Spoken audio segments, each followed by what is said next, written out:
Comedy of Marriage and Other Tales. By Guy De Maupassant. La Paix du Ménage. Dramatis Personae. Monsieur de Salis, Jacques de Randal, Madame de Salis. Time, Paris, 1890. Act 1. Scene 1. Madame de Salis in her drawing room, seated in a corner by the fireplace. Enters Jacques de Randal noiselessly, glances to see that no one is looking, and kisses Madame de Salis quickly upon her hair. She starts, utters a faint cry, and turns upon him. Madame de Salis. Oh! How imprudent you are! Jacques de Randal. Don't be afraid, no one saw me. Madame de Salis. But the servants. Jacques de Randal. Oh, they are in the outer hall. Madame de Salis. How is that? No one announced you. Jacques de Randal. No, they simply opened the door for me. Madame de Salis. But what will they think? Jacques de Randal. Well, they will doubtless think that I don't count. Madame de Salis. But I will not permit it. I must have you announced in future. It does not look well. Jacques de Randal laughs. Perhaps they will even go so far as to announce your husband. Madame de Salis. Jacques, this jesting is out of place. Jacques de Randal. Forgive me. Sits, are you waiting for anybody? Madame de Salis. Yes, probably. You know that I always receive when I am at home. Jacques de Randal. I know that I always have the pleasure of seeing you for about 5 minutes, just enough time to ask you how you feel, and then someone else comes in, someone in love with you, of course, who impatiently awaits my departure. Madame de Salis smiles. Well, what can I do? I am not your wife, so how can it be otherwise? Jacques de Randal. Ah! If you only were my wife! Madame de Salis. If I were your wife? Jacques de Randal. I would snatch you away for 5 or 6 months, far from this horrible town, and keep you all to myself. Madame de Salis. You would soon have enough of me. Jacques de Randal. No, no! Madame de Salis. Yes, yes! Jacques de Randal. Do you know that it is absolute torture to love a woman like you? Madame de Salis bridles. And why? Jacques de Randal. Because I covet you as the starving covet the food they see behind the glassy barriers of a restaurant. Madame de Salis. Oh, Jacques! Jacques de Randal. I tell you it is true. A woman of the world belongs to the world, that is to say, to everyone except the man to whom she gives herself. He can see her with open doors for a quarter of an hour every 3 days, not oftener, because of servants. In exceptional cases, with 1,000 precautions, with 1,000 fears, with 1,000 subterfuges, she visits him once or twice a month, perhaps, in a furnished room. Then she has just a quarter of an hour to give him, because she has just left Madame X in order to visit Madame Z, where she has told her coachman to take her. If he complains, she will not come again, because it is impossible for her to get rid of her coachman. So, you see, the coachman, and the footman, and Madame Z, and Madame X, and all the others, who visit her house as they would a museum that never closes, all the he's and all the she's who eat up her leisure minute by minute and second by second, to whom she owes her time as an employee owes his time to the state, simply because she belongs to the world, all these persons are like the transparent and impassible glass. They keep you from my love. Madame de Salis. Dryly. You seem upset today. Jacques de Randal. No, no, but I hunger to be alone with you. You are mine, are you not? Or, I should say, I am yours. Isn't it true? I spend my life in looking for opportunities to meet you. Our love is made up of chance meetings, of casual bows, of stolen looks, of slight touches, nothing more. We meet on the avenue in the morning, a bow, we meet at your house, or at that of some other acquaintance, 20 words, we dine somewhere at the same table, too far from each other to talk, and I dare not even look at you because of hostile eyes. Is that love? We are simply acquaintances. Madame de Salis. Then you would like to carry me off? Jacques de Randal. Unhappily, I cannot. Madame de Salis. Then what? Jacques de Randal. I do not know. I only know this life is wearing me out. Madame de Salis. It is just because there are so many obstacles in the way of your love that it does not fade. Jacques de Randal. Oh! Madeleine, can you say that? Madame de Salis, softening. Believe me, dear, if your love has to endure these hardships, it is because it is not lawful love. Jacques de Randal. Well, I never met a woman as positive as you.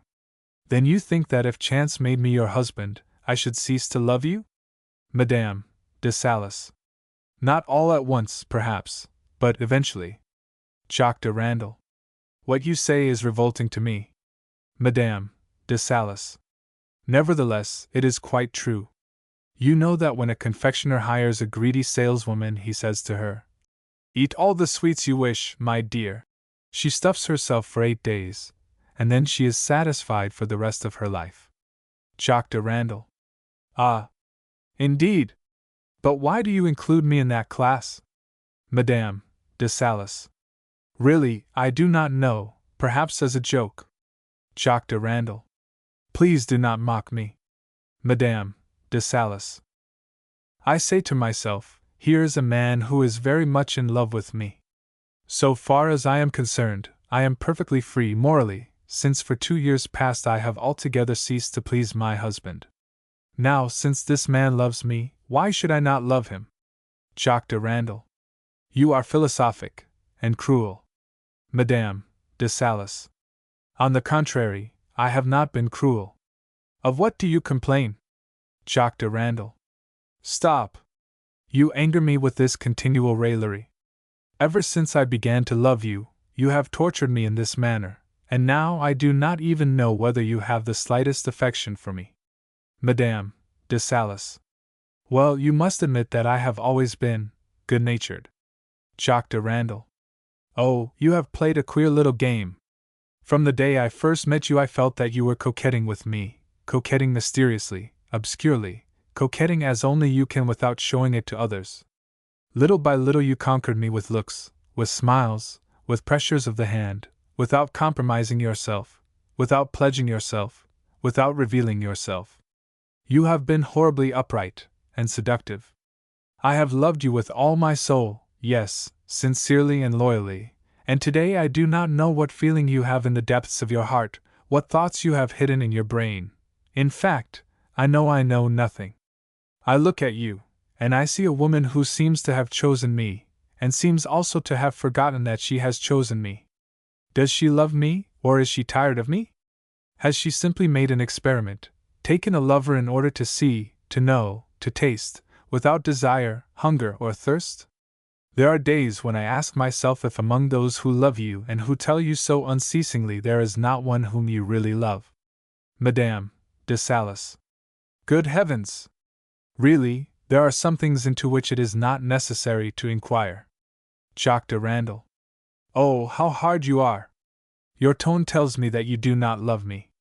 Madame de Salis. Now, what are you complaining about? Of things I do not say, because I do not think you have anything else to reproach me with. Jacques de Randal. Forgive me, I am jealous. Madame de Salis. Of whom? Jacques de Randal. I do not know.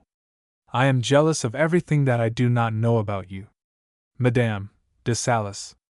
Yes, and without my knowing anything about these things, too. Jacques de Randal. Forgive me, I love you too much, so much that everything disturbs me. Madame de Salis. Everything? Jacques de Randal. Yes, everything. Madame de Salis. Are you jealous of my husband? Jacques de Randal, amazed. What an idea! Madame de Salis, dryly. Well, you are wrong. Jacques de Randal. Always this raillery.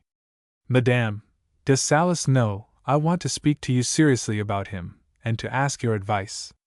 Jacques de Randal. About your husband? Madame de Salis, seriously. Yes, I am not laughing, or rather I do not laugh any more. In lighter tone, then you are not jealous of my husband? And yet you know he is the only man who has authority over me. Jacques de Randal. It is just because he has authority that I am not jealous. A woman's heart gives nothing to the man who has authority. Madame de Salis. My dear, a husband's right is a positive thing. It is a title deed that he can lock up, just as my husband has for more than 2 years. But it is also one that he can use at any given moment, as lately he has seemed inclined to do. Jacques de Randal, astonished. You tell me that your husband. Madame de Salis. Yes. Jacques de Randal. Impossible.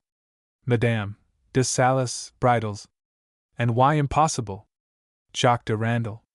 Because your husband has other occupations. Madame de Salis. Well, it pleases him to vary them, it seems. Jacques de Randal. Jesting apart, Madeleine, what has happened? Madame de Salis. Ah. Then you are becoming jealous of him. Jacques de Randal. Madeleine, I implore you, tell me, are you mocking me, or are you speaking seriously? Madame de Salis. I am speaking seriously, indeed, very seriously. Jacques de Randal. Then what has happened? Madame de Salis. Well, you know my position, although I have never told you all my past life. It is all very simple and very brief. At the age of 19 I married the Count de Salis, who fell in love with me after he had seen me at the Opera Comique. He already knew my father's lawyer. He was very nice to me in those early days, yes, very nice, and I really believed he loved me. As for myself, I was very circumspect in my behavior toward him, very circumspect indeed, so that he could never cast a shadow of reproach on my name. Jacques de Randal. Well, did you love him? Madame de Salis. Good gracious! Why ask such questions? Jacques de Randal. Then you did love him? Madame de Salis. Yes and no. If I loved him, it was the love of a little fool, but I certainly never told him, for positively I do not know how to show love. Jacques de Randal. I can vouch for that. Madame de Salis.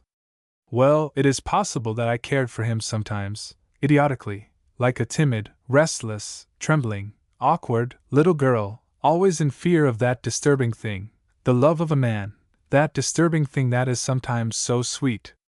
As for him, you know him. He was a sweetheart, a society sweetheart, who are always the worst of all. Such men really have a lasting affection only for those girls who are fitting companions for club men, girls who have a habit of telling doubtful stories and bestowing depraved kisses. It seems to me that to attract and to hold such people, the nude and obscene are necessary both in word and in body, unless, it is true that men are incapable of loving any woman for a length of time. However, I soon became aware that he was indifferent to me, for he used to kiss me as a matter of course and look at me without realizing my presence, and in his manners, in his actions, in his conversation, he showed that I attracted him no longer. As soon as he came into the room he would throw himself upon the sofa, take up the newspaper, read it, shrug his shoulders, and when he read anything he did not agree with, he would express his annoyance audibly. Finally, one day, he yawned and stretched his arms in my face. On that day I understood that I was no longer loved. Keenly mortified I certainly was. But it hurt me so much that I did not realize it was necessary to coquette with him in order to retain his affection. I soon learned that he had a mistress, a woman of the world. Since then we have lived separate lives, after a very stormy explanation. Jacques de Randal. What do you mean? What sort of explanation? Madame de Salis. Well, Jacques de Randal. About his mistress? Madame de Salis. Yes and no. I find it difficult to express myself. To avoid my suspicions he found himself obliged, doubtless, to dissimulate from time to time, although rarely, and to feign a certain affection for his legitimate wife, the woman who had the right to his affection. I told him that he might abstain in future from such a mockery of love. Jacques de Randal. How did you tell him that? Madame de Salis. I don't remember. Jacques de Randal. It must have been amusing. Madame de Salis. No, he appeared very much surprised at first. Then I formulated a nice little speech and learned it by heart, in which I asked him to carry such intermittent fancies elsewhere. He understood me, saluted me very courteously, and did as I asked him. Jacques de Randal.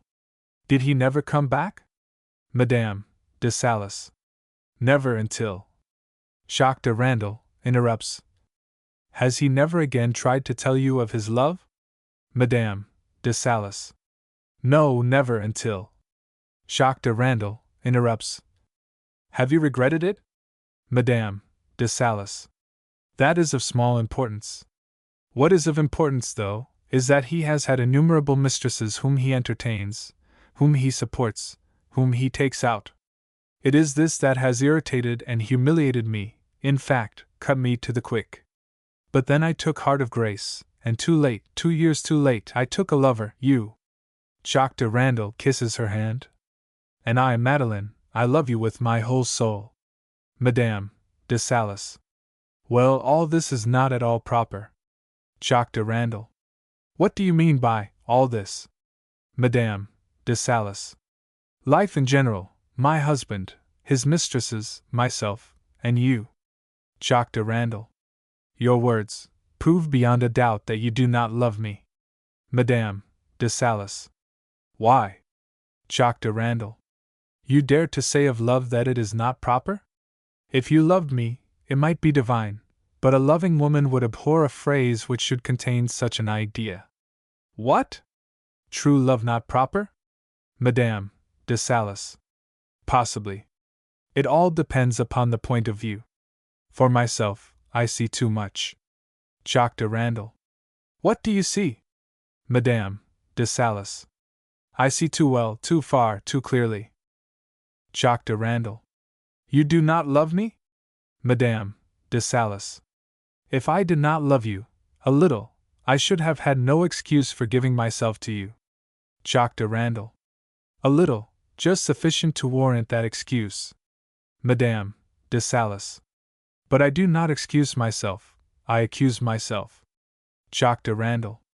Then you did love me a little, and then, now, you love me no more. Madame de Salis. Do not let us argue. Jacques de Randal. You do nothing else. Madame de Salis. No, I only judge the present by the past. The only just ideas and sane notions of life one can form are those concerning that which is past. Jacques de Randal. And do you regret? Madame de Salis. Perhaps. Jacques de Randal. And what about tomorrow? Madame de Salis. I do not know. Jacques de Randal.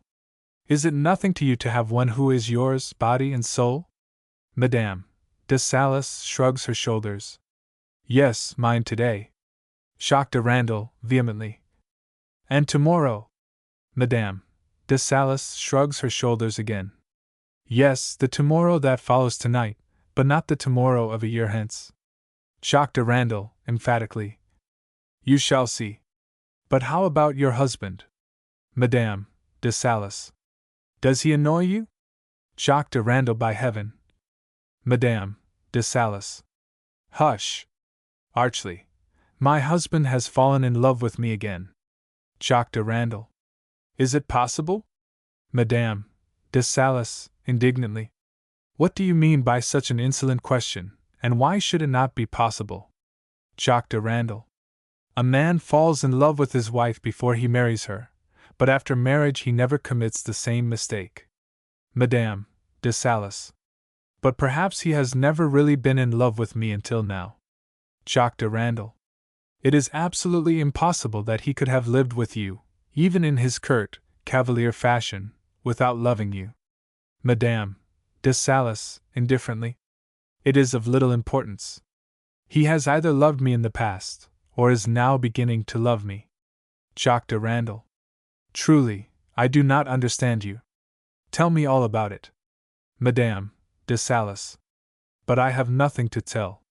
He declares his love for me, takes me in his arms, and threatens me with his conjugal rights. This upsets me, torments me, and annoys me. Jacques de Randal. Madeleine, you torture me? Madame de Salis, quickly. And what about me? Do you think that I do not suffer?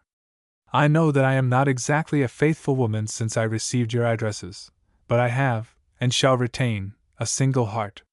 It is either you or he. It will never be you and he. For me that would be infamy, the greatest infamy of a guilty woman, the sharing of her heart, a thing that debases her.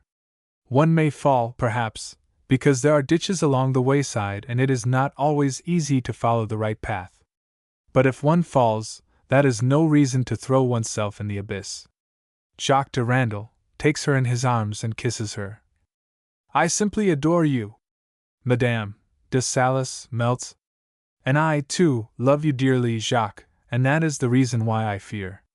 Jacques de Randal. But tell me, Madeleine, how long has it been since your husband reformed? Madame de Salis.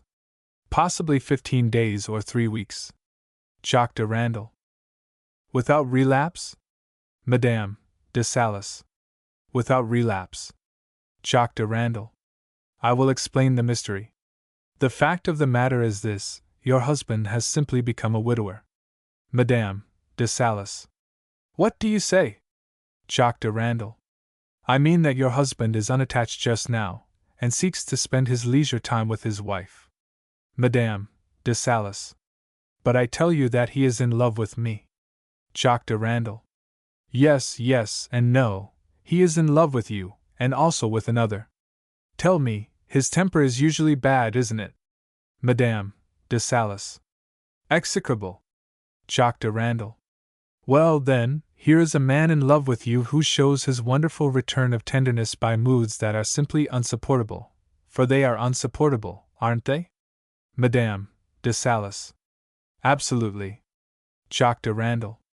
If he wooed you with tenderness, you would not feel fear. You would say to yourself, my turn has come at last. And then he would inspire you with a little pity for him, for a woman has always a sneaking sort of compassion for the man who loves her, even though that man be her husband. Madame de Salis. Perhaps that is true. Jacques de Randal. Is he nervous, preoccupied? Madame de Salis. Yes. Jacques de Randal. And he is abrupt with you, not to say brutal? He demands his right without even praying for it. Madame de Salis. True. Jacques de Randal. My darling, for the moment you are simply a substitute. Madame de Salis. Oh. No, no. Jacques de Randal. My dearest girl, your husband's latest mistress was Madame de Bardaine, whom he left very abruptly about 2 months ago to run after the Santelli. Madame de Salis. What, the singer? Jacques de Randal. Yes, a capricious, saucy, cunning, venal little woman. A woman not at all uncommon upon the stage, or in the world either, for that matter. Madame de Salis. Then that is why he haunts the opera. Jacques de Randal laughs. Without a doubt. Madame de Salis, dreamily. No, no, you are deceiving yourself. Jacques de Randal, emphatically. The Santelli resists him and repulses him. Then, burdened with a heart full of longing that has no outlet, he deigns to offer you a portion. Madame de Salis. My dear, you are dreaming. If he were in love with the Santelli, he would not tell me that he loves me. If he were so entirely preoccupied with this creature, he would not woo me. If he coveted her, he would not desire me at the same time. Jacques de Randal. How little you understand certain kinds of men.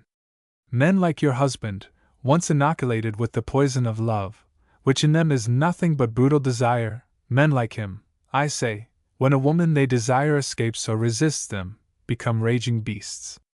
They behave like madmen, like men possessed, with arms outstretched and lips wide open. They must love someone, no matter whom, just as a mad dog with open jaws bites anything and everybody. The Santelli has unchained this raging brute, and you find yourself face to face with his dripping jaws. Take care! You call that love? It is nothing but animal passion. Madame de Salis, sarcastically. Really, you are very unfair to him. I am afraid jealousy is blinding you. Jacques de Randal. Oh no, I am not deceiving myself, you may be sure. Madame de Salis. Yes, I think you are. Formerly my husband neglected and abandoned me, doubtless finding me very insipid, but now he finds me much improved, and has returned to me. It is very easy to understand, and moreover, it is the worse for him, for he must believe that I have been a faithful wife to him all my life. Jacques de Randal. Madeleine. Madame de Salis. Well, what? Jacques de Randal. Does a girl cease to be a faithful wife, if, when deserted by the man who has assumed charge of her existence, and her happiness, and her love, and her ideals, she refuses to resign herself, young, beautiful, and full of hope, to eternal isolation and everlasting solitude? Madame de Salis. I think I have already told you that there are certain things which it is not necessary to discuss, and this is one of them. The front door bell sounds twice. Here is my husband. Please be silent. He is in a gloomy mood just now. Jacques de Randal rises. I think I shall go. I am not in love with your husband any more, for many reasons, and it is difficult for me to be polite to him when I despise him, and when I know that he ought to despise me, and would despise me when I shake hands with him, did he know all. Madame de Salis, annoyed. How many times must I tell you that all this is entirely out of place? Scene 2. The same, including M. de Salis. Enter M. de Salis, evidently in a bad temper. He looks for a moment at Madame de Salis and at Jacques de Randal, who is taking his leave, then comes forward. Jacques de Randal. Ah, Salis. M. de Salis. How are you, Randal? Surely you are not going because I came. Jacques de Randal.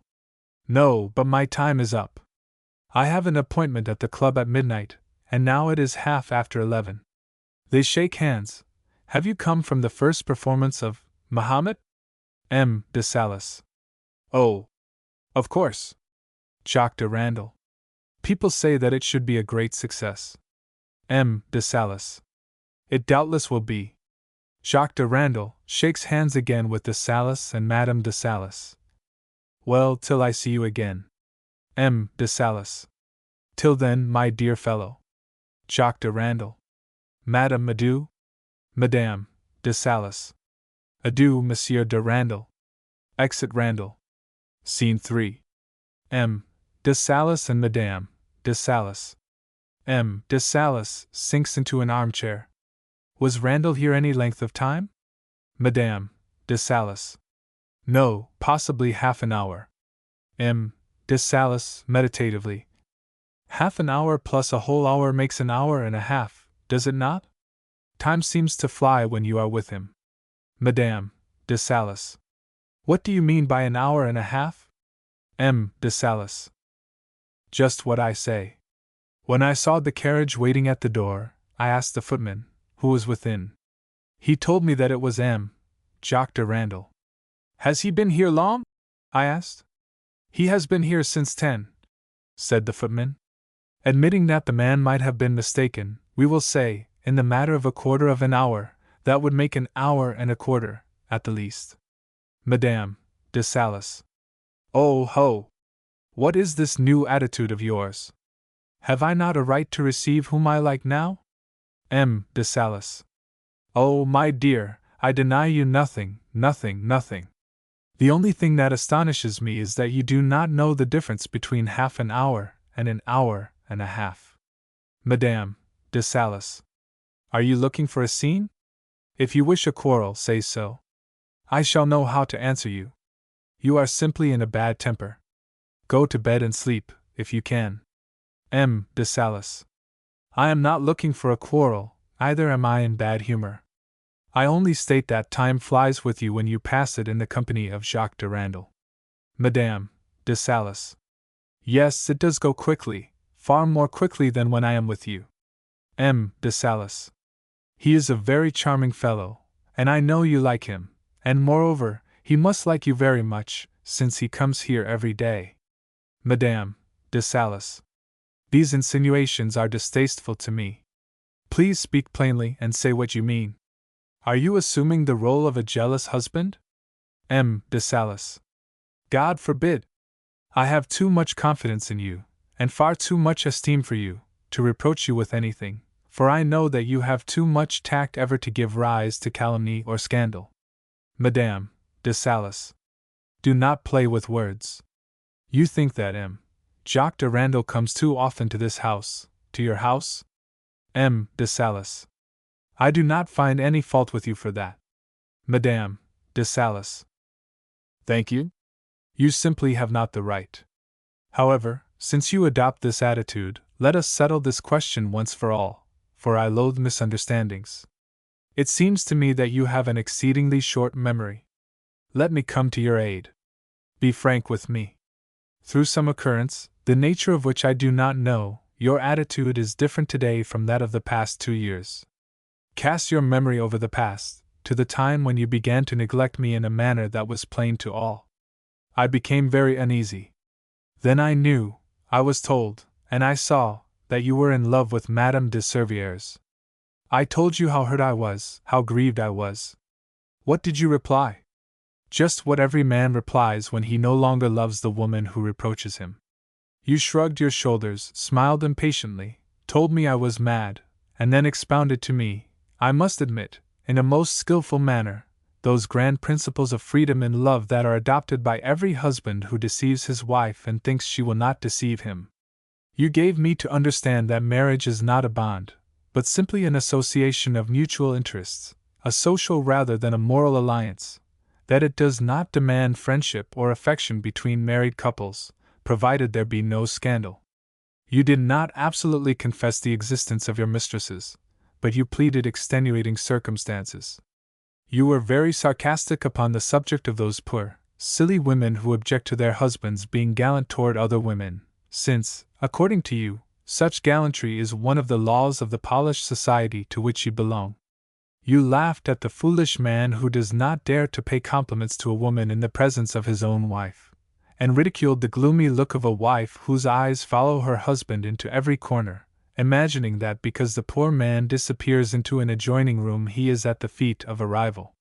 All this was very airy, funny, and disagreeable, wrapped up in compliments and spiced with cynicism, sweet and bitter at the same time, and calculated to banish from the heart all love for a smooth, false, and well-bred man who could talk in such a manner. I understood, I wept, I suffered, and then I shut my door upon you. You made no objection, you judged me better than you thought, and since then we have lived completely separate lives. Such has been the case for the past 2 years, 2 long years and more, which certainly have not seemed more than 6 months to you. We go into society as usual, we return from society as usual, and we each enter our own temple of life. The situation was established by you in consequence of your first infidelity, an infidelity which has been followed by many others. I have said nothing, I have resigned myself to the situation, and I have banished you from my heart. Now that I have finished, what do you wish? De Salis. My dear, I am not asking for anything. I do not even wish to answer the very aggressive speech you have done me the honor to make. I only wish to give you advice, the advice of a friend, upon a situation that may possibly endanger your reputation. You are beautiful, always in the public eye, and much envied. Scandal could have easy birth. Madame de Salis. Pardon me. If we are to speak of scandal, I must have leave to balance my account with you. De Salis. Come, do not let us joke over this thing. I speak to you as a friend, seriously as a friend. As to what you have said about me, it is all extremely exaggerated. Madame de Salis. Not at all. You have never tried to conceal, in fact, you have actually proclaimed to all the world your infidelities, a fact which gives me the right to go and do likewise, and, my friend, believe what I say. De Salis. One moment. Madame de Salis. Let me finish. According to you, I am beautiful, I am young, and yet condemned by my husband to live, and watch him live, as if I were a widow. Look at me, rises, is it just to consign me to play the role of an abandoned Ariadne, while my husband runs from this woman to that woman, And this girl to that girl? Grows excited. A faithful wife. I cry you mercy. Is a faithful wife compelled to sacrifice all her life, all her happiness, all her affections, everything, in fact, every privilege, every expectation, every claim, which is hers by birth and for which she has been born? Look at me. Am I made for a nunnery? The fact that I married you should answer that question. And yet you, who took me from my father's house, neglect me to run after others. And what others? I am not in their circle, either am I one of those who would share your life with others. So much the worse for you, for I am free, and you have no right to give me advice since I am free. M. de Salis. My dear girl, be calm. You misunderstand me completely. I have never suspected you. Indeed, I have the most profound esteem and friendship for you, a loving friendship which grows greater every day. I have no wish to comment upon that past with which you reproach me so cruelly. Perhaps I am a little too, what shall I say? Madame de Salis. Oh! Say that you belong to the period of the Regency. I know that method of excusing all male weaknesses and follies. Oh! Yes, that 18th century, that dainty century, so full of elegance, so full of delicious fantasies and adorable whims. Alas! My dear, that is ancient history. M. de Salis. No, you misunderstand me again. Believe me, I am and have been above everything too much of a Parisian, too much accustomed to turning night into day, for the sedate life of marriage. I have been too much accustomed to go behind the scenes of theaters, to various clubs, to 1,000 other forms of dissipation. And you know a man cannot change all at once, it takes time. Marriage seeks to change us all too suddenly. It ought to give us time to get accustomed to it, little by little. You would practically take away from me the joy of life were I to behave as you seem to desire. Madame de Salis. I am so grateful, and now, perhaps, you wish to offer me a new proof. M. de Salis. Oh, as you please. Really, when a man who has lived as I have marries, he can hardly help looking upon his wife as a new mistress. I mean to say a faithful mistress, and it is only when it is too late that he understands more clearly, comes to his senses and repents. Madame de Salis. Well, my friend, it is too late. As I have already told you, I mean to have my innings. I have taken nearly 3 years to think it over. You may think that is long, but I need some amusement as well as you. The fact that I have taken nearly 3 years to think it over is a compliment to you, but you failed to see it. M. de Salis. Madeleine, this jesting is altogether out of place. Madame de Salis. Oh! No, because I am compelled to think that every one of your mistresses was far more attractive than I, since you have preferred them to me. M. de Salis. What sort of mood are you in? Madame de Salis. In the same mood that I always am. It is you who have changed. M. de Salis. True, I have changed. Madame de Salis. And that is to say, M. de Salis, that I have been an idiot. Madame de Salis. And that, M. de Salis, I am sane once more. Madame de Salis. And that, M. de Salis, that I am again in love with my wife. Madame de Salis. You must have returned to your youth. M. de Salis. What do you say? Madame de Salis. I say that you must have returned to your youth. M. de Salis. What do you mean? Madame de Salis. Let me illustrate. When you are young you are always hungry, and when a youth is hungry he often eats things that he would not eat at another time. Well, I am the dish that you have neglected in your days of plenty, the dish to which you return in the days of scarcity, slowly, for which I thank you. M. de Salis. I have never looked upon you as you think. You pain me as well as astonish me. Madame de Salis. So much the worse for both of us. If I astonish you, you repel me. Learn now, once for all, that I am not made for the role of a substitute. M. de Salis approaches her, takes her hand and presses a long kiss upon it. Madeleine, I swear to you that I love you, in truth, devotedly, now and forever. Madame de Salis, ironically. You must really believe it. Suddenly. But who is the woman that attracts and repels you, just now? M. de Salis. Madeleine, I swear. Madame de Salis. Oh, a truce to your swearing. I know that you have just broken with one of your mistresses. You need another and you cannot find one, so you come to me. For nearly 3 years you have forgotten all about me, so that now you find I am somewhat of a novelty. It is not your wife you are seeking now, but a woman with whom you have formerly had a rupture, and with whom you now desire to make up. To speak the truth, you are simply playing the game of a libertine. M. de Salis.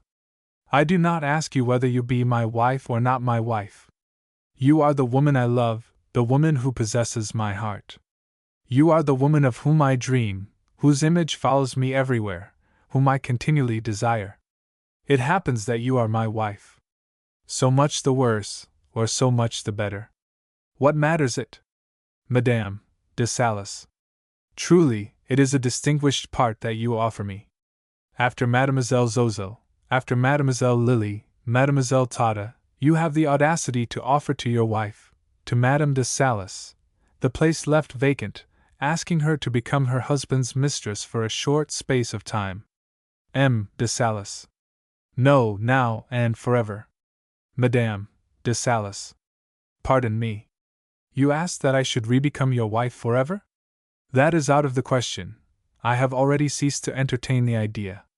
The reason may be obscure, but nevertheless it is real, and after all, the idea of making me your legitimate mistress seems to be far more entertaining to you than assuming the role of a faithful husband. M. de Salis laughs. Well, why should not the wife become the husband's mistress? You are right in what you say. You are absolutely free and I own my faults. Yet I am in love with you for the second time, if you will, and I say to you, here and now, Madeleine, since you confess that your heart is empty, have pity upon me, for I tell you that I love you. Madame de Salis. And you ask me to give you a husband's right? M. de Salis. I do. Madame de Salis. And you acknowledge that I am free, absolutely free? M. de Salis. I do. Madame de Salis. And you really wish me to become your mistress? M. de Salis. I do. Madame de Salis. You understand what I mean, your mistress? M. de Salis. Yes. Madame de Salis, sarcastically. Well, well. I think I would rather accept another offer that I have, but since you are good enough to ask me to give you the preference, I may give it to you, for a fair sum. M. de Salis. What do you mean? Madame de Salis. Just what I say. Listen. Do you consider me as attractive as any of your mistresses? Now, be frank with me. M. de Salis. 1,000 times more. Madame de Salis. Really? M. de Salis. I swear it. Madame de Salis. What, better than the best? M. de Salis. 1,000 times. Madame de Salis. Well, tell me, now, truly, how much has the one you liked best among all your numerous mistresses cost you, let us say, in 3 months? M. de Salis. I cannot tell. Madame de Salis. Listen to me. I repeat the question. How much has the most charming of your numerous mistresses cost you in the space of 3 months, not only in money, but in gifts of jewelry, in dainty little suppers, in ceremonious dinners, in theater boxes, in everything? M. de Salis. How can I tell? Madame de Salis. You should be able to. Come, let us make an estimate. Did you give her a round sum, or did you pay for everything separately? However, I know you are not a man to bother over details, so I conclude that you gave her a round sum. M. de Salis. Madeleine, you are absolutely unbearable. Madame de Salis. Follow me closely. When you began to neglect me, you took away 3 horses from our stables. One of them was mine and the other 2 were yours. Then you took away a coachman and a footman. You then found it necessary to make me economize at home in order that you might be extravagant abroad. M. de Salis. That is not true.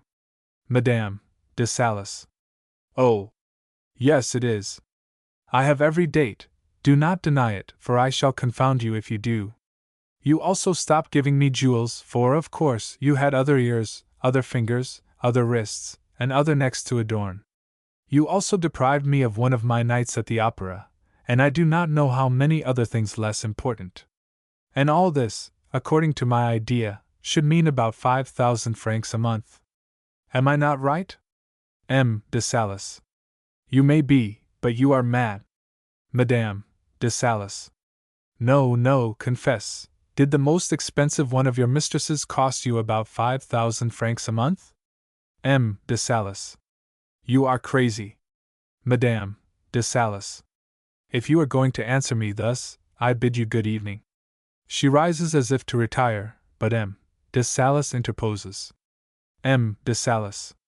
Come now, Madeleine, a truce to this jesting. Madame de Salis, in a determined manner. 5,000 francs? Tell me, did she cost you 5,000 francs? M. de Salis shrugs his shoulders. Oh, yes, thereabouts. Madame de Salis looks him straight in the face. Ah! Well, listen. If you will give me immediately 5,000 francs, you may be my husband for a month, but only a month. M. de Salis. You have lost your head. Madame de Salis. Well, farewell, good night. M. de Salis. What a farce! Stop, Madeleine, let us talk seriously. Madame de Salis. About what? M. de Salis. Hang it, of my love for you. Madame de Salis archly. But that's not a serious question at all. M. de Salis. I swear it is. Madame de Salis. Hypocrite! You make me thirsty with so much talk. Goes to a chiffonier, where there is a decanter and various liqueurs, and pours herself out a glass of water. At the instant she begins to drink, M. de Salis steals up and kisses her on the back of the neck. She turns with a start, and throws the glass of water in his face. M. de Salis. I suppose you think that funny. Madame de Salis. It may or may not be. Certainly what you have done, or tried to do, was ridiculous. M. de Salis. Madeleine, I ask. Madame de Salis. 5,000 francs. M. de Salis. But that would be idiotic. Madame de Salis. And why? M. de Salis. Ask me why a husband should pay his wife, his lawful wife, when he has the right? Madame de Salis. Oh, no, no, you may have the strength, but I can have my revenge. M. de Salis. Madeleine. Madame de Salis. 5,000 francs. M. de Salis. I should be an object of ridicule forever if I were to pay my wife, yes, not only an object of ridicule, but an idiot, an imbecile. Madame de Salis. Well, don't you think it is still more imbecile, when you have such a wife as I, to go outside and pay mistresses? M. de Salis. Madeleine, I confess it, but now, we are husband and wife, and it is not necessary to ruin me, is it? Madame de Salis. Allow me. When you took your wealth, the wealth which was also partly mine by marriage, to pay for your folly, you committed an action that was more than doubtful. In fact, it was criminal, for you ruined me at the same time you ruined yourself. I use your own language. I have refrained from asking you more about the folly that is in question. Moreover, the 5,000 francs that you must give me will be spent upon your own house. You must admit that is practical economy. But I know you. I know that you are never in love with anything that is lawful and right. So in paying dearly, very dearly, because I shall probably seek an increase, for what you have the right to take, you will find our liaison far more to your taste. Smiles. Good night, I am going to bed. M. de Salis, angrily. Will you take it in cash, or have a check? Madame de Salis, haughtily. I prefer cash. M. de Salis, opening a pocketbook. I have only 3 banknotes. I will give you the rest in a check.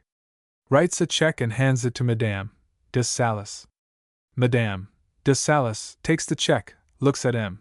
de Salis with disgust, and speaks in harsh tones. You are just the kind of man I took you to be. After paying your numerous mistresses, you actually consent to pay me as if I were like them, without any feeling of disgust or realizing the difference in our situation.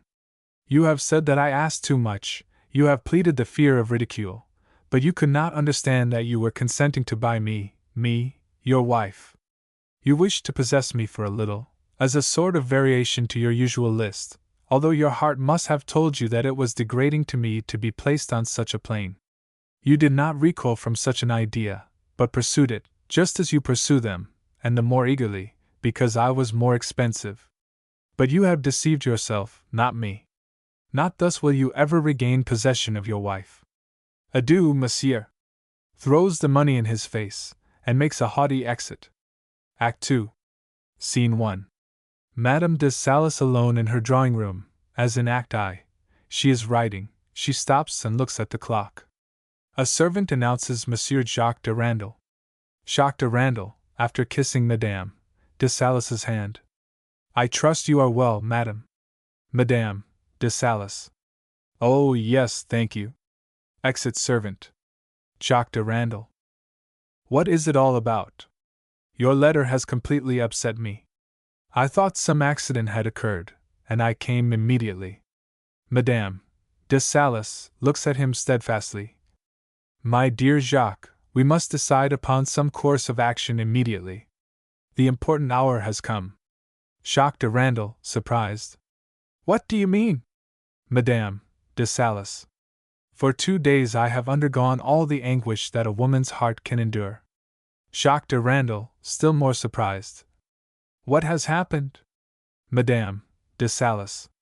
I am about to tell you, but I wish to do so with calmness and moderation lest you think me mad. That is the reason why I sent for you. Jacques de Randal. You know that I am yours entirely. Tell me what I must do. Madame de Salis. I cannot live near him any longer. It is absolutely impossible. It is an hourly crucifixion. Jacques de Randal. Near your husband? Madame de Salis. Yes, my husband. Jacques de Randal. What has he done? Madame de Salis. It is necessary to revert to the other evening, after you took your leave. When we were alone he tried to make a jealous scene, with you as the subject. Jacques de Randal. With me as the subject? Madame de Salis. Yes, a scene which proved to me that he had been watching us. Jacques de Randal. How? Madame de Salis. He had been questioning a servant. Jacques de Randal. Nothing more than that? Madame de Salis. No, that in itself, however, is not of much importance, for I believe he really likes you. But after that, he told me of his love for me. Perhaps I was a little too insolent, too disdainful. I do not know exactly how far I went, but I found myself in such a perplexing, such a painful, such an extraordinary situation, that I dared everything to escape it. Jacques de Randal. What did you do? Madame de Salis. I sought to wound him so deeply that he would leave me forever. Jacques de Randal. Apparently you have not succeeded. Madame de Salis. No. Jacques de Randal. Of course not, that method never does succeed. On the contrary, it often brings about a reconciliation. Madame de Salis. The next day, during luncheon, he was sulky, irritable, and gloomy. Then, as he was rising from the table, he said, I have not forgotten your behavior of yesterday, and shall not let you forget it. You wish for war, let it be war, but I warn you that I shall conquer you, because I am your master. I answered him. Be it so, but if you drive me to extremity, take care, it is not always safe to make a woman desperate. Jacques de Randal. Especially when that woman is his wife. And what did he reply? Madame de Salis. He did not reply in words, but he treated me brutally.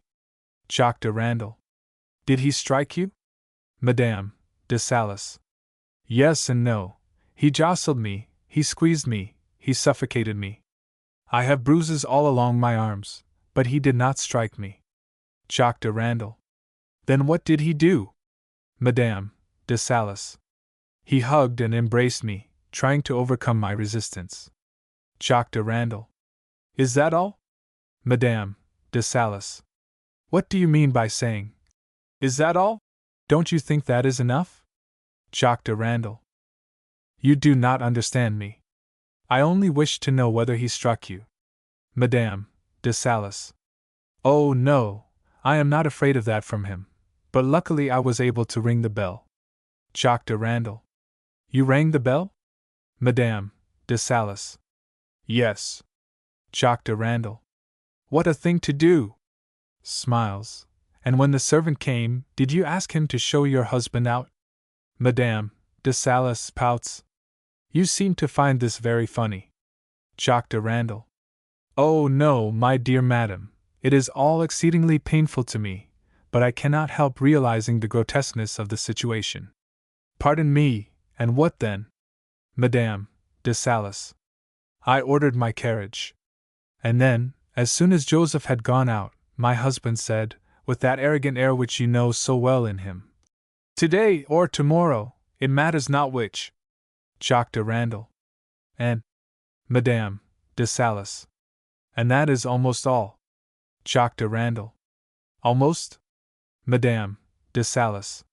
Yes, because since then I have locked myself in my room as soon as I heard him coming in. Jacques de Randal.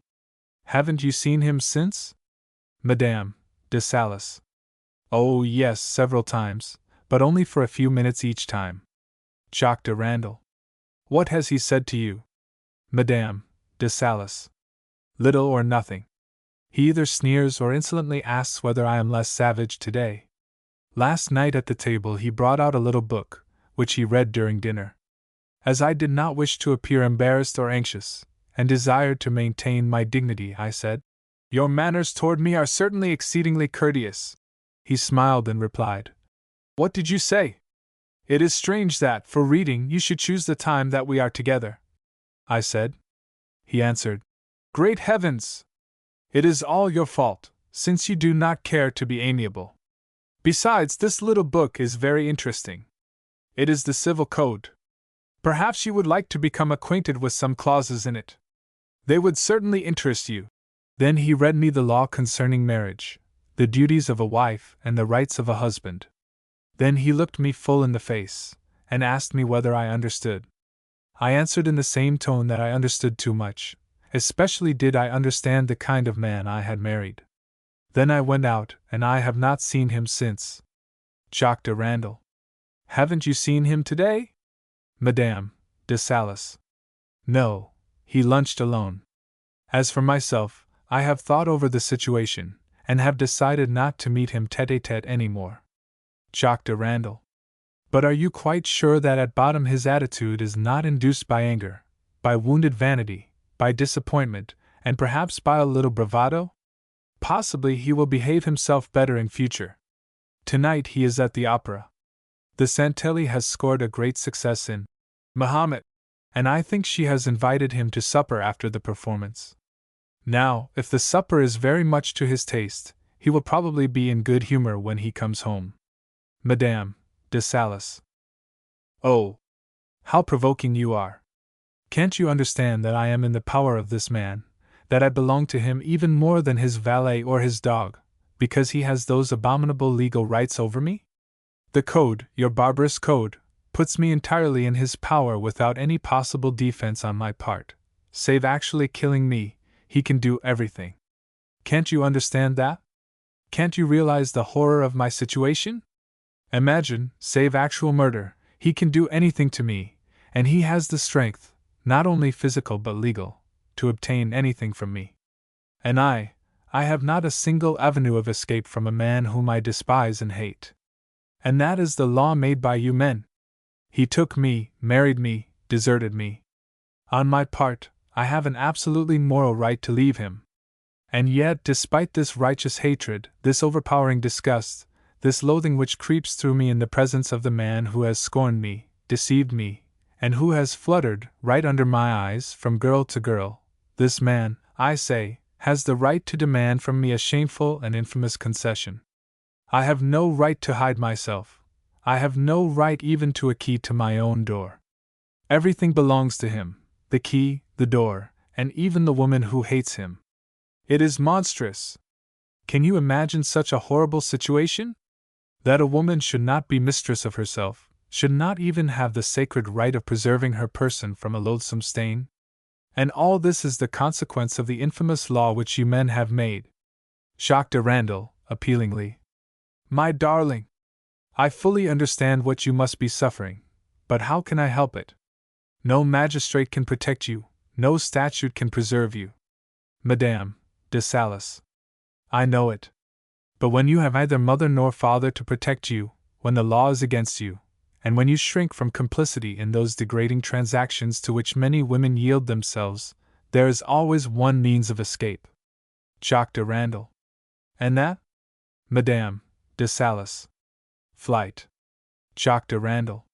You mean to say? Madame de Salis. Flight.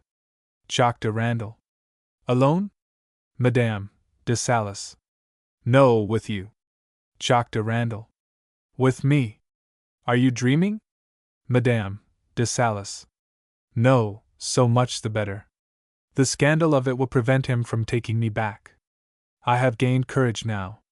Since he forces me to dishonor, I shall see that that dishonor is complete and overwhelming, even though it be the worse for him and for me. Jacques de Randal. Oh! Beware, beware, my darling! You are in one of those moments of exaltation and nervous excitement in which a woman sometimes commits a folly that is irreparable. Madame de Salis. Well, I would rather commit such a folly and ruin myself, if that be ruin, than expose myself to the infamous struggle with which each day I am threatened. Jacques de Randal. Madeleine, hear me.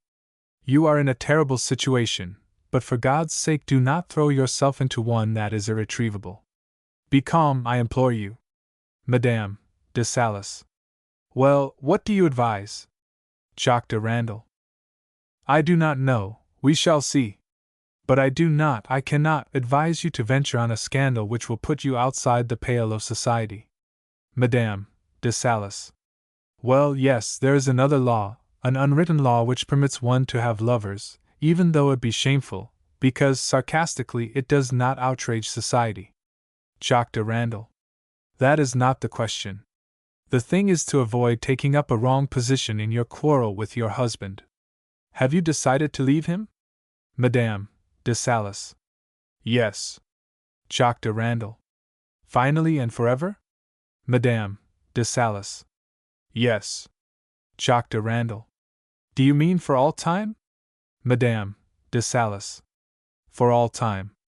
Jacques de Randal. Well, now, be cautious, be careful and cunning, guard your reputation and your name. Make neither commotion nor scandal, and await your opportunity. Madame de Salis, ironically. And must I continue to be very charming when he returns to me, and be ready for all his fancies? Jacques de Randal. Oh, Madeleine, I speak to you in the truest friendship. Madame de Salis, bitterly. In the truest friendship. Jacques de Randal. Yet, as a friend who loves you far too dearly to advise you to commit any folly. Madame de Salis. And loves me just enough to advise me to be complaisant to a man I despise. Jacques de Randal. I? Never, never. My most ardent desire is to be with you forever. Get a divorce, and then if you still love me, let us wed. Madame de Salis. Oh, yes, yes, 2 years from now. Certainly, you are a patient lover. Jacques de Randal.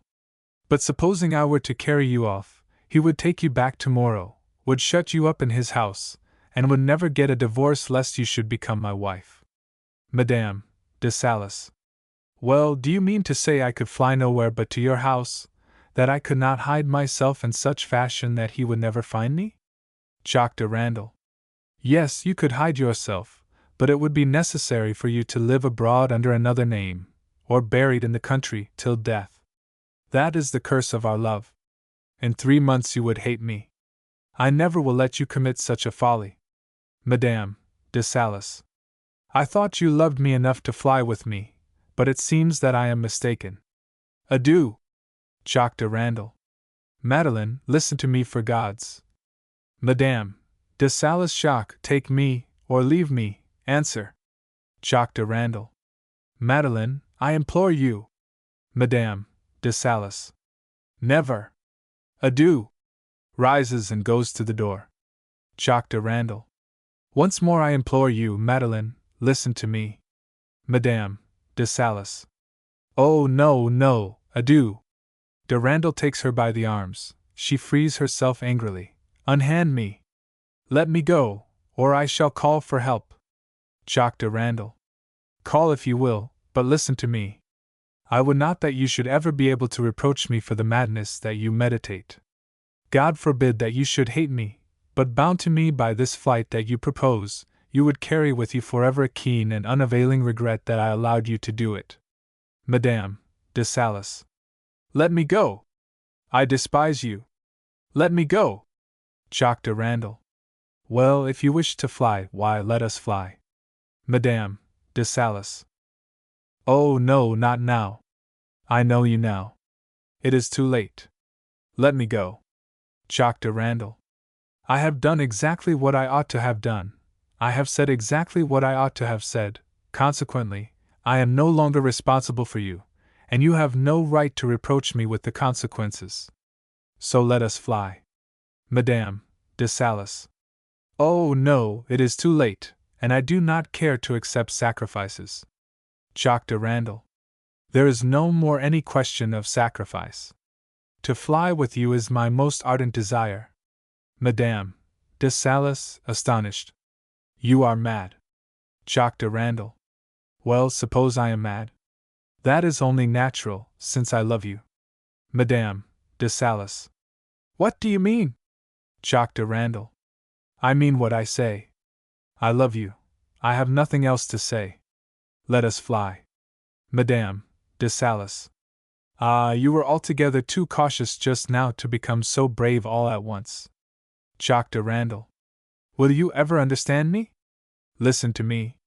When I first realized that I adored you, I made a solemn vow concerning what might happen between you and me. The man who falls in love with a woman such as you, a woman married yet deserted, a slave in fact yet morally free, institutes between her and himself a bond which only she can break. The woman risks everything. Aye, it is just because she does this, because she gives everything, her heart, her body, her soul, her honor, her life, because she has foreseen all the miseries, all the dangers, all the misfortunes that can happen, because she dares to take so bold and fearless a step, and because she is ready and determined to hazard everything, a husband who could kill her, and a world that would scorn her. It is for all this and for the heroism of her conjugal infidelity, that her lover, in taking her, ought to foresee all, to guard her against every ill that can possibly happen. I have nothing more to say. I spoke at first as a calm and foreseeing man who wished to protect you against everything. Now I am simply and only the man who loves you. Order me as you please. Madame de Salis.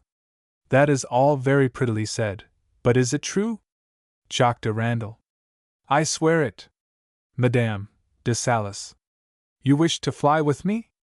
Jacques de Randal. Yes. Madame de Salis. From the bottom of your heart? Jacques de Randal. From the bottom of my heart. Madame de Salis. Today? Jacques de Randal.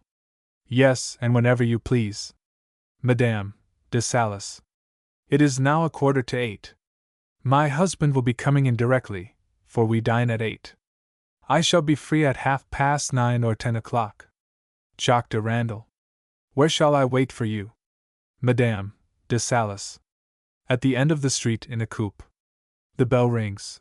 There he is, and for the last time, thank God. Scene 2. The same characters and M. de Salis. M. de Salis enters. To Jacques de Randal, who has risen to take his leave. Well, you are not going again, are you? Why, it seems that I need only come in to make you take your leave. Jacques de Randal. No, no, my dear fellow, you don't make me go, but I must. M. de Salis. That is just what I say. You always go the very moment I come in. Of course, I understand that a husband is less attractive than a wife. But at least, let me believe that I am not objectionable to you. Laughs. Jacques de Randal. On the contrary, my dear fellow, you know I like you. And if you would acquire the habit of coming into your own house without ringing the bell, you would never find me taking my leave when you come. M. de Salis. How is that? Is it not natural to ring the door-bell? Jacques de Randal.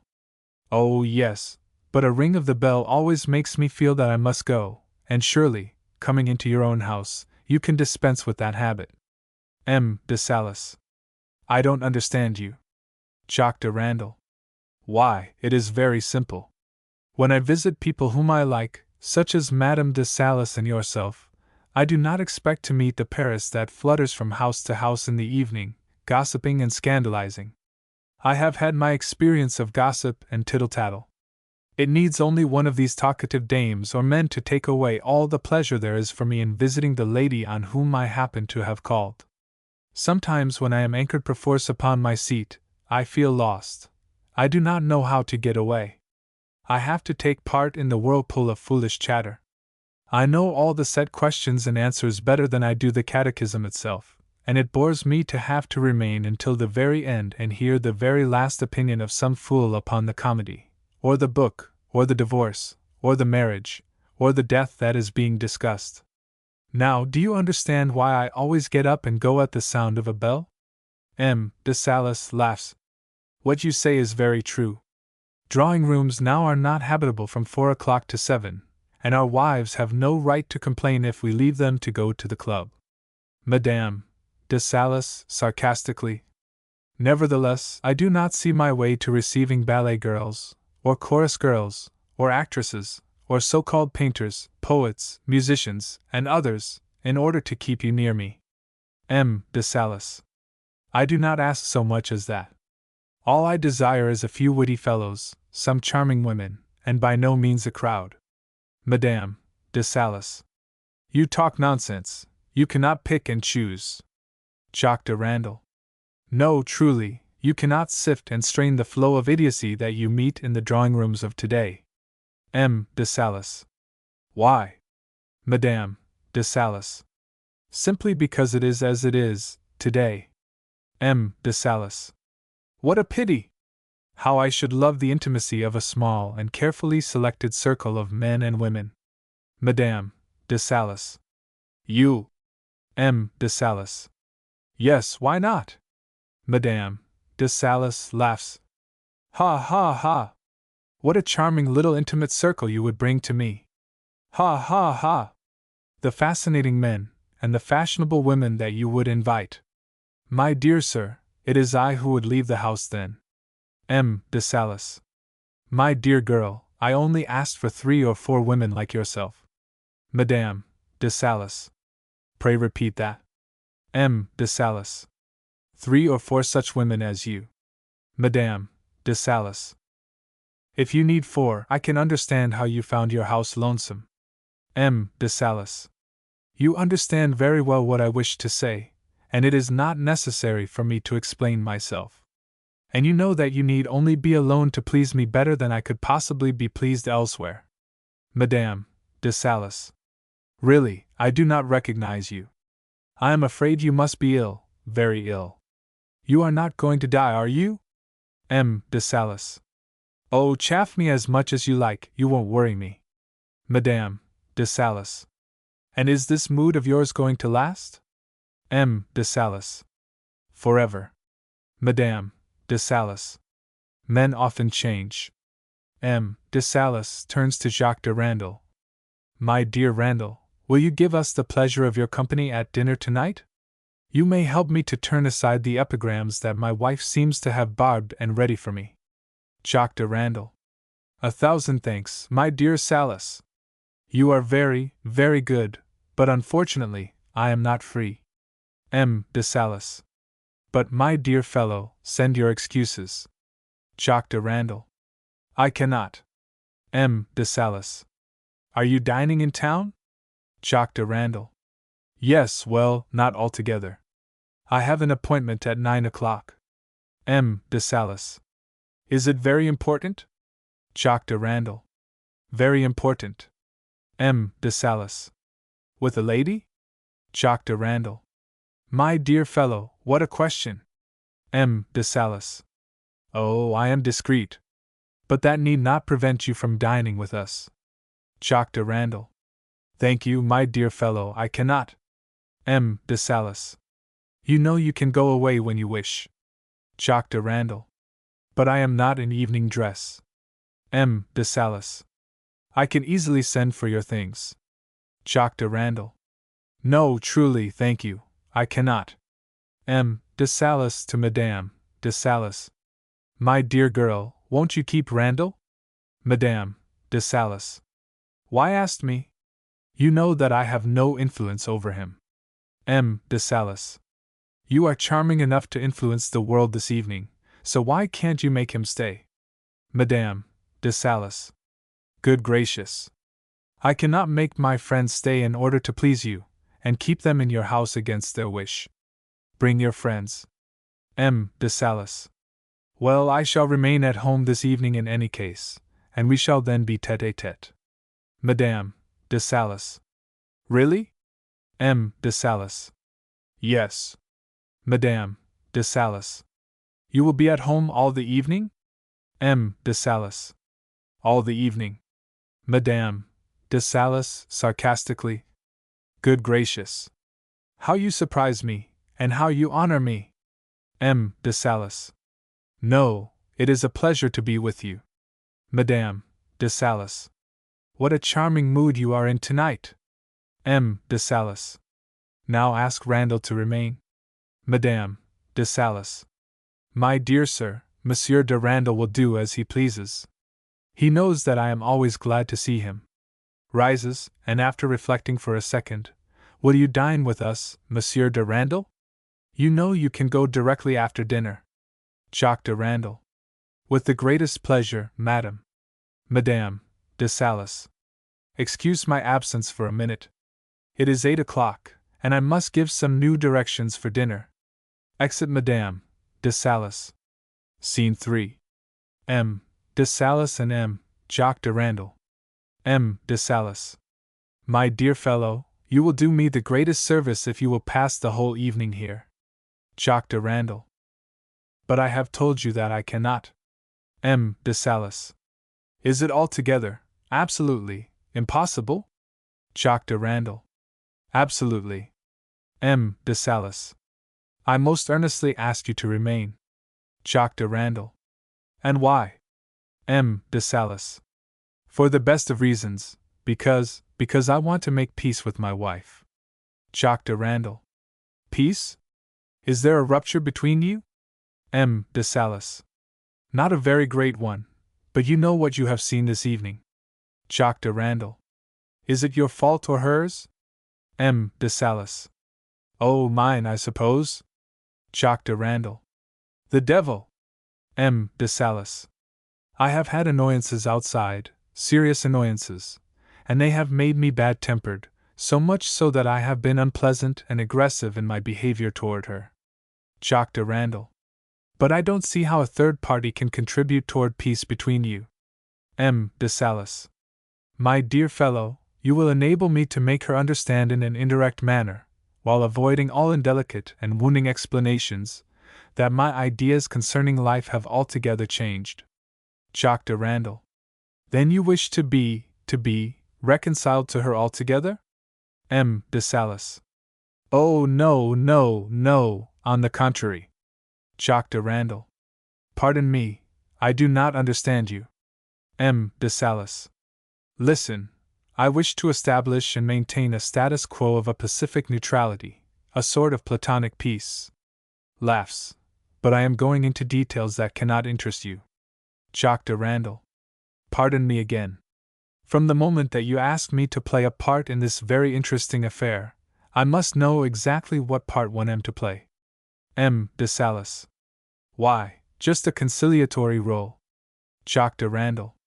Then you wish to conclude a peace without restrictions for yourself? M. De Salis. Now you have it. Jock de Randal. That is to say, that, after the disappointments and annoyances of which you have just told me, and which I presume are ended, you wish to have peace at home and yet be free to enjoy any happiness that you may acquire outside. M. De Salis. Let me go farther. My dear fellow, the present situation between my wife and myself is very much strained, and I never care to find myself alone with her altogether, because my position is a false one. Jock de Randal. Oh, in that case, my dear fellow, I will remain. M. De Salis. All the evening? Jock de Randal. All the evening. M. De Salis. My dear de Randal, you are indeed a friend. I shall never forget it. Jock de Randal. Oh, never mind that. A short silence. Were you at the opera last night? M. De Salis. As usual. Jock de Randal. So it is a good performance? M. De Salis. Admirable. Jock de Randal. The Santelli scored a great success, didn't she? M. De Salis. Not only a success, but a veritable triumph. She was recalled 6 times. Jock de Randal. She is good, isn't she?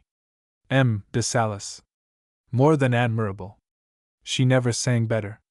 In the first act she has a long recitative, O God of all believers, hear my prayer, which made the body of the house rise to their feet.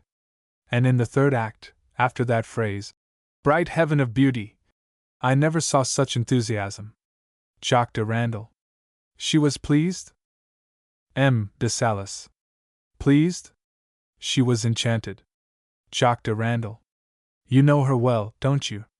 M. De Salis. Oh, yes, for some time back. I had supper with her and some of her friends after the performance. Jock de Randal. Were there many of you? M. De Salis. No, about a dozen. You know she is rather particular. Jock de Randal. It is pleasant to be intimate with her, is it not? M. De Salis. Exquisite. And then, you know, she is a woman in a million. I do not know whether you agree with me, but I find there are so few women that are really women. Jock de Randal laughs. I have found that out. M. De Salis. Yes, and you have found out that there are women who have a feminine air, but who are not women. Jock de Randal. Explain yourself. M. De Salis. Good gracious. Our society women, with very rare exceptions, are simply pictures. They are pretty, they are distinguished, but they charm you only in their drawing rooms. The part they play consists entirely in making men admire their dress, their dainty ways, all of which are assumed. Jock de Randal. Men love them, nevertheless. M. De Salis. Oh, very rarely, my dear fellow. Jock de Randal. Pardon me. M. De Salis. Oh, yes, dreamers do. But men, real men, men who are passionate, men who are positive, men who are tender, do not love the society woman of today, since she is incapable of love. My dear fellow, look around you. You see intrigues, everyone sees them, but can you lay your finger upon a single real love affair, a love that is disinterested, such a love as there used to be, inspired by a single woman of our acquaintance? Don't I speak the truth? It flatters a man to have a mistress, it flatters him, it amuses him, and then it tires him. But turn to the other picture and look at the woman of the stage. There is not one who has not at least 5 or 6 love affairs on the carpet, idiotic follies, causing bankruptcy, scandal, and suicides. Men love them. Yes, they love these women because these women know how to inspire love, and because they are loving women. Yes, indeed, they know how to conquer men, they understand the seduction of a smile, they know how to attract, seize, and wrap us up in their hearts, how to enslave us with a look, and they need not be beautiful at that. They have a conquering power that we never find in our wives. Jock de Randal. And the Santelli is a seductress of this kind? M. De Salis. She is first among the first. Ah, the cunning little coquette. She knows how to make men run after her. Jacques de Randal. Does she do only that? M. de Salis. A woman of that sort does not give herself the trouble of making men run after her unless she has some further object in view. Jacques de Randal. The devil! You make me believe you attend 2 first nights in the same evening. M. de Salis. My dear boy, don't imagine such a thing. Jacques de Randal. Great heavens! You have such a satisfied and triumphant air, an air so desirous of calm at home. If I am deceived, I am sorry, for your sake. M. de Salis. Well, we will assume that you are deceived and. Scene 4. The Seine and Madame de Salis. M. de Salis gaily. Well, my dear, Jacques remains. He has consented for my sake. Madame de Salis. I congratulate you. And how did you achieve that miracle? M. de Salis. Oh, easily enough, in the course of conversation. Madame de Salis. And of what have you been talking? Jacques de Randal. Of the happiness that comes to a man who remains quietly at home. Madame de Salis. That sort of happiness has but little attraction for me. I like the excitement of travel. Jacques de Randal. There is a time for everything, and travel is very often inopportune and very inconvenient. Madame de Salis. But how about that important appointment of yours at 9 o'clock? Have you given it up altogether, Monsieur de Randal? Jacques de Randal. I have, madame. Madame de Salis. You are very changeable. Jacques de Randal. No, no, I am simply adapting myself to circumstances. M. de Salis. Will you pardon me if I write a note? Sits at desk at the other end of the drawing-room. Madame de Salis to Jacques de Randal. What has happened? Jacques de Randal. Oh, nothing, everything is all right. Madame de Salis. When do we go? Jacques de Randal. Not at all. Madame de Salis. Are you mad? Why?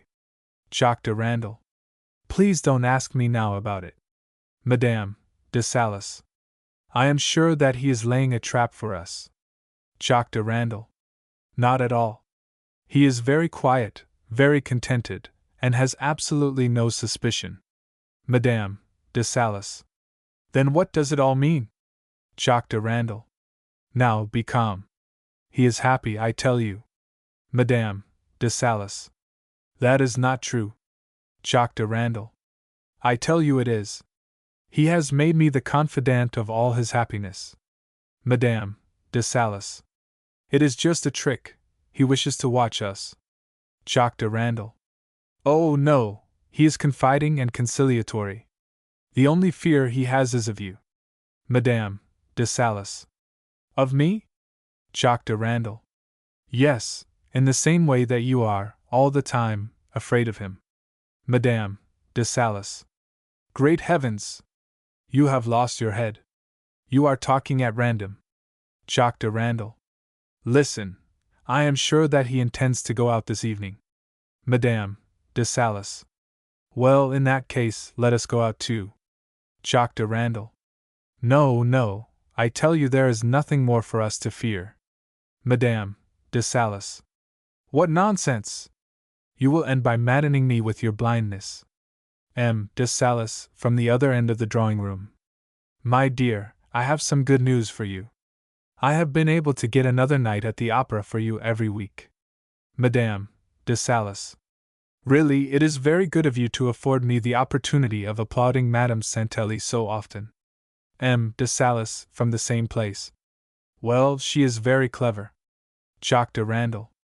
And everybody says she is charming. Madame de Salis, irritably. Yes, it is only such women who please men. Jacques de Randal. You are unjust. Madame de Salis. Oh, my dear Randal, it is only for such women that men commit follies, and sarcastically, understand me, the measure of a man's folly is often the measure of his love. M. de Salis, from the same place. Oh, no, my dear girl, men do not marry them, and marriage is the only real folly that a man can commit with a woman. Madame de Salis. A beautiful idea, truly, when a woman has to endure all man's caprices. Jacques de Randal. Oh no, not having anything to lose, they have nothing to risk. Madame de Salis. Ah, men are sad creatures. They marry a young girl because she is demure and self-contained, and they leave her on the morrow to dangle after a girl who is not young and who certainly is not demure, her chief attraction being that all the rich and well-known men about town have at one time been in her favor. The more danglers she has after her, the more she is esteemed, the more she is sought after, and the more she is respected, that is to say, with that kind of Parisian respect which accrues to a woman in the degree of her notoriety, a notoriety due either to the scandal she creates, or the scandal men create about her. Ah, yes, you men are so nice in these things. M. de Salis laughs gently. Take care! One would think you were jealous. Madame de Salis. I? Jealous? For whom do you take me? The butler announces.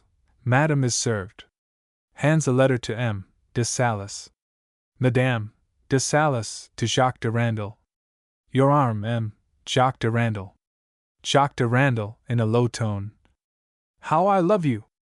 Madame de Salis, indifferently. Just a little, I suppose. Jacques de Randal. Ah, no, with all my soul. M. de Salis, after reading his letter. Come along, then, let us go to dinner.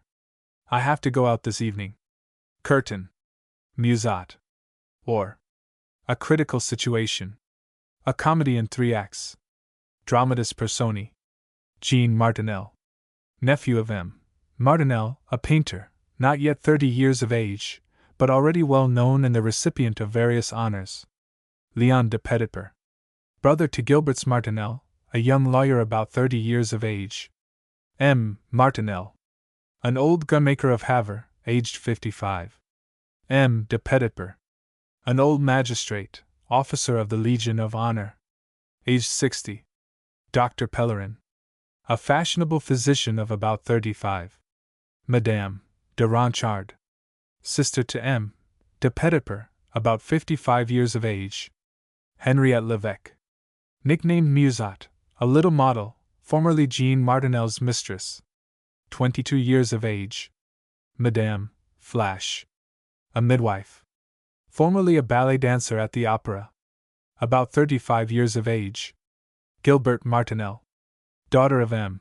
and Madame de Petitper, married in the morning to Jean Martinel. About 20 years old.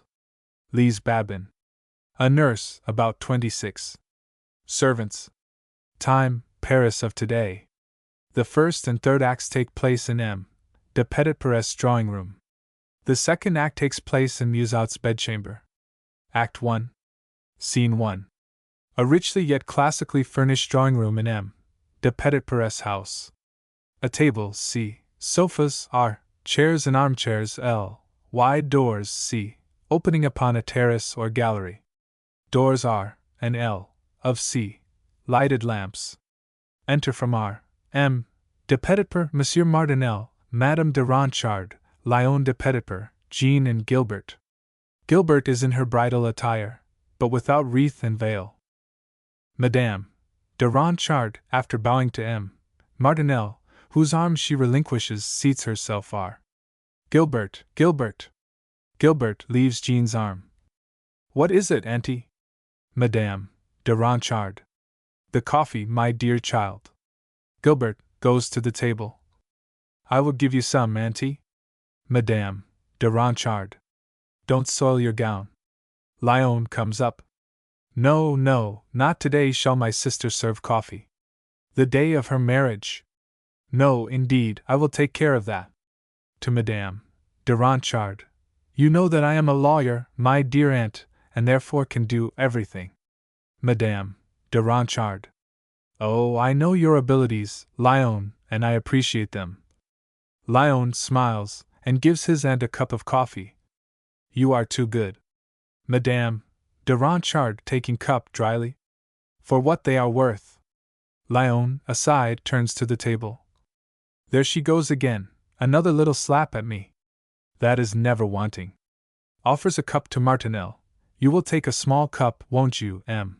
Martinel, and a nip of old brandy with it? I know your tastes. We will take good care of you. Martinel. Thank you, Lyon. Lyon, to Petitper. Will you have a cup, father? Petitper. I will, my son. Lyon, to the newly married couple, seated and talking aside. And you bridal pair there? The couple, absorbed in each other, do not answer. Oh, I suppose we must not bother you. He sets cup down on the table. Petitper to Martinel. You don't smoke, I believe? Martinel. Never, thank you. Madame de Ronchard. You astonish me. My brother and Lyon would not miss smoking each day for anything in the world. But what an abomination a cigar is! Petitper. A delicious abomination, Clarice. Lyon turns to Madame de Ronchard. Almost all abominations are delicious, Auntie. In fact, many of them, to my personal knowledge, are exquisite. Madame de Ronchard. You naughty fellow! Petitper takes Lyon's arm. Come and smoke in the billiard room, since your aunt objects to it here. Lyon to Petitper.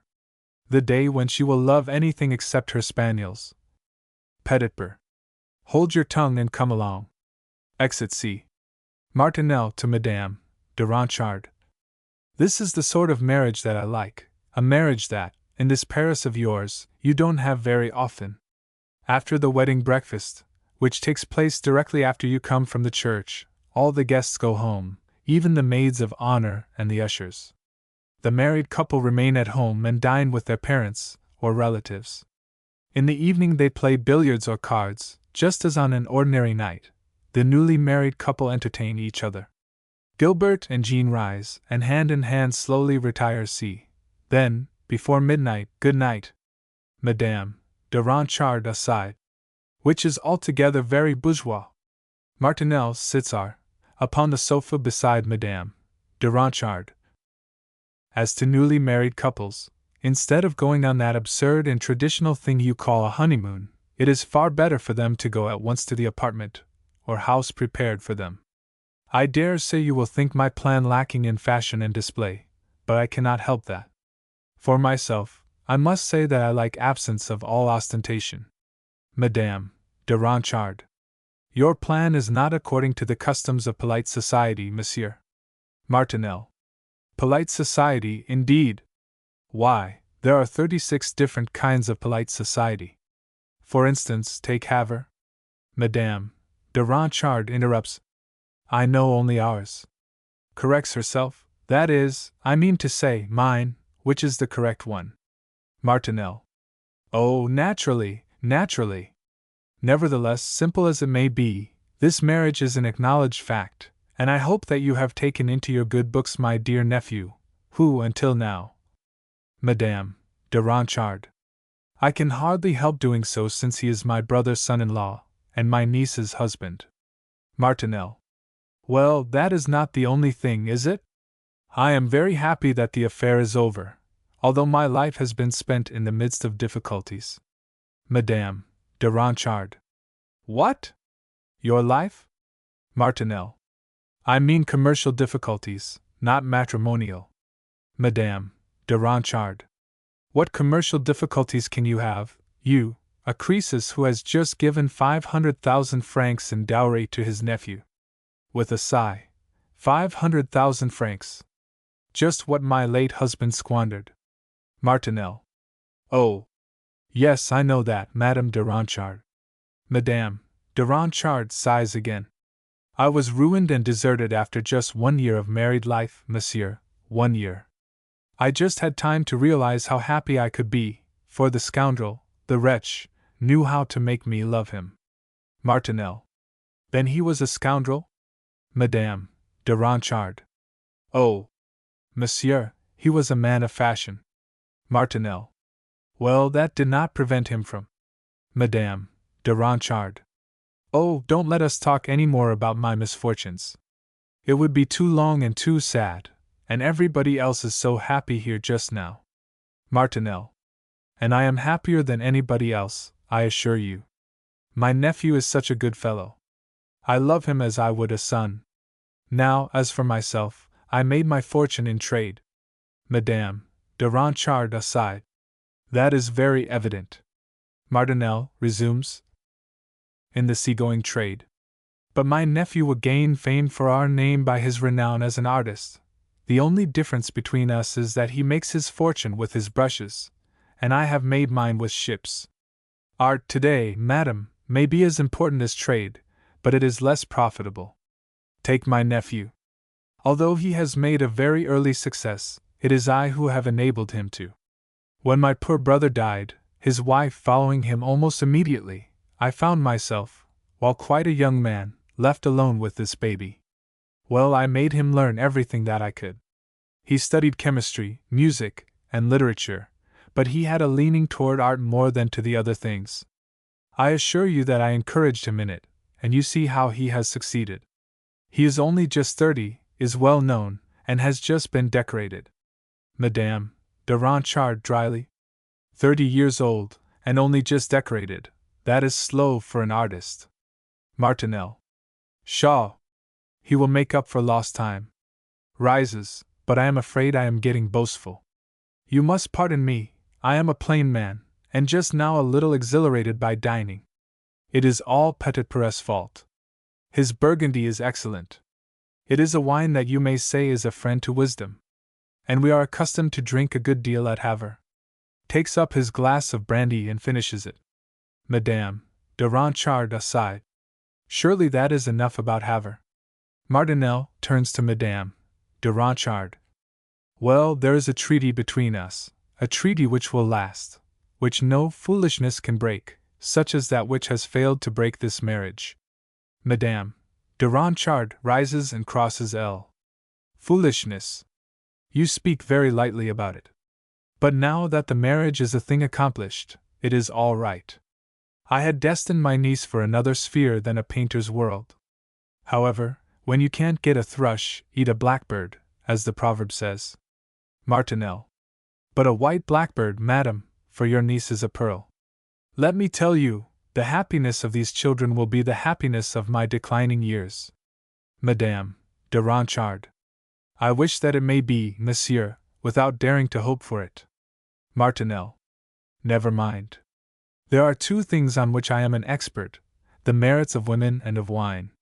Madame de Ranchard aside. Especially upon the latter. Martinel. They are the only two things worth knowing in life. Scene 2. The same characters and Petitpierre who enters C, with Lyon. Petitpierre.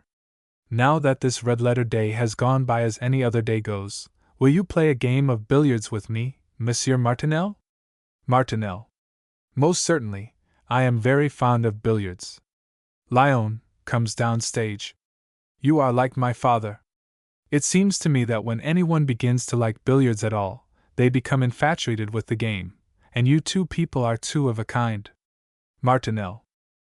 My son, when a man grows old, and has no family, he has to take refuge in such pleasures as these. If you take bait fishing as your diversion in the morning and billiards for the afternoon and evening, you have two kinds of amusement that are both worthy and attractive. Lyon. Oh ho! Bait fishing, indeed! That means to say, getting up early and sitting with your feet in the water through wind and rain in the hope of catching, perhaps each quarter of an hour, a fish about the size of a match. And you call that an attractive pastime? Martinel. I do, without a doubt. But do you believe that there is a single lover in the world capable of doing as much for his mistress throughout 10, 12, or 15 years of life? If you asked my opinion, I think he would give it up at the end of a fortnight. Madame de Ranchard. Of a truth, he would. Lyon interrupts. Pardon me, I should give it up at the end of a week. Martinel. You speak sensibly. Petitpierre. Come along, my dear fellow. Martinel. Shall we play 50 up? Petitpierre. 50 up will do. Martinel turns to Madame de Ranchard. We shall see you again shortly, madam. Madame de Ranchard. Well, I have had enough of Havre for the present. Exit Martinel and Petitpierre. Scene 3. Leon and Madame de Ranchard. Lyon. Martinel is a good fellow. Not a man of culture, but bright as sunshine and straight as a rule. Madame de Ronchard seated L. He is lacking in distinction of manner. Lyon, inadvertently. How about yourself, Aunt? Madame de Ronchard. What do you mean? Lyon corrects himself and approaches Madame de Ronchard. I said, how about yourself? You know what I mean. You have such an intimate knowledge of the world that you are a better judge of human nature than anyone I know. Madame de Ronchard. Indeed I am. You were too small a boy to recollect it, but nevertheless, I went a great deal into society before my husband spent all my money, and let me tell you that I was a great success. For instance, at a grand ball given by the Turkish ambassador, at which I was dressed as Salammbô. Lyon interrupts. What, you, the Carthaginian princess? Madame de Ronchard. Certainly. Why not? Let me tell you that I was greatly admired, for my appearance was exquisite. My dear, that was in 1860. Lyon sits near Madame de Ronchard. Oh, no dates. For goodness sake, no dates. Madame de Ronchard. It is not necessary to be sarcastic. Lyon.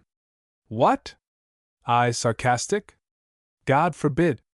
It is simply this, in view of the fact that you did not wish this marriage to take place, and that I did, and that the marriage has taken place, I feel very happy. Do you understand me? It is a triumph for me, and I must confess that I feel very triumphant this evening. Tomorrow, however, vanish the triumpher, and there will remain only your affectionate little nephew. Come, smile, Auntie. At heart you are not as ill-natured as you pretend to be, and that is proved by the generosity of soul you have evinced in founding at Neuilly, despite your modest means, a hospital for lost dogs. Madame de Ronchard. What else could I do? When a woman is alone and has no children, and I was married such a short time, do you know what I am, after all? Simply an old maid, and like all old maids. Lyon finishes the sentence for her. You love toy dogs. Madame de Ronchard. As much as I hate men. Lyon. You mean to say one man. Well, I could hardly blame you for hating him. Madame de Ronchard. And you know for what kind of girl he abandoned and ruined me. You never saw her, did you? Lyon. Pardon me, I did see her once in the Champs-Élysées. I was walking with you and my father. A gentleman and lady came toward us. You became excited, quickened your steps, and clutched nervously at my father's arm, and I heard you say in a low voice, Don't look at them, it is she. Madame de Ronchard. And what were you doing? Lyon. I was looking at him. Madame de Ronchard rises. And you thought her horrible, didn't you? Lyon. I really don't know. You know I was only 11 years old. Madame de Ronchard crosses R. You are insufferable. Go away, or I shall strike you. Lyon, soothingly and rising. There, Aunt, I won't do it again. I will be good, I promise you, if you will forgive me. Madame de Ronchard rises, as if to go out see. I will not. Lyon. Please do. Madame de Ronchard returns. I will not. If it were simply a case of teasing me, I could let it pass, for I can take care of myself, but you have done your sister wrong, and that is unforgivable. Lyon. How? Madame de Ronchard stands of table and drums on it with her fingers. Why, this marriage. You brought it about. Lyon imitates her action at of table. That is true, and I did right.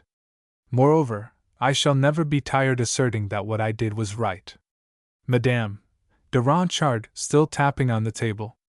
And for my part one shall never be tired of saying that Gilbert has not married the right man.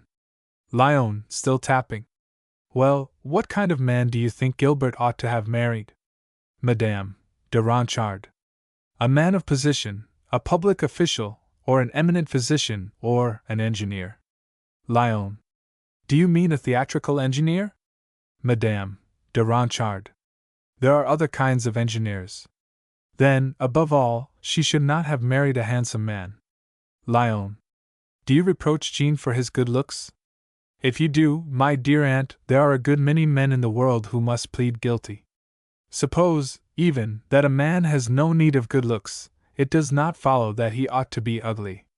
Madame de Ronchard sits on a little stool by the table, clasps her hands, and looks upward.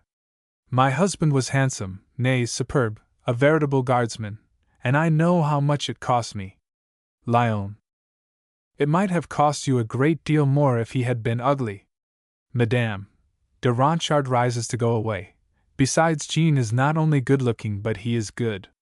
He is not vain, but modest, and he has genius, which is manifesting itself more and more every day. He will certainly attain membership in the Institute. That would please you, would it not? That would be worth more than a simple engineer, and moreover, every woman finds him charming, except you. Madame de Ronchard. That's the very thing for which I blame him. He is too good and too honest. He has already painted the portraits of a crowd of women, and he will continue to do that. They will be alone with him in his studio for hours at a time, and everybody knows what goes on in those studios. Lyon. You have been accustomed to go there, my dear aunt? Madame de Ronchard dreamily. Oh, yes.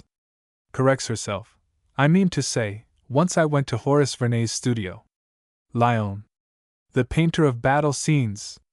Madame de Ronchard. Well, what I say of Jean, I say of all artists, that they ought not to be allowed to marry into a family of lawyers and magistrates, such as ours. Such doings always bring trouble. I ask you as a man, is it possible to be a good husband under such conditions, among a crowd of women continually around you who do nothing but unrobe and redress themselves, whether they be clients or models, pointedly, especially models? Madame de Ronchard rises and Lyon is silent. I said models, Lyon. Lyon. I understand you, aunt. You make a very pointed and delicate allusion to Jean's past. Well, what of it? If he did have one of his models for a mistress, he loved her, and loved her sincerely for 3 years. Madame de Ronchard. You mean to tell me a man can love such women? Lyon. Every woman can be loved, my dear aunt, and this woman certainly deserved to be loved more than most women. Madame de Ronchard. A great thing, truly, for a model to be pretty. That is the essential thing, I should think. Lyon. Whether it be essential or not, it is nevertheless very nice to be pretty. But this girl was better than pretty, for she had a nature which was exceptionally tender, good, and sincere. Madame de Ronchard. Well, then, why did he leave her? Lyon. What? Can you ask me such a question, you, who know so much about the world and the world's opinions? Folds his arms. Would you advocate free love? Madame de Ronchard indignantly. You know I would not. Lyon seriously. Listen. The truth is, that it happened to Jean as it has happened to many others besides him, that is to say, there was a pretty little 19-year-old girl whom he met, whom he loved, and with whom he established an intimacy little by little, an intimacy which lasted 1, 2, 3 years, the usual duration of that sort of thing. Then, as usually happens, there came a rupture which is sometimes violent, sometimes gentle, but which is never altogether good-natured. Then also, as usual in such cases, each went a separate way, the eternal ending, which is always prosaic, because it is true to life. But the one thing that distinguishes Jean's liaison from the usual affair is the truly admirable character of the girl in the case. Madame de Ronchard. Oh, admirable character! Mademoiselle, tell me, what is the name of this young lady? If you mentioned it, I have forgotten it. Mademoiselle Muse. Lyon. Musette, auntie, little Musette. Madame de Ronchard. Musette. Pshaw, that's a very common name. It reminds me of the Latin Quarter, and of Bohemian life. With disgust. Musette. Lyon. No, not Musette. Musette, with an O instead of an E. She is named Musette because of her pretty little nose. Can't you understand? Musat, the name explains itself. Madame de Ronchard, with contempt. Oh, yes, a fin de siècle Musat, which is still worse. Musat is not a name. Lyon. My dear aunt, it is only a nickname. The nickname of a model. Her true name is Henriette Levesque. Madame de Ronchard, puzzled. Levesque? Lyon. Yes, Levesque. What does this questioning mean? It is just as I told you, or else I know nothing about it. Now, Henriette Levesque, or Musat, if you prefer that term, has not only been faithful to Jean during the course of her love affair with him, has not only been devoted and adoring, and full of a tenderness which was ever watchful, but at the very hour of her rupture with him, she gave proof of her greatness of soul. She accepted everything without reproach, without recrimination. The poor little girl understood everything, understood that all was finished and finished forever. With the intuition of a woman, she felt that Jean's love for my sister was real and deep. She bowed her head to circumstances and she departed, accepting, without a murmur, the loneliness that Jean's action brought upon her. She carried her fidelity to the end, for she would have slain herself sooner than become, hesitating out of respect for Madame de Ronchard, a courtesan. And this I know? Madame de Ronchard. And has Jean never seen her since? Lyon. Not once, and that is more than 8 months ago. He wished for news of her, and he gave me the task of getting it. I never found her, and I have never been able to gain any knowledge of her. So cunningly did she arrange this flight of hers, this flight which was so noble and so self-sacrificing. Changing his tone. But I don't know why I repeat all this. You know it just as well as I do, for I have told it to you a dozen times. Madame de Ronchard. It is just as incredible at the 20th time as at the first. Lyon. It is nevertheless the truth. Madame de Ronchard, sarcastically. Well, if it is really the truth, you were terribly wrong in helping Jean to break his connection with such an admirable woman. Lyon. Oh, no, aunt, I only did my duty. You have even called me harebrained, and perhaps you were right, but you know that I can be very serious when I wish. If this 3-year-old liaison had lasted until now, Jean would have been ruined. Madame de Ronchard. Well, how could we help that? Lyon. Well, these things are frightful, these entanglements. I can't help using the word. It was my duty as a friend, and I wished to impress it upon you, to rescue Jean, and as a brother, it was my duty to marry my sister to such a man as he. The future will tell you whether I was right or not. Coaxingly, and then, my dear aunt, when later you have a little nephew or a little niece to take care of, to dandle in your arms, you will banish all these little spaniels that you are taking care of at Neuilly. Madame de Ronchard. The poor little darlings. I abandon them. Don't you know that I love them as a mother loves her children? Lyon. Oh, yes, you can become an aunt to them, then, because you will have to become a mother to your little nephew. Madame de Ronchard. Oh, hold your tongue, you irritate me. Jean appears with Gilbert for a moment at sea. Jean, to servant entering R. Joseph, have you forgotten nothing, especially the flowers? Servant. Monsieur and Madame may rest assured that everything has been done. Exit servant L. Lyon to Madame de Ronchard.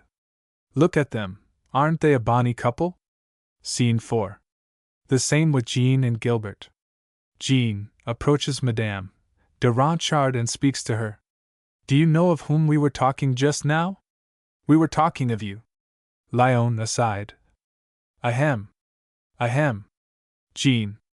Yes, I was just saying that I had not made you a present on the occasion of my nuptials, because the choosing of it demanded a great deal of reflection.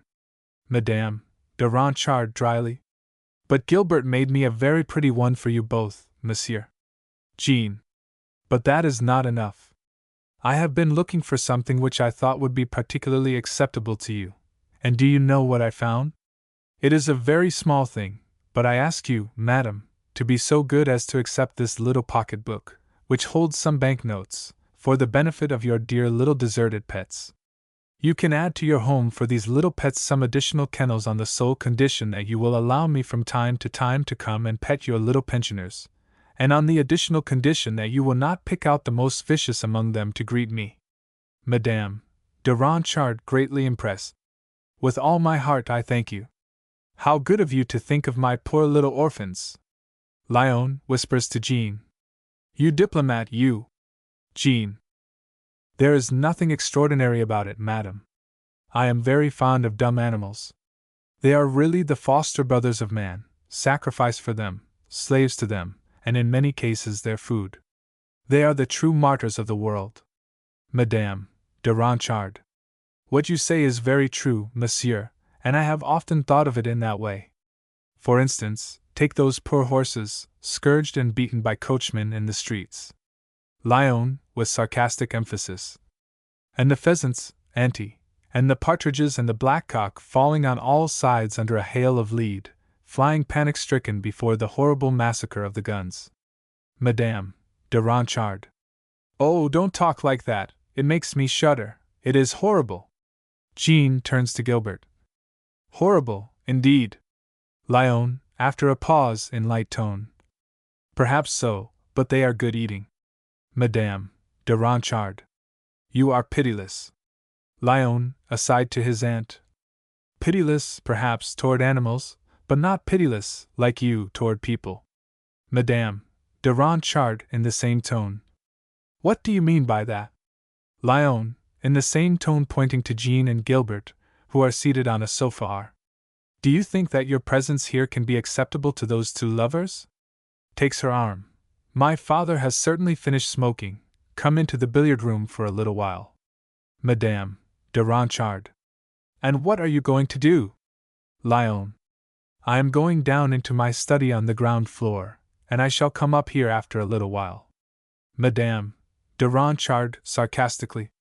Your study, indeed, your studio, you mean, you rascal, where your clients are, models. Lyon, with mock modesty. Oh, auntie. My clients, at least, don't unrobe, alas. Exit Lyonar, giving a mock benediction to the lovers. Children, receive my benediction. Exit Madame de Ronchard. C. Scene 5. Jean and Gilbert seated on the sofa at right. Jean. At last, you are my wife, mademoiselle. Gilbert. Mademoiselle? Jean. Forgive me. I hardly know how to address you. Gilbert. Call me Gilbert. There is nothing shocking about that, is there? Jean. Gilbert. At last, you are my wife. Gilbert. And truly, not without a good deal of trouble. Jean. And what a dainty, energetic little creature you are. How you fought with your father, and with your aunt, for it is only through you, and thanks to you, that we are married, for which I thank you with all my heart, the heart which belongs to you. Gilbert. But it is only because I trusted you, and that is all. Jean. And have you only trust for me? Gilbert. Stupid boy. You know that you pleased me. If you had only pleased me, my confidence in you would have been useless. One must love first. Without that, monsieur, nothing can come. Jean. Call me Jean, just as I have called you Gilbert. Gilbert hesitates. But that is not altogether the same thing. It seems to me that I cannot do it. Rises and crosses L. Jean rises. But I love you. I am no trifler, believe me, I love you. I am the man who loves you because he has found in you qualities that are inestimable. You are one of those perfect creatures who have as much brains as sentiment, and the sentimentality that permeates you is not the sickly sentimentality of ordinary women. It is that gloriously beautiful faculty of tenderness which characterizes great souls, and which one never meets elsewhere in the world. And then, you are so beautiful, so graceful, with a grace that is all your own, and I, who am a painter, you know how I adore the beautiful. Then, above everything, you drew me to you, but not only that, you wiped out the traces of the world from my mind and eyes. Gilbert. I like to hear you say that. But don't talk any more just now in that way, because it embarrasses me. However, I know, for I try to foresee everything, that to enjoy these things I must listen to them today, for your words breathe the passion of a lover. Perhaps in the future your words will be as sweet, for they could not help being so when a man speaks as you spoke and loves as you appear to love, but at the same time, they will be different. Jean. Oh. Gilbert sits on stool near the table. Tell me it over again. Jean. What drew me to you was the mysterious harmony between your natural form and the soul within it. Do you recollect my first visit to this house? Gilbert. Oh, yes, very well. My brother brought you to dinner, and I believe that you did not wish to come. Jean laughs. If that were true, it was very indiscreet of your brother to tell you. And he told you that? I am annoyed that he did so, and I confess I did hesitate somewhat, for you know I was an artist accustomed to the society of artists, which is lively, witty, and sometimes rather free, and I felt somewhat disturbed at the idea of entering a house so serious as yours, a house peopled by dignified lawyers and young ladies. But I was so fond of your brother, I found him so full of novelty, so gay, so wittily sarcastic and discerning, under his assumed levity, that not only did I go everywhere with him, but I followed him to the extent of meeting you. And I never ceased to thank him for it. Do you remember when I entered the drawing room where you and your family were sitting, you were arranging in a china vase some flowers that had just been sent to you? Gilbert. I do. Jean. Your father spoke to me of my Uncle Martinel, whom he had formerly known. This at once formed a link between us, for all the time that I was talking to him I was watching you arrange your flowers. Gilbert smiles. You looked far too long and too steadfastly for a first introduction. Jean. I was looking at you as an artist looks, and was admiring you, for I found your figure, your movements, and your entire self attractive. And then for the last 6 months I have often come to this house, to which your brother invited me and whither your presence attracted me, and finally I felt your sway as a lover feels the sway of the one he adores. There was an inexplicable, unseen attraction calling me to you. Sits beside her of table. Then a dim idea entered my brain, an idea that one day you might become my wife. It gained possession of my soul, and I immediately took steps to renew the friendship between your father and my uncle. The two men again became friends. Did you never divine my maneuvers? Gilbert. Divine your maneuvers? No, I suspected a little at times, but I was so astounded that a man like you, in the full flush of success, so well known, so sought after, should concern himself with such a little, unimportant girl as I, that, really, I could place no faith in the sincerity of your attention. Jean. Nevertheless, we quickly knew how to understand each other, did we not? Gilbert. Your character pleased me. I felt that you were loyal, and then you entertained me greatly, for you brought into our house that artistic air which gave my fancies life. I ought to tell you that my brother had already warned me that I should like you. You know that Lyon loves you. Jean. I know it, and I think it was in his brain that the first idea of our marriage had birth. After a short silence, you remember our return from Saint Germain after we had dined in the Henri IV Pavilion? Gilbert. I remember it well. Jean. My uncle and your aunt were in the front of the landau, and you and I on the rear seat, and in another carriage were your father and Lyon. What a glorious spring night! But how coldly you treated me. Gilbert. I was so embarrassed. Jean. You ought to recall that I put to you that day a question which I had already asked you, because you cannot deny that I had paid you very tender attention and that you had captured my heart. Gilbert. True. Nevertheless it surprised and upset me. Oh, how often have I remembered it since! But I have never been able to recall the very words you used. Do you remember them? Jean. No, they came from my lips, issuing from the bottom of my heart like a prayer for mercy. I only know that I told you that I should never re-enter your house if you did not give me some little hope that there should be a day when you would know me better. You pondered a long time before you answered me, but you spoke in such a low tone that I was anxious to make you repeat it. Gilbert takes up his sentence and speaks as if in a dream. I said that it would pain me greatly if I should see you no more. Jean. Yes, that is what you said. Gilbert.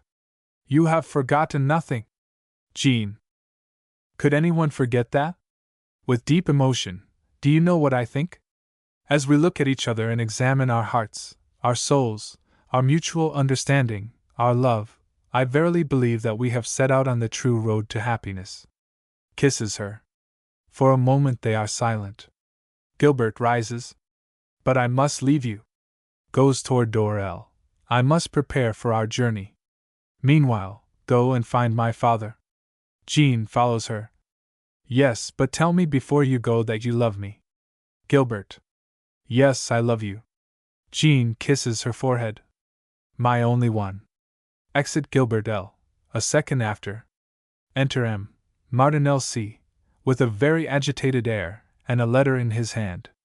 Martinel perceives Jean, quickly slips the letter into his pocket, then, recollecting himself. Have you seen Lyon? Jean. No, are you looking for him? Martinel. No, no, I have just a word to say to him concerning an engagement of small importance. Jean perceives Lyon. Wait a moment. Here he comes. Enter Lyon R. Exit Jean. C. Scene 6. Martinel and Lyon.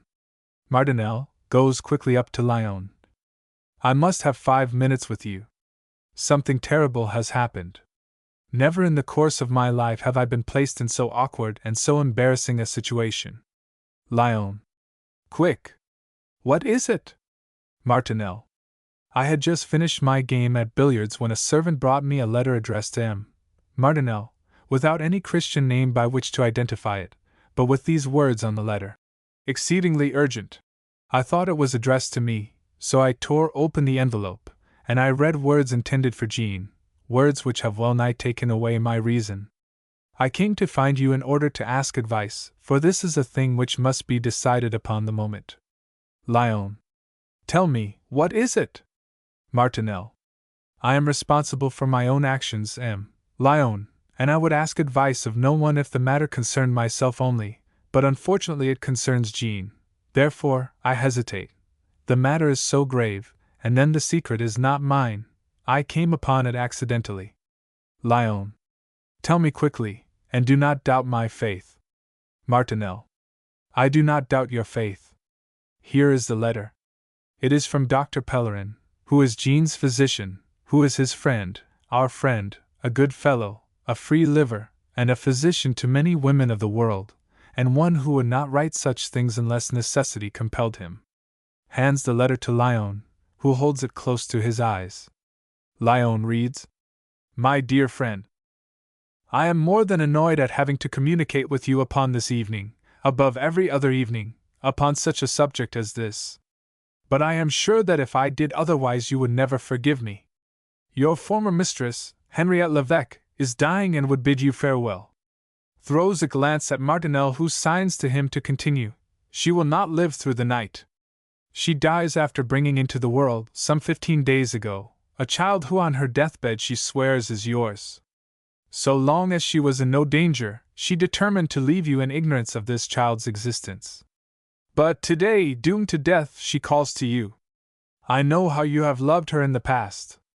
But you must do as you think fit. She lives in the Rue Chaptal at number 31. Let me know how I can serve you, my dear fellow, and believe me, always yours, Pellerin. Martinel. There you are. That letter came this evening. That is to say, at the one moment above all others when such a misfortune could threaten the whole future, the whole life of your sister, and of Jean. What would you do if you were I? Would you keep this confounded letter, or would you give it to him? If I keep it, we may save appearances, but such an act would be unworthy of me. Lyon energetically. I should say so. You must give the letter to Jean. Martinel. Well, what will he do? Lyon. He alone is the judge of his own actions. We have no right to hide anything from him. Martinel. Supposing he consults me? Lyon. He will not do it. In such situations a man consults only his conscience. Martinel. But he treats me like a father. If he hesitates a moment between his attention to his wife and the effacement of his happiness, what shall I tell him to do? Lyon. Just what you would do yourself in like case. Martinel. My impulse would be to go to the woman. What would be yours? Lyon, resolutely. I should go. Martinel. But how about your sister? Lyon, sadly, seating himself by the table. Yes, my poor little sister. What an awakening for her. Martinel, after a few seconds' hesitation, crosses abruptly from L to R. No, it is too hard a thing to do. I shall not give him this letter.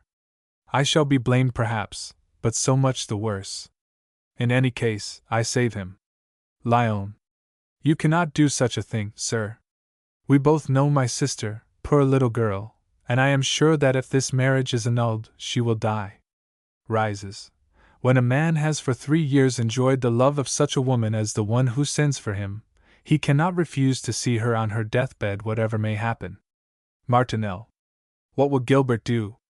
Lyon. She worships Jean, but you know how proud she is. Martinel. Will she accept the situation? Will she forgive it? Lyon. Of that I am very doubtful, especially after all that has been said about this poor girl in the family circle. But what does that matter? Jean must be warned at once. I am going to find him and bring him to you. Rises as if to go out see. Martinel. Well, how would you like me to tell him? Lyon. Simply give him the letter. Exit Lyon C. Scene 7. Martinel alone. Poor children! In the midst of their happiness, and at the zenith of joy. And that other poor girl, who is now suffering and slowly dying. Heavens! How unjust and how cruel life is at times. Scene 8. Re-enter Lyon with Jean. Jean walks briskly to see, of stage. What is it all about? Martinel. 1 minute, my poor boy, read this, and forgive me for having opened your letter. I opened it because I thought it was intended for me. Gives letter to Jean, and watches him read it. Lyon also watches him, standing L. Jean, after reading the letter, speaks to himself in a low tone, touched with deep but contained emotion. I must do it. I owe it to her. To Martinel. Uncle, I leave my wife in your charge. Say nothing until I return, and remain here till I come back. Wait for me. Turns to Lyon. I know you well enough to realize that you do not disapprove of what I am doing. To you I confide my future. I am going. Turns to the door R, but after casting a glance at the door L, which leads to his wife's chamber, says to Lyon, to you I owe the love your sister has bestowed upon me. Help me now to preserve it. Exit quickly R. Scene 9. Martinel and Lyon. Martinel, seated R. What shall we do now? What are we going to say? What explanations can we give? Lyon. Let me manage it. It is only right that I should do it since I brought about this marriage. Martinel rises. Well, I'd dearly love to be 48 hours older. Rising. I confess I do not like these love tragedies, and moreover the fact of the child entering into the case is awful. What is going to become of that poor little mortal? We cannot send him to the foundling asylum. Enter Gilbert L. Gilbert. Scene 10. Gilbert has removed her marriage robes, and now wears a handsome house gown. She carries an opera cloak, which she throws over a chair neath the door. Gilbert. Where is Jean? Lyon. Do not be disturbed, he will be back directly. Gilbert, in astonishment. Has he gone out? Lyon. Yes. Gilbert. Gone out? And on this evening, above all others? Lyon.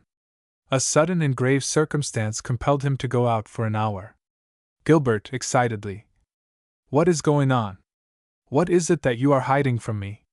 Your story is impossible. Some awful misfortune must have happened. Lyon and Martinel, together. Oh, no, no! Gilbert. Then, what is it? Tell me. Speak. Lyon. I cannot tell you anything. Be patient for an hour. It is Jean's duty to tell you of the sudden and unexpected call which has summoned him hence at such a time. Gilbert. What curious words ye use. A sudden and unexpected call? He is an orphan. His uncle is his only relative, then what?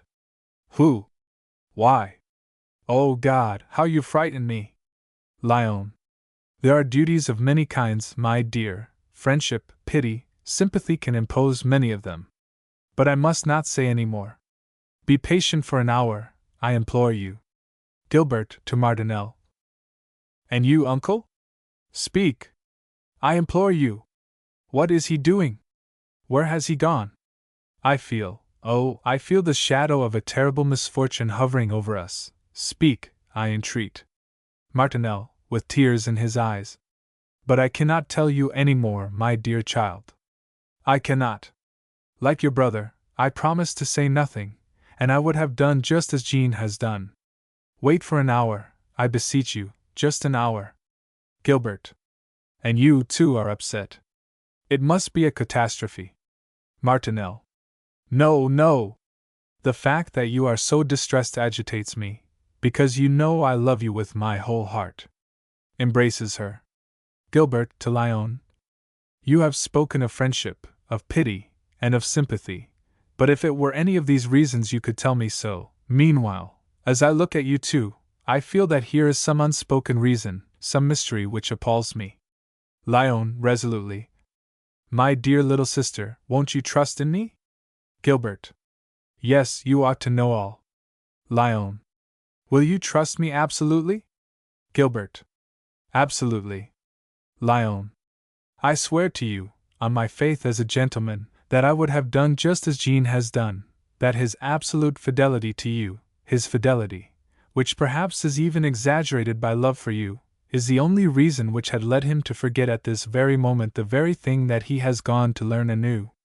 Gilbert looks Lyon straight in the eyes. I believe you, Lyon, and I thank you. Nevertheless, I tremble yet, and I shall tremble until he returns. If you swear to me that my husband was entirely ignorant of the cause which has made him leave me at this supreme moment, I will content myself as well as I can, trusting in you too. She stretches both hands to the two men. Scene 11. The same, with M. de Petitper and Madame de Ronchard, who enters quickly. See. Petitper. What is this I hear? Jean Martineau gone out? Martineau. He is coming back very soon, sir. Petitper. But why on earth did he go out on such an evening as this without a word of explanation to his wife? Turns to Gilbert. You know nothing about it, do you? Gilbert, seated of table. Father, I know nothing at all about it. Madame de Ronchard. And without a word of explanation to the family. That is indeed a lack of courtesy. Petitper to Martineau. And why has he acted in this way, sir? Martineau. Your son knows as much as I do, sir, but neither of us can reveal it to you. Moreover, your daughter has consented to wait until she can learn all about it from her husband on his return. Petitper. My daughter has consented, but I do not consent. Besides, it seems that you alone were forewarned of this sudden departure. Madame de Ronchard, in agitation to Martineau. It was to you they brought the letter, and you were the one who read it first. Martineau. You are correctly informed, madam. A letter was delivered here, but I would not shoulder the responsibility of this matter, and I showed the letter to your son, sir, turns to Petitper, and asked his advice with the intention of following it. Lyon. The advice that I gave is exactly what my brother-in-law has done of his own volition, and I esteem him all the more for it. Petitper turns to Lyon. It is I who should have been consulted, not you. If Jean's action is indeed excusable, his want of courtesy is absolutely unpardonable. Madame de Ronchard. It is scandalous. Lyon to M. Petitper. Yes, it would have been better to consult you, but the urgency of the matter did not allow it. You would have discussed the matter. My aunt would have discussed the matter. We should all have discussed the matter the whole night long, and you know there are times when one cannot afford to lose even seconds. Silence was necessary until Jean's return. When he does return, he will hide nothing from you, and I feel sure that you will judge him as I myself have judged him. Madame de Ronchard turns to Martineau. But this letter, from whom did it come? Martineau. Oh, I can tell you that. It came from a physician. Madame de Ranchard. From a physician, then he must have a sick patient, and it is on account of this patient that he made Jean come to him. But who is the patient? Oh ho! I surmise that it is a woman, that woman, his former mistress, who has played this card today. Sick! I suppose she has made a pretense of poisoning herself in order to show him that she loves him still and will always love him. Oh, the little wretch! To Lyon. This is the kind of people you stand up for. Yes, you, Lyon. It would be only reasonable, my dear aunt, not to air all these revolting theories of yours in Gilbert's presence, especially when you really know nothing at all. Gilbert rises. Do not speak any more about it, I pray you.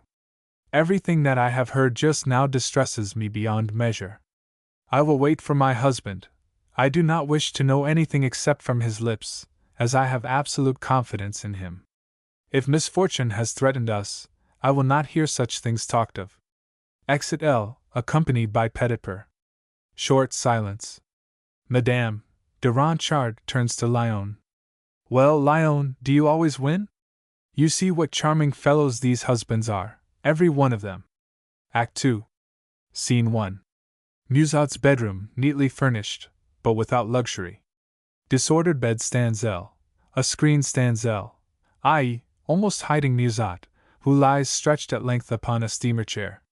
Beside the bed is a cradle, the head of which is turned up stage.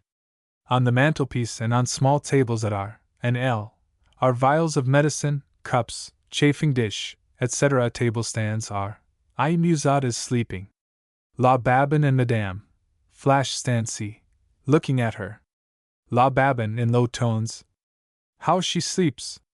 Madame Flash in the same voice. But she will not sleep long now, unless she is going into her last sleep. La Babin.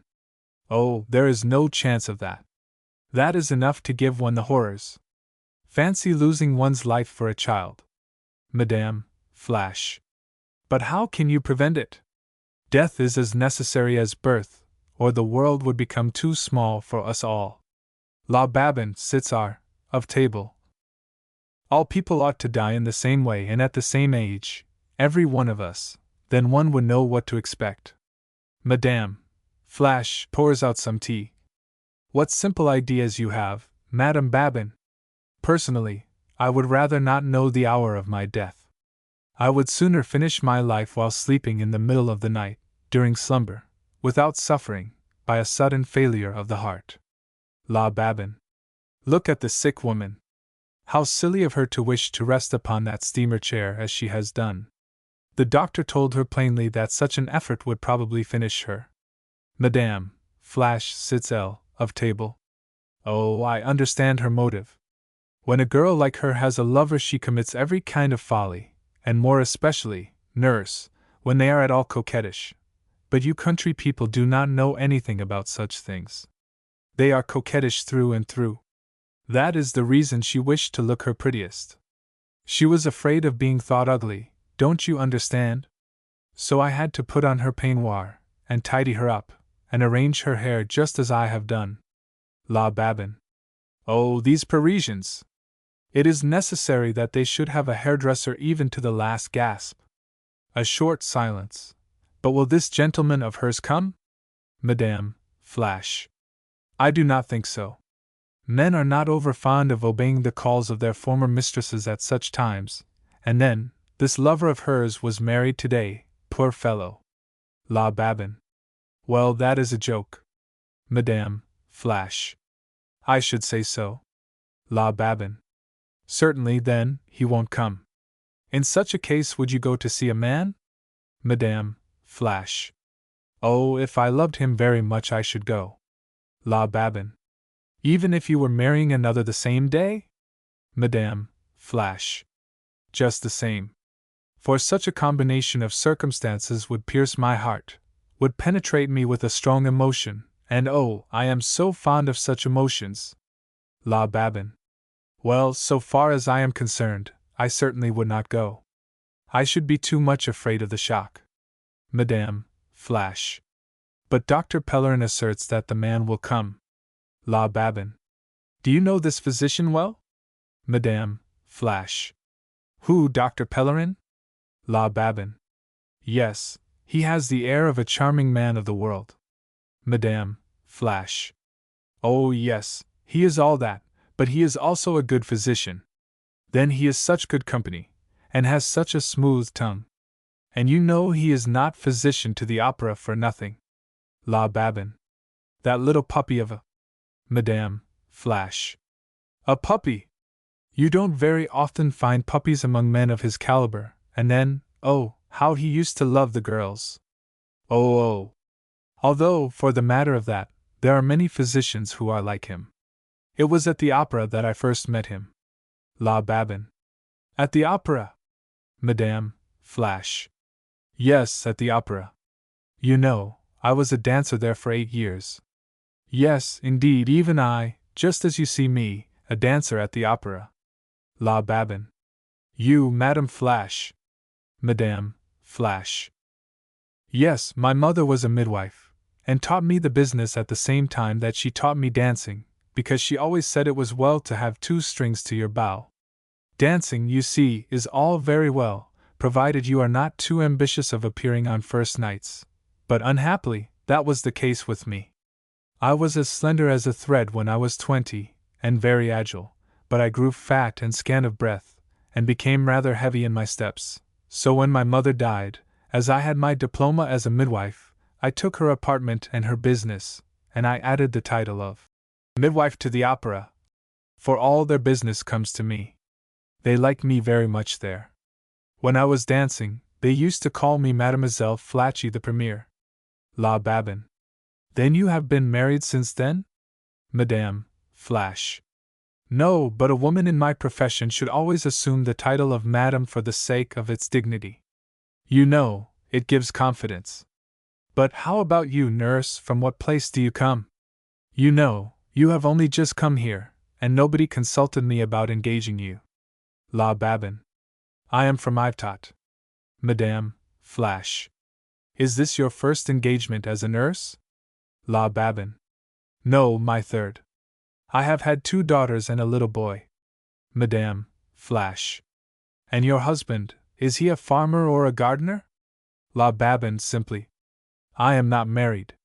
Madame. Flash, laughing. Not married, and with 3 children. Upon my word, let me compliment you, you are indeed precocious. La Babin. Don't talk about it, it was not my will. It is the good God who does these things. One cannot prevent it. Madame. Flash. How simple you are! Now you will probably have a 4th child. La Babin.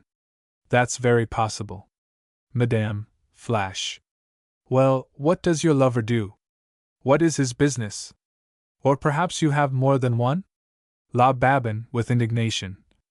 There has never been more than one. I give you my word, upon my hope of salvation. He is a lemonade seller at Yvetot.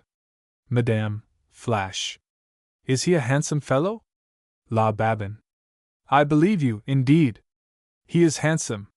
Confidentially, if I tell you all this, it is only because you are a midwife, and a midwife in such affairs as this is like a priest in the confessional. But you, Madame Flash, you, who have been a dancer at the opera, you must also have had, surely, little love affairs, little intrigues? Madame. Flash, evidently flattered, and in a dreamy tone. Oh, yes, 1 or 2. La Babin laughs. And have you never had this sort of accident? Points to the cradle. Madame. Flash. No. La Babin. How did that come? Madame. Flash rises and approaches the mantelpiece. Probably because I was a midwife. La Babin. Well, I know one in your profession who has had 5. Madame. Flash, with contempt. She evidently did not come from Paris. La Babin. That's true, she came from Courbevoie. Musat, in a feeble voice, is no one there? Madame. Flash. She is awakening. There. Folds up the screen which hides the long steamer chair. Musat. Hasn't he come yet? Madame. Flash. No. Musat. He will arrive too late. My God! My God! Madame. Flash. What an idea! He will come. Musat. And my little darling, my child? Madame. Flash. He is sleeping like an angel. Musat, after looking at herself in a hand mirror. I must not look like this when he comes. Oh God! Bring my child, I want to see him. Madame. Flash. But if I show him to you he will wake up, and who knows if he will go to sleep again. Musat. Bring the cradle here. A gesture of refusal from Madame Flash. Yes, yes. I insist, Madame. Flash and the nurse gently bring the cradle to her.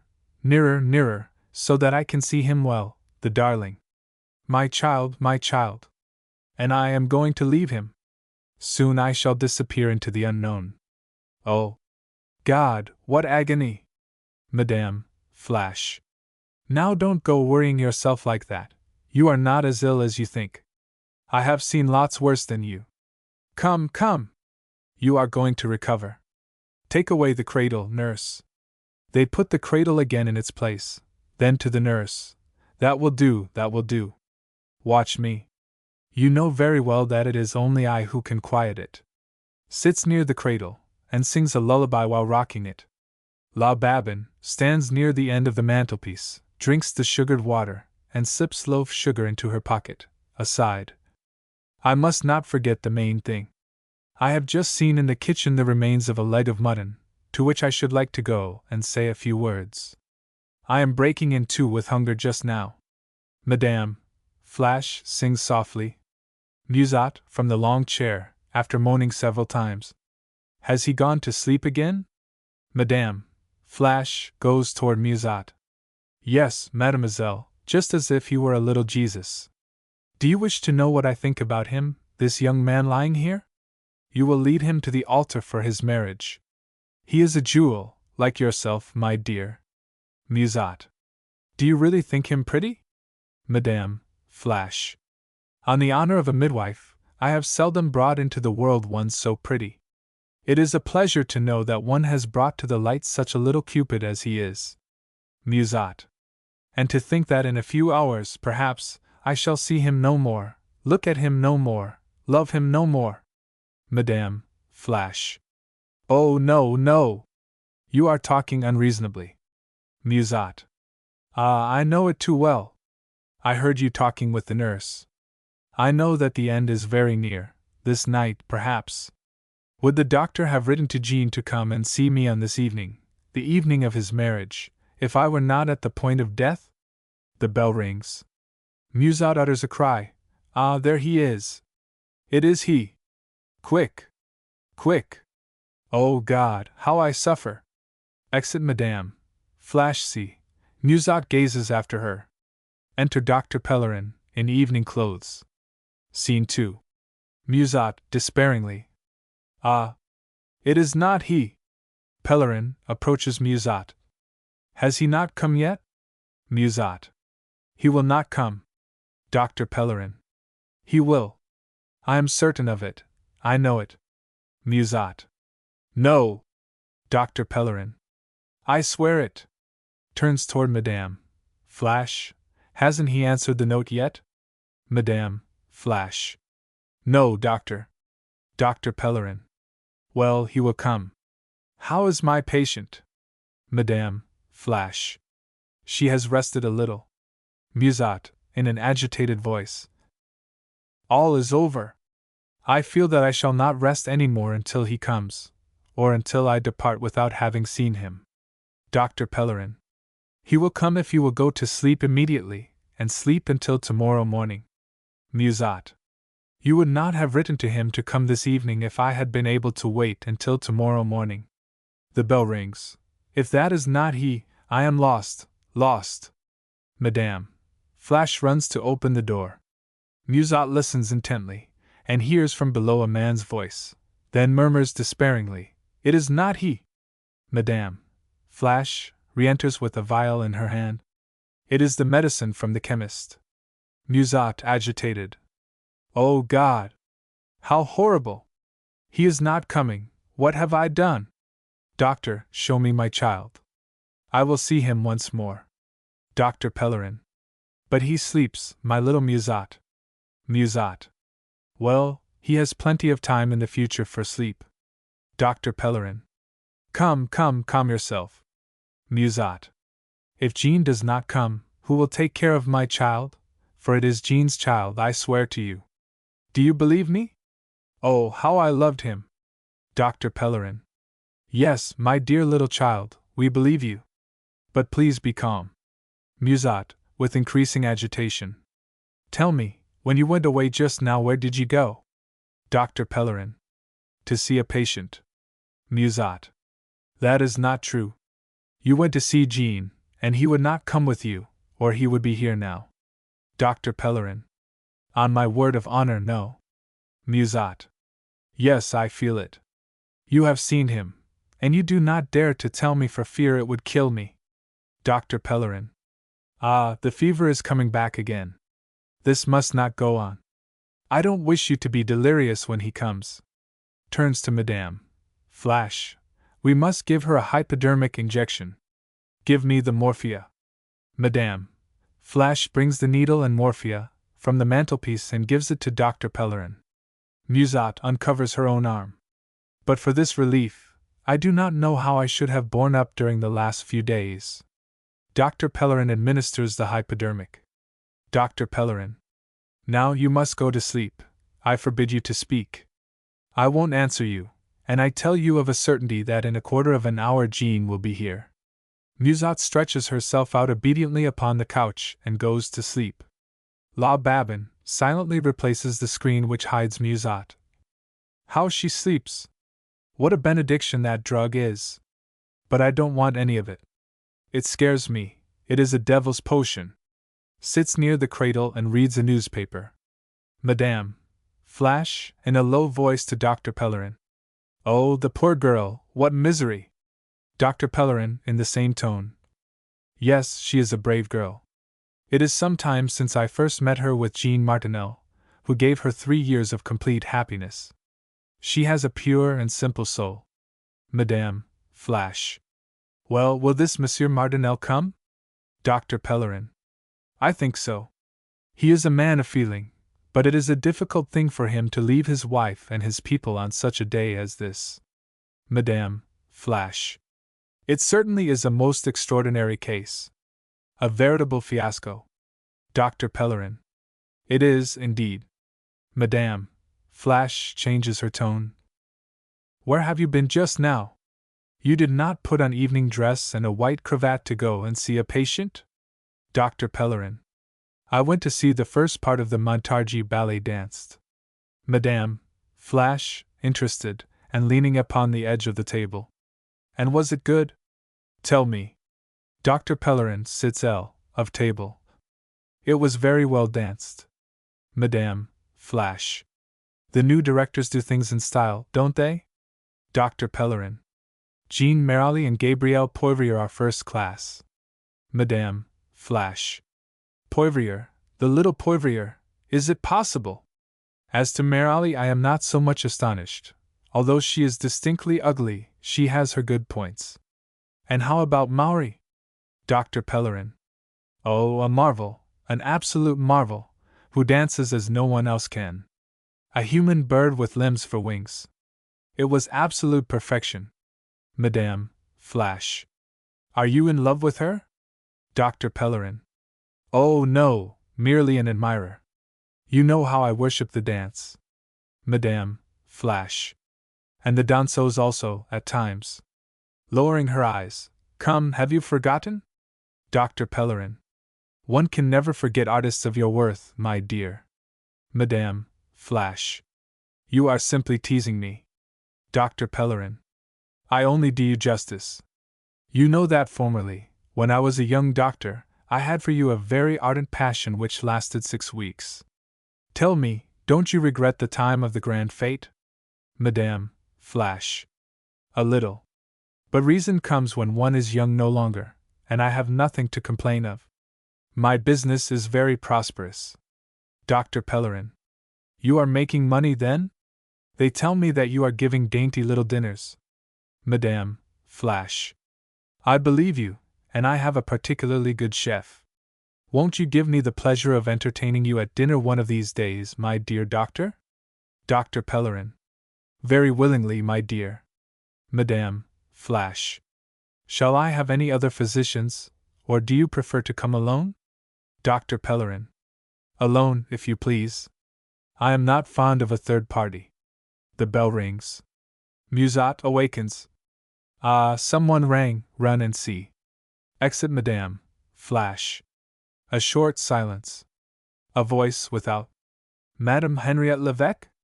Musat, emitting an anguished cry. Ah, it is he. There he is. Makes an effort to rise. Enter Jean Martinel. Jean! Jean! At last!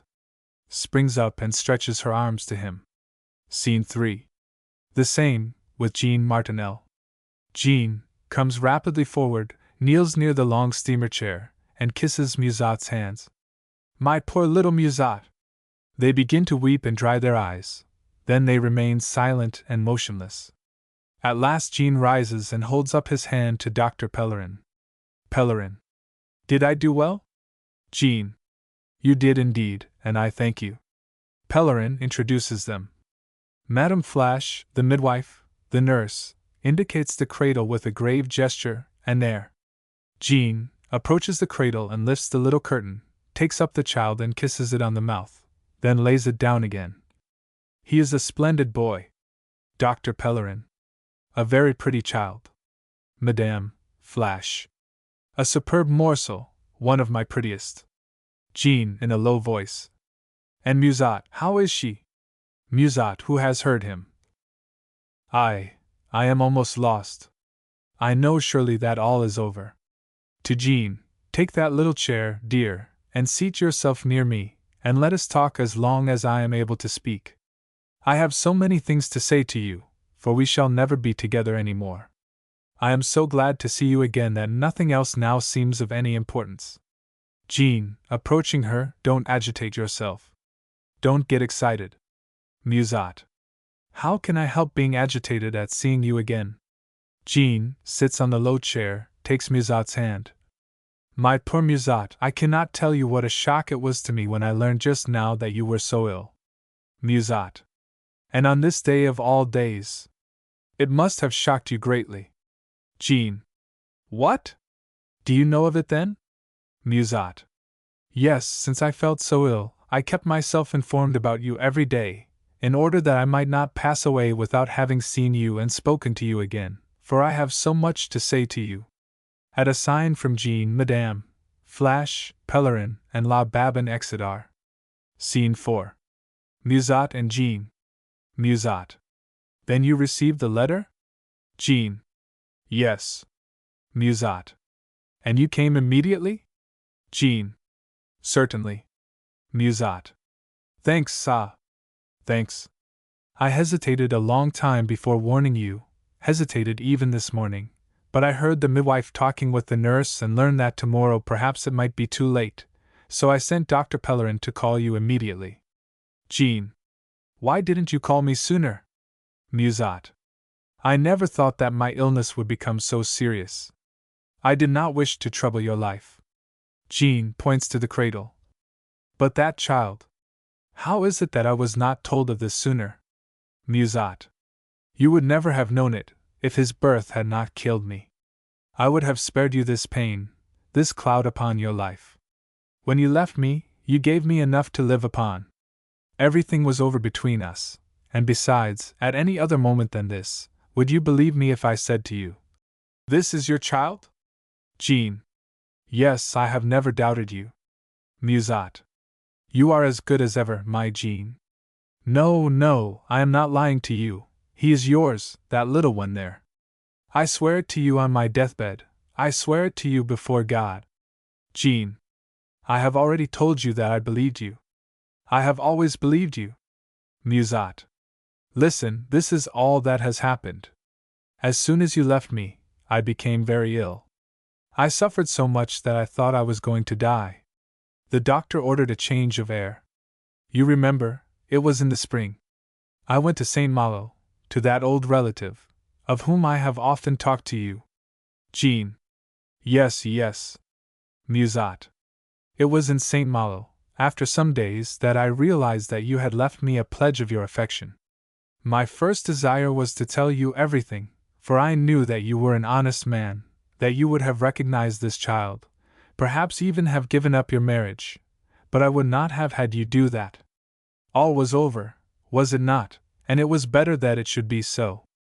I knew that I could never be your wife. Smiles, Musat, me, Madame Martinel. Oh, no! Jean.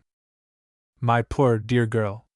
How brutal and hard we men are, without thinking of it, and without wishing to be so. Musat. Don't say that. I was not made for you. I was only a little model, and you were a rising artist, and I never thought that you would belong to me forever. Jean sheds tears. No, no, don't cry, you have nothing to reproach yourself with. You have always been so good to me. It is only God who has been cruel to me. Jean. Musat.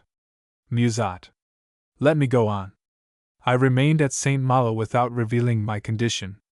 Then I came back to Paris, and here some months afterward the little one was born, the child.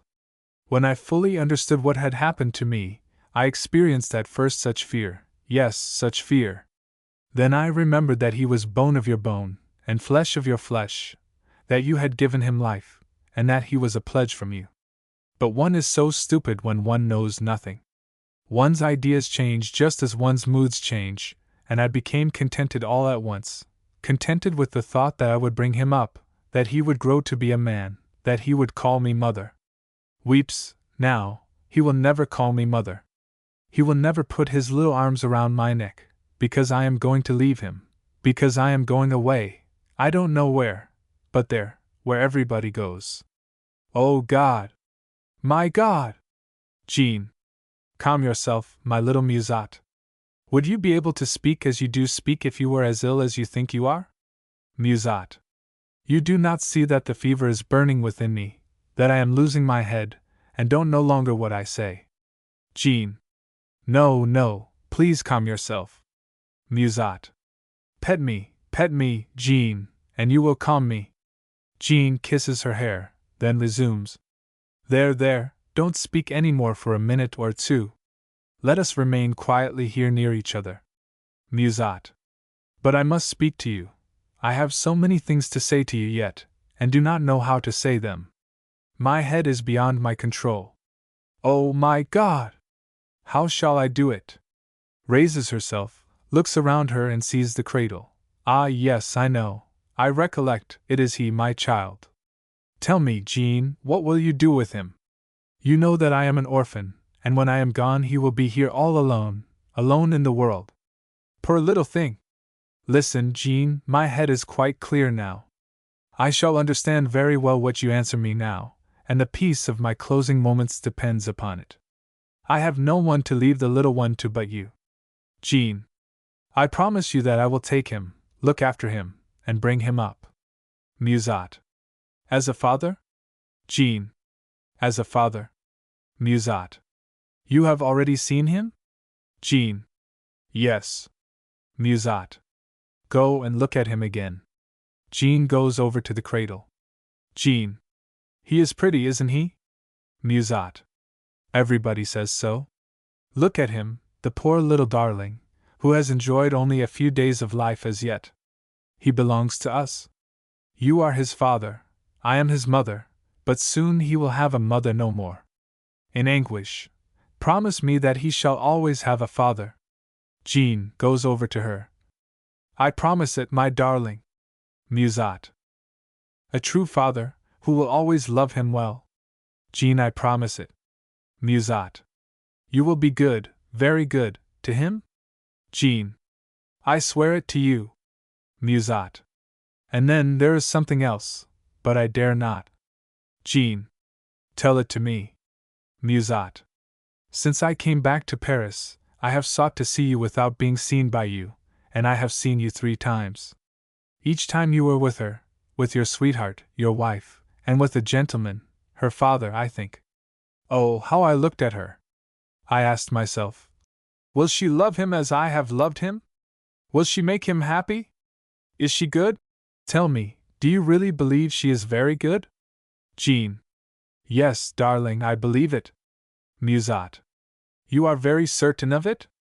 Jean. Yes, indeed. Musat. And I thought so too, simply from seeing her pass by.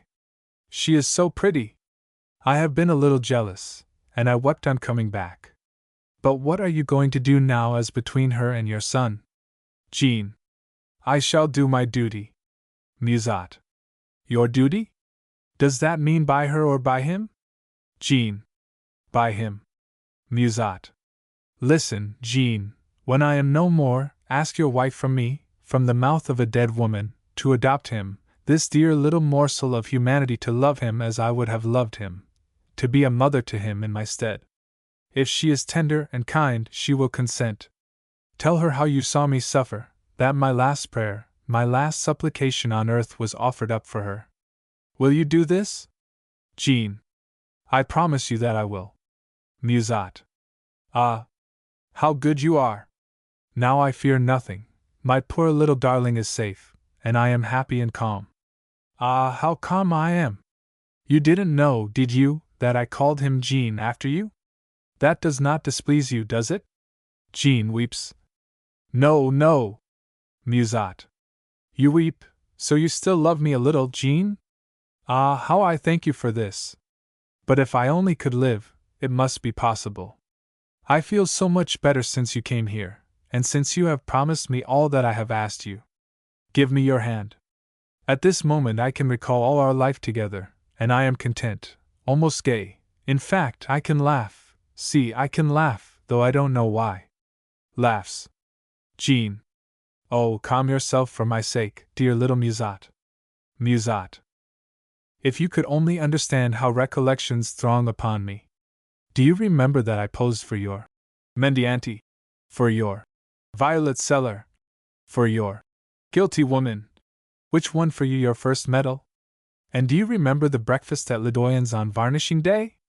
There were more than 25 at a table intended for 10. What follies we committed, especially that little, what did he call himself? I mean that little comic fellow, who was always making portraits which resembled no one. Oh yes, Tavernier. And you took me home with you to your studio, where you had 2 great mannequins which frightened me so, and I called to you, and you came in to reassure me. Oh, how heavenly all that was! Do you remember? Laughs again. Oh, if that life could only begin over again! Cries suddenly. Ah, what pain!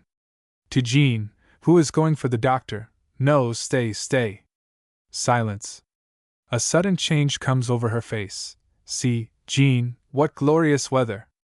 If you like, we will take the baby for a sail on a river steamboat. That will be so jolly. I love those little steamboats. They are so pretty. They glide over the water quickly and without noise. Now that I am your wife, I can assert myself. I am armed. Darling, I never thought that you would marry me. And look at our little one, how pretty he is, and how he grows. He is called Jean after you. And I have my 2 little Jeans, mine, altogether mine. You don't know how happy I am. And the little one walks today for the first time. Laughs aloud, with her arms stretched out, pointing to the child which she thinks is before her. Jean weeps. Musat! Musat! Don't you know me? Musat. Indeed I know you. Am I not your wife? Kiss me, darling. Kiss me, my little one. Jean takes her in his arms, weeping and repeating, Musat! Musat! Musat rises upon her couch, and with a gesture to Jean points to the cradle, toward which he goes, nodding. Yes, yes! With his head. When Jean reaches the cradle, Musat, who has raised herself upon her hands, falls lifeless upon the long steamer chair. Jean, frightened, calls out, Pèlerin! Pèlerin! Scene 5. The Seine, Pèlerin, Madame, Flash, and La Babin enter quickly. Pèlerin, who has gone swiftly to Musat, feels her pulse and listens at the heart. Her heart is not beating. Give me a mirror, Madame Flash. Jean. My God! Madame Flash gives a hand mirror to Pellerin, who holds it before the lips of Musat. Pause. Pellerin in a low voice. She is dead. Jean takes the dead woman's hand and kisses it fondly, his voice choked with emotion. Farewell, my dear little Musat. To think that a moment ago you were speaking to me, a moment ago you were looking at me, you saw me, and now, all is over. Pellerin goes to Jean and takes him by the shoulder. Now you must go at once. Go! You have nothing more to do here. Your duty is over. Jean rises. I go. Farewell, poor little Musat. Pellerin. I will take care of everything this evening. But the child, do you wish me to find an asylum for him? Jean. Oh no, I will take him. I have sworn it to that poor dead darling. Come and join me immediately at my house, and bring him with you. Then I shall have another service to request of you. But how about Musat, who is going to remain with her? Madame, Flash. I, monsieur. Have no anxiety. I am acquainted with all that must be done. Jean. Thank you, madam. Approaches the bed, closes Musat's eyes and kisses her fondly and for a long time upon her forehead. Farewell, Musat, forever. Goes softly to the cradle, removes the veil, kisses the child and speaks to it in a firm voice which at the same time is full of tears. I shall see you again directly, my little Jean. Exit quickly. Act 3. Scene 1. Same setting as in Act 1. Monsieur de Petitper, Madame de Ronchard, M. Martinel, and Lyon. Madame de Ronchard walks about in an agitated manner. 7 minutes to midnight. It is nearly 2 hours since Jean left us. Lyon, seated L. But my dear aunt, just allow a half-hour in the carriage for going and a half-hour for returning, and there remains just 1 hour for the business he had to attend to. Madame de Ronchard. Was it so very long, then, the business that called him hence? Lyon. Yes, my dear aunt, and now, why worry yourself by counting the minutes? Your agitation will change nothing in the end, and will not hasten Jean's return by a single second, or make the hands of the clock move more quickly. Madame de Ronchard. How can you ask me not to worry when my mind is full of anxiety, when my heart is beating, and I feel the tears rising into my eyes? Lyon. But, my dear aunt, you know very well you do not feel as badly as that. Madame de Ronchard. Oh, you irritate me. Martinel, seated near the table. Don't torment yourself, madam. True, the situation is a rather delicate one, but it need not disquiet you or frighten us, if we know how to bring to its consideration at this moment coolness and reason. Lyon. Just so, my dear aunt, Monsieur Martinel speaks truly. Madame de Ronchard crosses R. You ought to be beaten, you too. You know everything, and won't tell anything. How annoying men are! There is never any means of making them tell a secret. Martinel. Jean will come presently, and will tell you everything. Have a little patience. Petitper. Yes, let us be calm. Let us talk of other things, or be silent if we can. Madame de Ronchard. Be silent. That is about the most difficult thing. A servant enters R. A gentleman wishes to see M. Martinel. Martinel rises. Pardon me for a moment. To the servant. Very well, I am coming. Exit R. Scene 2. Madame de Ronchard approaches servant quickly. Baptiste, Baptiste. Who is asking for M. Martinel? Servant. I do not know, madam. It was the hall porter who came upstairs. Madame de Ronchard. Well, run now and look without showing yourself, and come back and tell us at once. Petitper, who has risen at the entrance of the servant. No, I will permit no spying, let us wait. We shall not have to wait long now. To the servant, you may go. Exit servant. Madame de Ronchard to Petitper. I do not understand you at all. You are absolutely calm. One would think that your daughter's happiness was nothing to you. For myself, I am profoundly agitated. Petitper. That will do no good. sits near the table are. Let us talk reasonably, now that we are a family party and Monsieur Martinel is absent. Madame de Ranchard sits R. If that man would only go back to Havre. Lyon sits L. of table. That would not change anything even if he could go back to Havre. Petitper. For my part, I think. Madame de Ranchard interrupts. Do you wish to hear my opinion? Well, I think that they are preparing us for some unpleasant surprise, that they wish to entrap us, as one might say. Petitper. But why? In whose interest? Jean Martinel is an honest man, and he loves my child.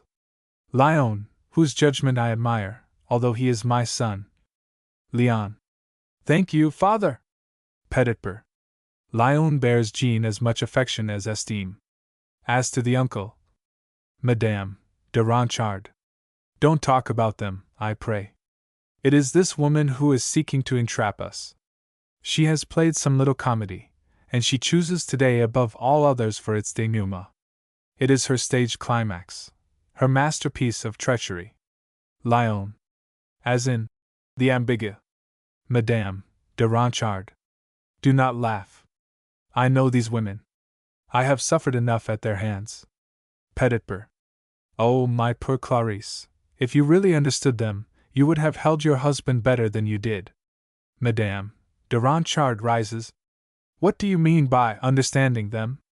Pardon me, to live with that roister coming in upon me when and whence he pleased, I prefer my broken life and my loneliness, with you. Petitper. No doubt you are right from your point of view of a married woman, but there are other points of view, perhaps less selfish and certainly superior, such as that of family interest. Madame de Ranchard. Of family interest, indeed? Do you mean to say that I was wrong from the point of view of the family interest, you, a magistrate? Petitper. My duties as a magistrate have made me very prudent, for I have seen pass under my eyes many equivocal and terrible situations, which not only agonized my conscience but gave me many cruel hours of indecision. Man is often so little responsible and circumstances are often so powerful. Our impenetrable nature is so capricious, our instincts are so mysterious that we must be tolerant, and even indulgent in the presence of faults which are not really crimes, and which exhibit nothing vicious or abandoned in the man himself. Madame de Ranchard. So, then, to deceive one's wife is not deceitful, and you say such a thing before your son? Truly, a pretty state of affairs.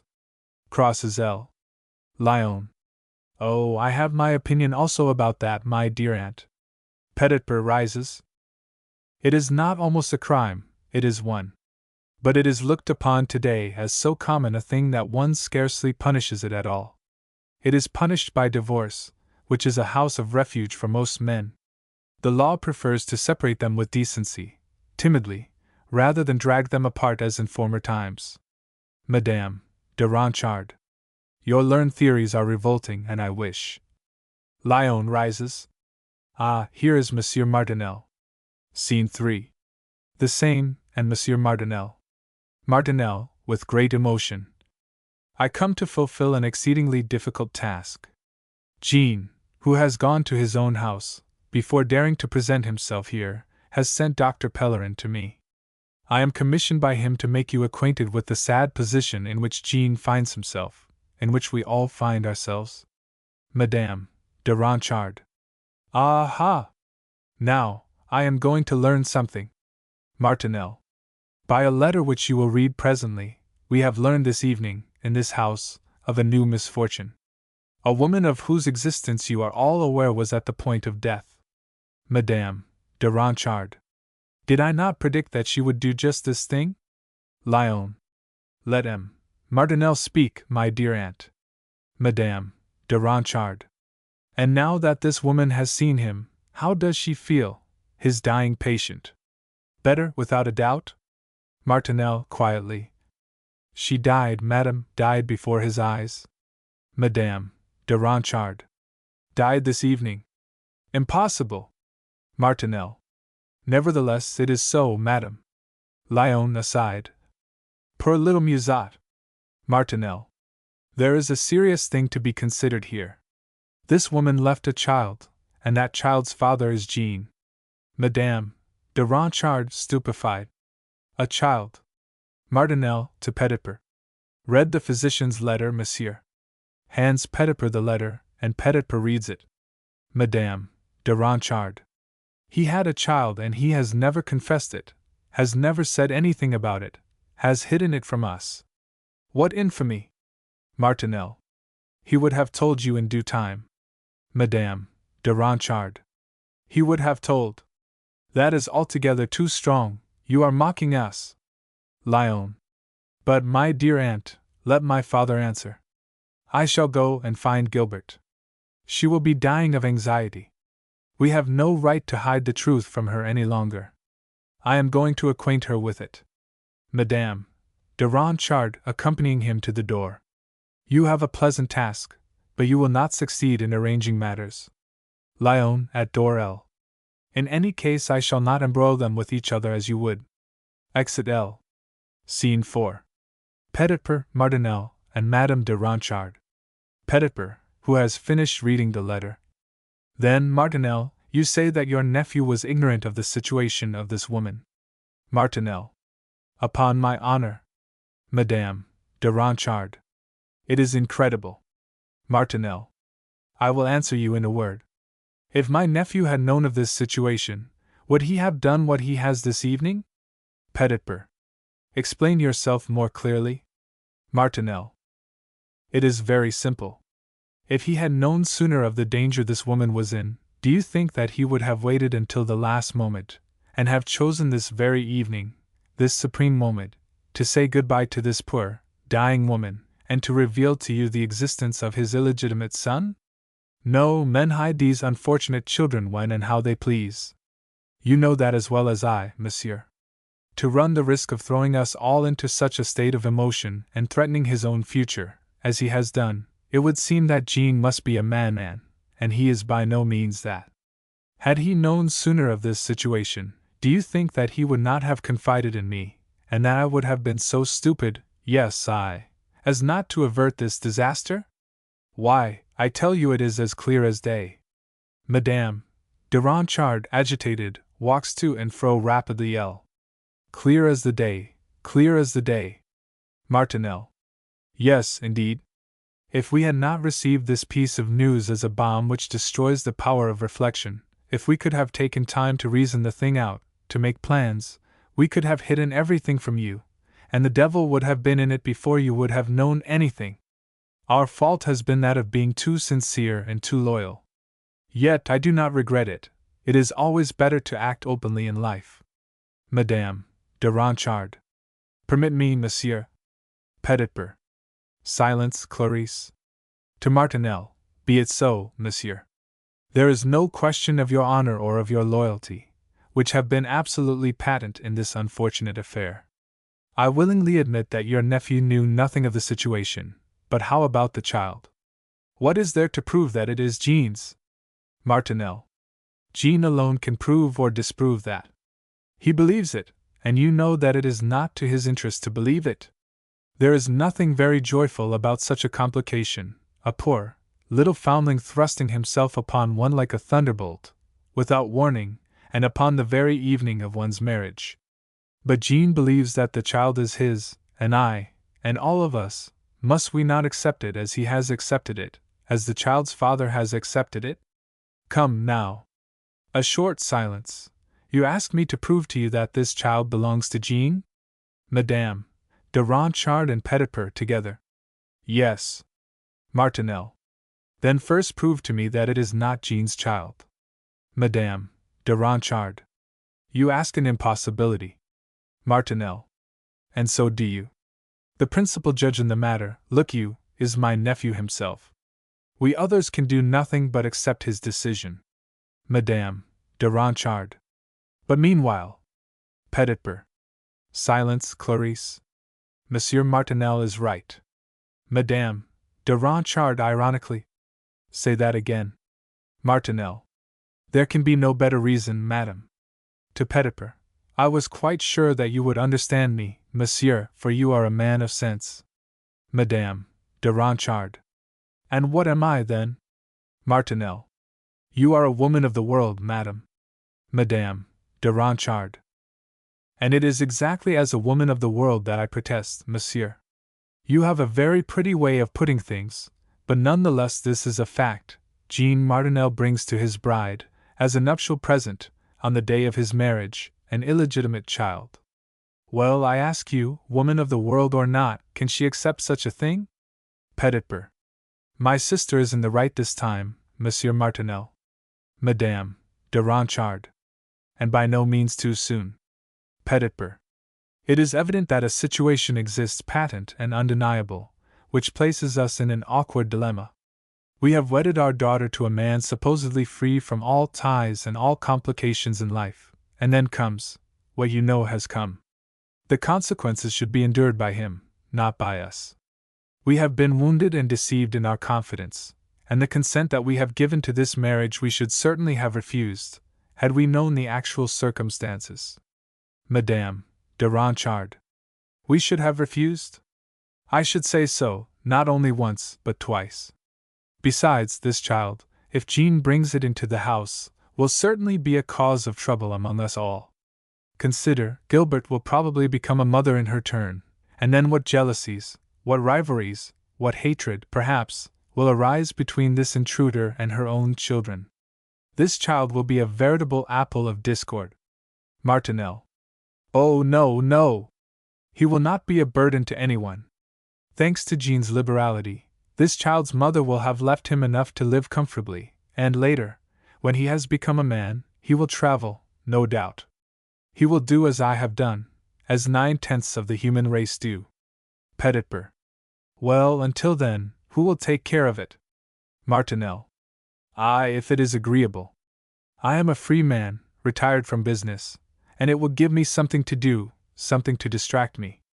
I am ready to take him with me at once. The poor little thing looks at Madame de Ronchard, unless Madame, who is so fond of saving lost dogs. Madame de Ronchard. That child. Oh, that would be a piece of foolishness. Martinel. Yet, madam, if you care to have him, I will yield my right most willingly.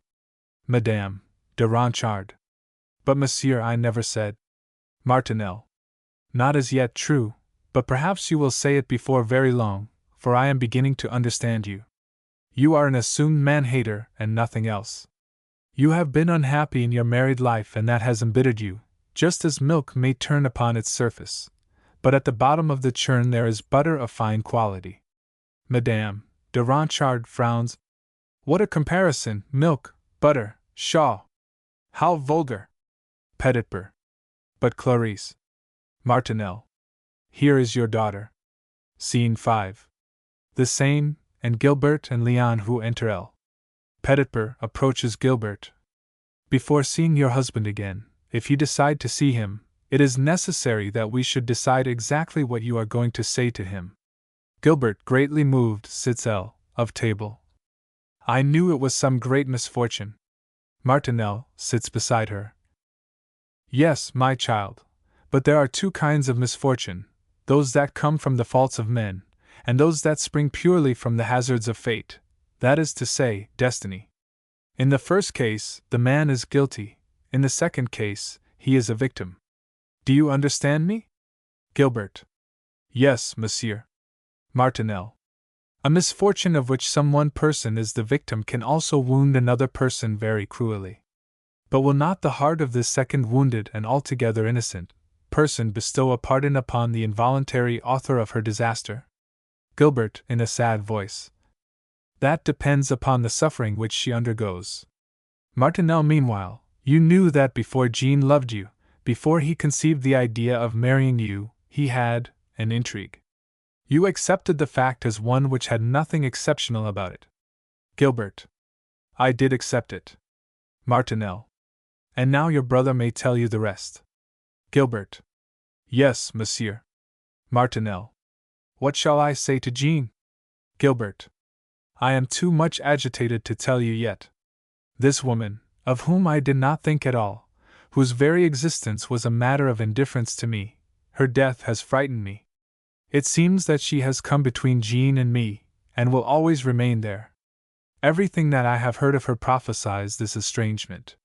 But you knew her, this woman, did you not, monsieur? Martinel. Yes, madam, and I can say nothing but good of her. Your brother and I have always looked upon her as irreproachable in her fidelity to Jean. She loved him with a pure, devoted, absolute, and lasting affection. I speak as a man who has deplored deeply this intrigue, for I look upon myself as a father to Jean, but we must try to be just to everyone. Gilbert. And did Jean love her very much, too? Martinel. Oh, yes, certainly he did, but his love began to wane. Between them there was too much of a moral and social distance. He lived with her, however, drawn to her by the knowledge of the deep and tender affection which she bestowed upon him. Gilbert gravely. And Jean went to see her die? Martinel. He had just time to say farewell to her. Gilbert to herself. If I could only tell what passed between them at that moment. Ah, this wretched death is worse for me than if she were alive.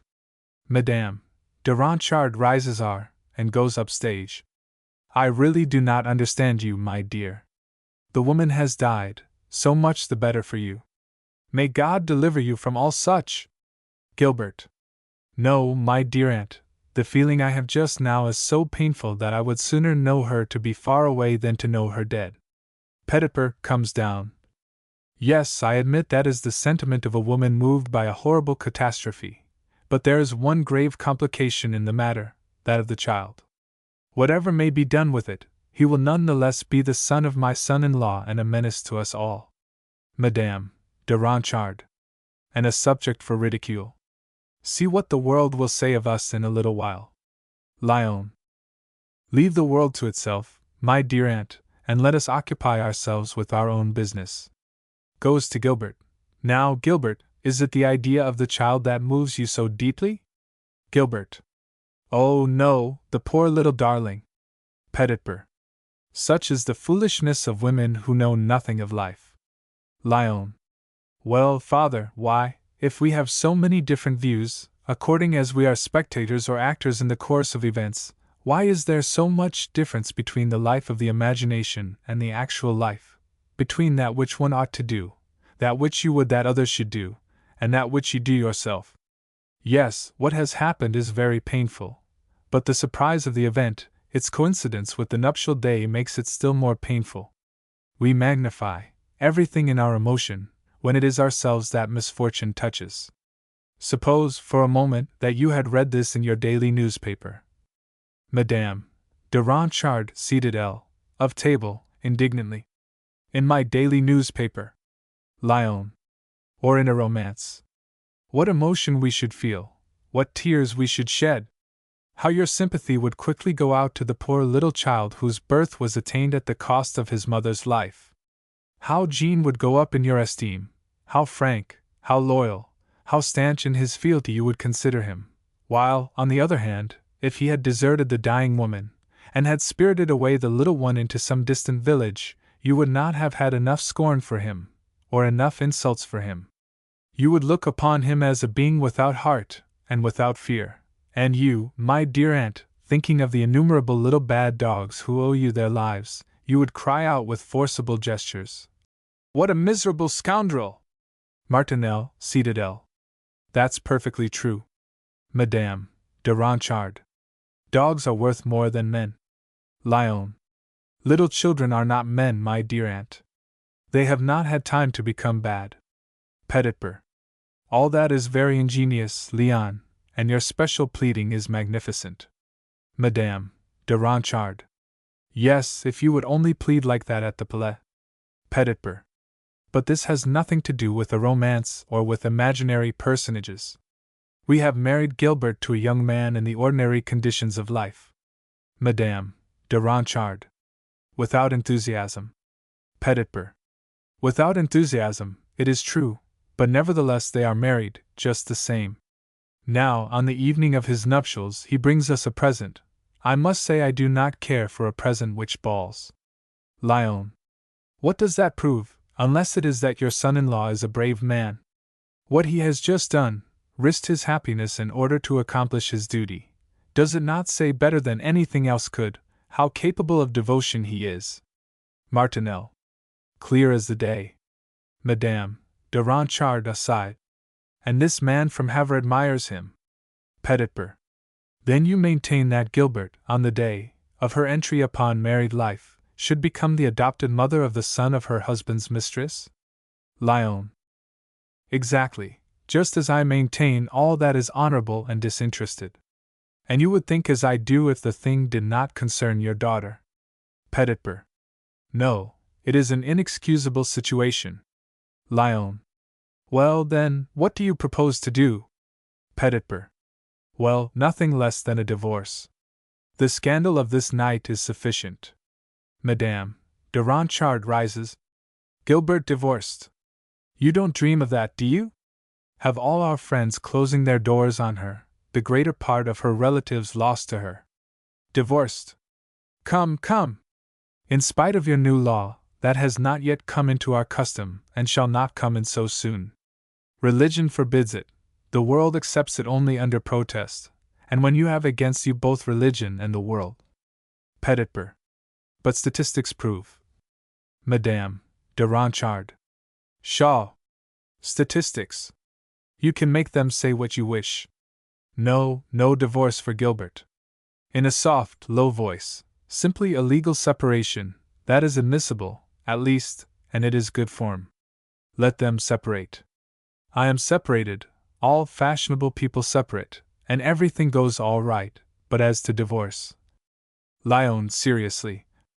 It seems to me that only one person has a right to speak in this matter, and we are forgetting her too long. Turns to Gilbert. You have heard everything, Gilbert. You are mistress of your own judgment, and of your decision. Upon a word from you depend either pardon or rupture. My father has made his argument. What does your heart say? Gilbert tries to speak, but stops and breaks down. Think always that in refusing to pardon Jean you wound me, and if I see you unhappy from your determination to say no, I shall suffer exceedingly. Monsieur Martinel asked from you at once an answer for Jean. Let us do better. I will go and find him. It is from your lips, it is, above all, in your eyes, that he will learn his fate. Brings her gently to the front of the stage. My little sister, my dear little sister, don't be too proud, don't be too haughty. Listen to that which your chagrin murmurs in your soul. Listen well, but do not mistake it for pride. Gilbert. But I have no pride. I do not know how I feel. I am ill. My joy has been blighted, and it poisons me. Lyon. Take care! It takes so little in such moments as these to make wounds which are incurable. Gilbert. No, no! I am too much distressed. Perhaps I shall be hard, for I am afraid of him and of myself. I am afraid of breaking off everything, or of yielding everything. Lyon. I am going to find Jean. Gilbert, resolutely. No, I do not wish to see him. I forbid it. Lyon. Let me tell you something, my little Gilbert, you are less intelligent than I thought. Gilbert. Why? Lyon. Because in such moments as these it is necessary to say yes or no at once. Jean appears at door R. Scene 6. The same, and Jean Martinel standing at door R. Gilbert, with a stifled cry. It is he. Lyon goes up to Jean and taking him by the hand. Welcome. Jean. I am like a prisoner awaiting the decision of his judges, whether it be acquittal or death. The moments through which I have just passed I shall never forget. Lyon. Your uncle and I have said all that we had to say. Now speak for yourself. Jean. I do not know how. It must be to my wife alone. I dare not speak before you all. I ask but a moment. After that I go, and I shall leave the house if my wife's attitude indicates that I ought. I shall do exactly what she would have me. I shall become that which she may order. But I must hear from her own lips her decision as to my life. To Gilbert, you cannot refuse me that, madam. It is the only prayer that I shall ever make to you, I swear, if this request to you remains ungranted. They stand face to face and look at each other. Gilbert. No, I cannot refuse you. Father, aunt, please leave me alone for a few minutes with Monsieur Martinel. You can see that I am perfectly calm. Petitper. But, Jean, determinedly to M. Petitper. Monsieur, I shall not gainsay your will in anything. I shall do nothing without your approval. I have not returned here to contest your authority or to speak of rights, but I respectfully ask permission to remain alone a few minutes with my wife. Consider that this is perhaps our last interview and that our future depends upon it. Madame de Ranchard. It is solely the future of Gilbert which concerns me. Jean to Madame de Ranchard. I appeal simply to your heart, madam, your heart, which has suffered. Do not forget that your irritation and your bitterness against me come from the misfortune that another man has inflicted upon you. Your life has been broken by him. Do not wish the same for me. You have been unhappy, married scarcely a year. Points to Gilbert. Will you say that she shall be married scarcely a day, and that later she shall talk of her broken life, ceaselessly guarding in her mind the memory of this evening's disaster? At a movement of Madame de Ranchard, I know you to be kind, although you deny it, and I promise you, madam, that if I remain Gilbert's husband, I shall love you as a son worthy of you. Madame de Ranchard very much moved. A son! He has stirred me deeply. Whispers to Petitper. Come away, let us leave them alone. Embraces Gilbert. Petitper to Jean. Well, so be it, monsieur. Rises and exits C, offering his arm to Madame de Ranchard. Martinel to Lyon. They are going to talk with that, touches his heart, it is the only true eloquence. Exit with Lyon C. Scene 7. Gilbert and Jean. Jean. You know all, do you not? Gilbert. Yes. And I have been deeply wounded. Jean. I hope you do not accuse me of lying or of any other dissimulation. Gilbert. Oh, no! Jean. Do you blame me for having left you this evening? Gilbert. I blame no one who does his duty. Jean. You did not know this woman, and she is dead. Gilbert. It is just because she is dead that she troubles me thus. Jean. Impossible. You must have another reason. With hesitation. The child? Gilbert, quickly. No, no! Don't deceive yourself. The poor little darling. It is not his fault. No, I suffer from something which is peculiar to myself, which can come only from me, and which I cannot confess to you. It is a sorrow deep in my heart, so keen, when I felt it spring to birth under the words of my brother and your uncle, that, should I ever experience it again when living with you as your wife, I should never be able to dispel it. Jean. What is it? Gilbert. I cannot tell it. Sits L. Jean stands. Listen to me. It is necessary that at this moment there should not be between us the shadow of a misunderstanding. All our life depends upon it. You are my wife, but I admit that you are absolutely free after what has happened. I will do as you wish. I am ready to agree to everything you desire, even to a divorce if you demand it. But what will happen to me after that I do not know, for I love you so that the thought of losing you after winning you will throw me mercilessly into some desperate resolve. Sees Gilbert moved. I do not seek to soften you, to move you. I simply tell you the naked truth. I feel, and I have felt during the whole night, through all the shocks and horrible emotions of the drama that has just been enacted, that you hold for me the keenest wound. If you banish me now, I am a lost man. Gilbert, much moved. Do you really love me as much as that? Jean. With a love that I feel is ineffaceable. Gilbert. Did you love her? Jean. I did indeed love her. I experienced a tender attachment for a gentle and devoted girl. In a low voice, with passion. Listen, that which I am going to tell you is unworthy, perhaps infamous, but I am only a human being, feeble as anyone else. Well, just now, in the presence of this poor, dying girl, my eyes were filled with tears and my sobs choked me, all my being vibrated with sorrow. But at the bottom of my soul, in the depths of my being, I thought only of you. Gilbert rises quickly. Do you mean that? Jean, simply. I cannot lie to you. Gilbert. Well, do you know what made me suffer just now when my brother told me of this intrigue and death? I can tell it to you now. I was jealous. It was unworthy of me, wasn't it? Jealous of this poor, dead woman. But he spoke so well of her as to move me, and I felt that she loved you so much that you might find me perhaps indifferent and cold after her, and that hurt me so.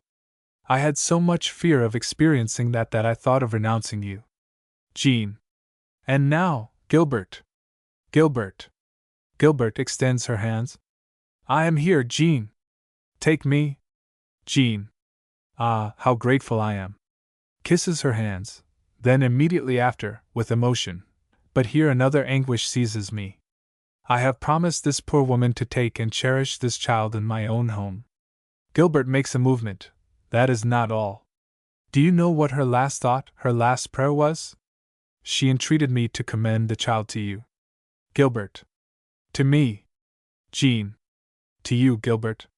Gilbert, profoundly moved. She did this, the poor woman?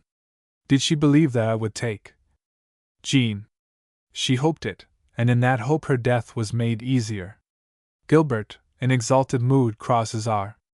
Yes, I will take it. Where is it? Jean. At my house. Gilbert. At your house? You must go to it immediately. Jean. What? Leave you now, at this moment? Gilbert.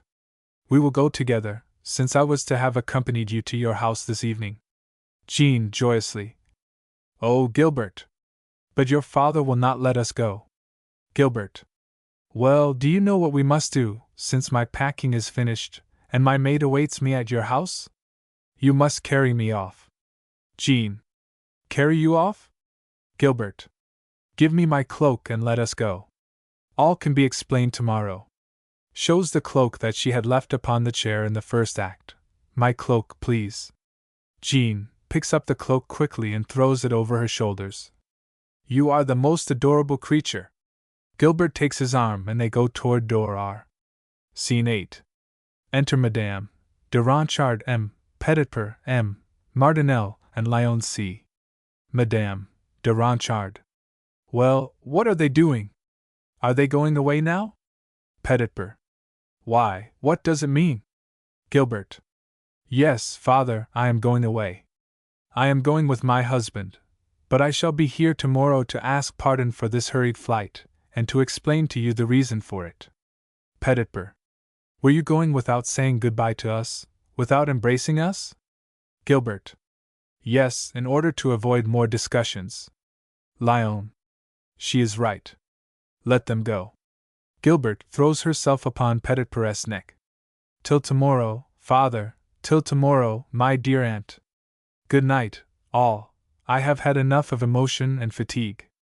Madame de Ronchard goes to Gilbert and embraces her. Yes, run along, darling. There is a little one over there who waits for a mother. Curtain. The Lancer's Wife and Other Tales. The Lancer's Wife. It was after Bourbaki's defeat in the east of France. The army, broken up, decimated, and worn out, had been obliged to retreat into Switzerland after that terrible campaign. It was only the short duration of the struggle that saved 150,000 men from certain death. Hunger, the terrible cold, and forced marches in the snow without boots, over bad mountainous roads, had caused the Franksterers especially the greatest suffering, for we were without tents and almost without food, always in front when we were marching toward Belfort, and in the rear when returning by the Jura. Of our brigade, that had numbered 1,200 men on the 1st of January, there remained only 22 pale, thin, ragged wretches, when at length we succeeded in reaching Swiss territory. There we were safe and could rest. Everybody knows what sympathy was shown to the unfortunate French army, and how well it was cared for. We all gained fresh life, and those who had been rich and happy before the war declared that they had never experienced a greater feeling of comfort than they did then. Just think. We actually had something to eat every day, and could sleep every night. Meanwhile, the war continued in the east of France, which had been excluded from the armistice. Bisankin still kept the enemy in check, and the latter had their revenge by ravaging the Conde French. Sometimes we heard that they had approached quite close to the frontier, and we saw Swiss troops, who were to form a line of observation between us and the Germans, set out on their march. But this hurt our pride, and as we regained health and strength, the longing for fighting laid hold of us. It was disgraceful and irritating to know that within 2 or 3 leagues of us the Germans were victorious and insolent, to feel that we were protected by our captivity, and to feel that on that account we were powerless against them. One day, our captain took 5 or 6 of us aside, and spoke to us about it, long and earnestly. He was a fine fellow, that captain.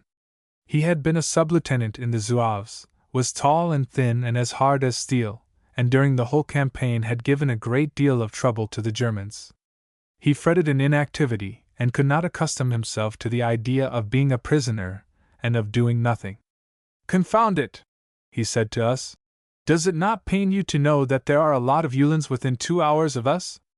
Does it not almost drive you mad to know that those beggarly wretches are walking about as masters in our mountains, where 6 determined men might kill a whole troop any day?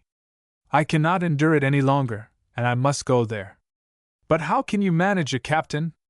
"How? It is not very difficult. Just as if we had not done a thing or two within the last 6 months, and got out of woods that were guarded by men very different from the Swiss. The day that you wish to cross over into France, I will undertake to get you there." "That may be, but what shall we do in France without any arms?" "Without arms? We will get them over yonder, by Jove!" "You are forgetting the treaty," another soldier said. "We shall run the risk of doing the Swiss an injury, if Manchefel learns that they have allowed prisoners to return to France." "Come," said the captain. "Those are all poor reasons. I mean to go and kill some Prussians, that is all I care about. If you do not wish to do as I do, well and good, only say so at once. I can quite well go by myself, I do not require anybody's company." Naturally we all protested, and as it was quite impossible to make the captain alter his mind, we felt obliged to promise to go with him. We liked him too much to leave him in the lurch, since he had never failed us in any extremity, and so the expedition was decided on. 2. The captain had a plan of his own, a plan he had been cogitating over for some time. A man in that part of the country, whom he knew, was going to lend him a cart, and 6 suits of peasants' clothes. We could hide under some straw at the bottom of the wagon, which would be loaded with Gruyere cheese. This cheese he was supposed to be going to sell in France. The captain told the sentinels that he was taking 2 friends with him to protect his goods, in case anyone should try to rob him, which did not seem an extraordinary precaution. A Swiss officer seemed to look at the wagon in a knowing manner, but that was in order to impress his soldiers. In a word, neither officers nor men made it out. "Get on," the captain said to the horses, as he cracked his whip, while our men quietly smoked their pipes. I was half suffocated in my box, which only admitted the air through some holes in front, while at the same time I was nearly frozen, for it was terribly cold. "Get on," the captain said again, and the wagon loaded with Gruyere cheese entered France. The Prussian lines were very badly guarded, as the enemy trusted to the watchfulness of the Swiss. The sergeant spoke North German, while our captain spoke the bad German of the 4 cantons, so they could not understand each other. The sergeant, however, pretended to be very intelligent, and in order to make us believe that he understood us, they allowed us to continue our journey, and after traveling for 7 hours, being continually stopped in the same manner, we arrived at a small village of the Jura, in ruins, at nightfall. What were we going to do? Our only arms were the captain's whip, our uniforms, the peasants' blouses, and our food, the Gruyere cheese. Our sole riches consisted in our ammunition, packets of cartridges which we had stowed away inside some of the huge cheeses. We had about 1,000 of them, just 200 each, but then we wanted rifles, and they must be chassepôts. Luckily, however, the captain was a bold man of an inventive mind, and this was the plan that he hit upon. While 3 of us remained hidden in a cellar in the abandoned village, he continued his journey as far as Besançon with the empty wagon and 1 man. The town was invested, but one can always make one's way into a town among the hills by crossing the tableland till within about 10 miles of the walls, and then by following paths and ravines on foot. They left their wagon at Aumans, among the Germans, and escaped out of it at night on foot, so as to gain the heights which bordered the river Doubs. The next day they entered Besancon, where there were plenty of chassepôts. There were nearly 40,000 of them left in the arsenal, and General Roland, a brave marine, laughed at the captain's daring project, but let him have 6 rifles and wished him good luck. There he also found his wife, who had been through all the war with us before the campaign in the east, and who had been only prevented by illness from continuing with Bourbaki's army. She had recovered, however, in spite of the cold, which was growing more and more intense, and in spite of the numberless privations that awaited her. She insisted on accompanying her husband. He was obliged to give way to her, and all 3, the captain, his wife, and our comrade, started on their expedition. Going was nothing in comparison to returning. They were obliged to travel by night, so as to avoid meeting anybody, as the possession of 6 rifles would have made them liable to suspicion. But in spite of everything, a week after leaving us, the captain and his 2 men were back with us again. The campaign was about to begin. 3. The first night of his arrival, the captain began it himself. Under the pretext of examining the country round, he went along the highroad. I must tell you that the little village which served as our fortress was a small collection of poor, badly built houses, which had been deserted long before. It lay on a steep slope, which terminated in a wooded plain. The country people sold wood. They sent it down the ravines, which are called coulees locally, and which led down to the plain, and there they stacked it into piles, which were sold thrice a year to the wood merchants. The spot where this market was held was indicated by 2 small houses by the side of the highroad, which served for public houses. The captain had gone down there by one of these coulees. He had been gone about half an hour, and we were on the lookout at the top of the ravine, when we heard a shot. The captain had ordered us not to stir, and only to come to him when we heard him blow his trumpet. It was made of a goat's horn, and could be heard a league off, but it gave no sound, and in spite of our cruel anxiety, we were obliged to wait in silence, with our rifles by our side. To go down these coulees is easy, you need only let yourself glide down, but it is more difficult to get up again. You have to scramble up by catching hold of the hanging branches of the trees, and sometimes on all 4s, by sheer strength. A whole mortal hour passed, and still the captain did not come. Nothing moved in the brushwood. The captain's wife began to grow impatient. What could he be doing? Why did he not call us? Did the shot that we had heard proceed from an enemy, and had he killed or wounded our leader, her husband? They did not know what to think, but I myself fancied that either he was dead or that his enterprise was successful. I was merely anxious and curious to know which. Suddenly, we heard the sound of his trumpet, and were much surprised that instead of coming from below, as we had expected, it came from the village behind us. What did that mean? It was a mystery to us, but the same idea struck us all, that he had been killed, and that the Prussians were blowing the trumpet to draw us into an ambush. We therefore returned to the cottage, keeping a careful lookout, with our fingers on the trigger and hiding under the branches. But his wife, in spite of our entreaties, rushed on, leaping like a tigress. She thought that she had to avenge her husband, and had fixed the bayonet to her rifle. We lost sight of her at the moment that we heard the trumpet again, and a few moments later we heard her calling out to us. "Come on! Come on! He is alive! It is he!" We hastened on, and saw the captain smoking his pipe at the entrance of the village, but strangely enough he was on horseback. "Ah," said he to us, "you see that there is something to be done here. Here I am on horseback already. I knocked over Yulin yonder, and took his horse.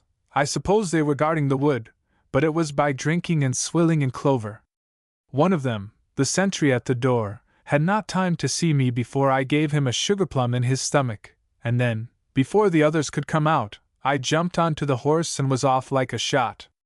8 or 10 of them followed me, I think, but I took the crossroads through the wood. I have got scratched and torn a bit, but here I am.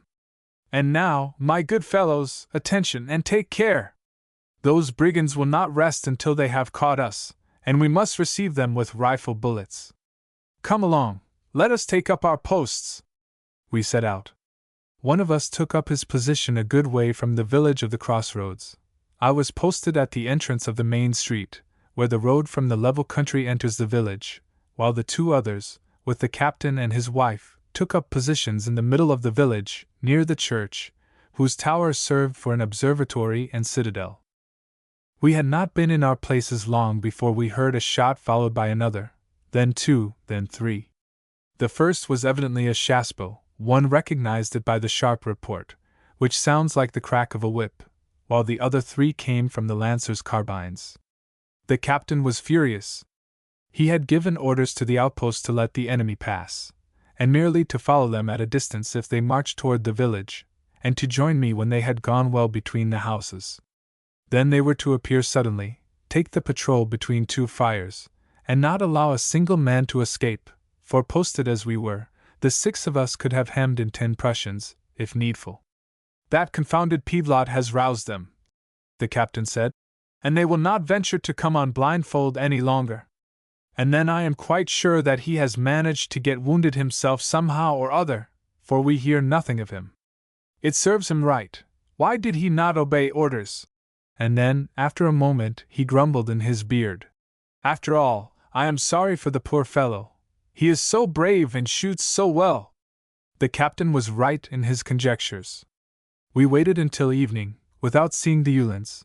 They had retreated after the first attack, but unfortunately we had not seen Pidlot either. Was he dead or a prisoner? When night came, the captain proposed that we should go out and look for him, and so the 3 of us started. At the crossroads we found a broken rifle and some blood, while the ground was trampled down. But we did not find either a wounded man or a dead body, although we searched every thicket. At midnight we returned without having discovered anything of our unfortunate comrade. "It is very strange," the captain growled. "They must have killed him and thrown him into the bushes somewhere. They cannot possibly have taken him prisoner, as he would have called out for help. I cannot understand it all." Just as he said that, bright, red flames shot up in the direction of the inn on the highroad, which illuminated the sky. "Scoundrels! Cowards!" shouted the captain. "I will bet that they have set fire to the 2 houses in the marketplace, in order to have their revenge, and then they will scuttle off without saying a word. They will be satisfied with having killed a man and setting fire to 2 houses. All right. It shall not pass over like that. We must go for them. They will not like to leave their illuminations in order to fight. It would be a great stroke of luck if we could set Pivlot free at the same time," said someone. The 5 of us set off, full of rage and hope. In 20 minutes we had got to the bottom of the coulee, and had not yet seen anyone when within 100 yards of the inn. The fire was behind the house, and so all that we saw of it was the reflection above the roof. However, we were walking rather slowly, as we were afraid of a trap, when suddenly we heard Pidlot's well-known voice. It had a strange sound, however, for it was at the same time dull and vibrant, stifled and clear, as if he was calling out as loud as he could with a gag in his mouth. He seemed to be hoarse and panting, and the unlucky fellow kept exclaiming, "Help! Help!" We sent all thoughts of prudence to the devil, and in 2 bounds were at the back of the inn, where a terrible sight met our eyes. 4. Pivlot was being burned alive. He was writhing in the middle of a heap of faggots, against a stake to which they had fastened him, and the flames were licking him with their sharp tongues. When he saw us, his tongue seemed to stick in his throat, he drooped his head, and seemed as if he were going to die. It was only the affair of a moment to upset the burning pile, to scatter the embers, and to cut the ropes that fastened him. Poor fellow! In what a terrible state we found him! The evening before he had had his left arm broken, and it seemed as if he had been badly beaten since then, for his whole body was covered with wounds, bruises, and blood. The flames had also begun their work on him, and he had 2 large burns, one on his loins, and the other on his right thigh, and his beard and his hair were scorched. Poor Pidlot! Nobody knows the terrible rage we felt at this sight. We would have rushed headlong at 100,000 Prussians. Our thirst for vengeance was intense, but the cowards had run away, leaving their crime behind them. Where could we find them now? Meanwhile, however, the captain's wife was looking after Piedlot, and dressing his wounds as best she could, while the captain himself shook hands with him excitedly. In a few minutes he came to himself. "Good morning, Captain, good morning, all of you," he said. "Ah! The scoundrels, the wretches! Why, 20 of them came to surprise us." "20, do you say?" "Yes, there was a whole band of them, and that is why I disobeyed orders, Captain, and fired on them, for they would have killed you all. So I preferred to stop them.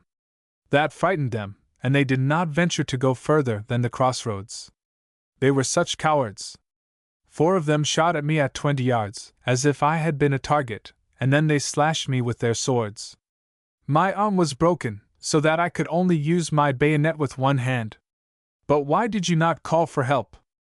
I took good care not to do that, for you would all have come, and you would neither have been able to defend me nor yourselves, being only 5 against 20. You know that we should not have allowed you to have been taken, poor old fellow. I preferred to die by myself, don't you see? I did not want to bring you there, for it would have been a mere ambush. Well, we will not talk about it any more. Do you feel rather easier?" "No, I am suffocating. I know that I cannot live much longer. The brutes! They tied me to a tree, and beat me till I was half dead, and then they shook my broken arm, but I did not make a sound. I would rather have bitten my tongue out than have called out before them. Now I can say what I am suffering and shed tears. It does one good. Thank you, my kind friends. Per Piedlot. But we will avenge you, you may be sure. Yes, yes, I want you to do that. Especially, there is a woman among them, who passes as the wife of the lancer whom the captain killed yesterday. She is dressed like a lancer, and it was she who tortured me the most yesterday, and suggested burning me. In fact, it was she who set fire to the wood. Oh! The wretch, the brute, ah! How I am suffering! My loins, my arms! And he fell back panting and exhausted, writhing in his terrible agony, while the captain's wife wiped the perspiration from his forehead. We all shed tears of grief and rage, as if we had been children. I will not describe the end to you. He died half an hour later, but before that he told us in which direction the enemy had gone. When he was dead, we gave ourselves time to bury him, and then we set out in pursuit of them, with our hearts full of fury and hatred. We will throw ourselves on the whole Prussian army, if it be needful, the captain said, but we will avenge Piedlot. We must catch those scoundrels. Let us swear to die, rather than not to find them, and if I am killed first, these are my orders. All the prisoners that you make are to be shot immediately, and as for the lancer's wife, she is to be violated before she is put to death. She must not be shot, because she is a woman, the captain's wife said. If you survive, I am sure that you would not shoot a woman. Outraging her will be quite sufficient. But if you are killed in this pursuit, I want one thing, and that is to fight with her. I will kill her with my own hands, and the others can do what they like with her if she kills me. We will outrage her. We will burn her. We will tear her to pieces. Piedlot shall be avenged, an eye for an eye, a tooth for a tooth. The next morning we unexpectedly fell on an outpost of Uhlans 4 leagues away. Surprised by our sudden attack, they were not able to mount their horses, nor even to defend themselves, and in a few moments we had 5 prisoners, corresponding to our own number.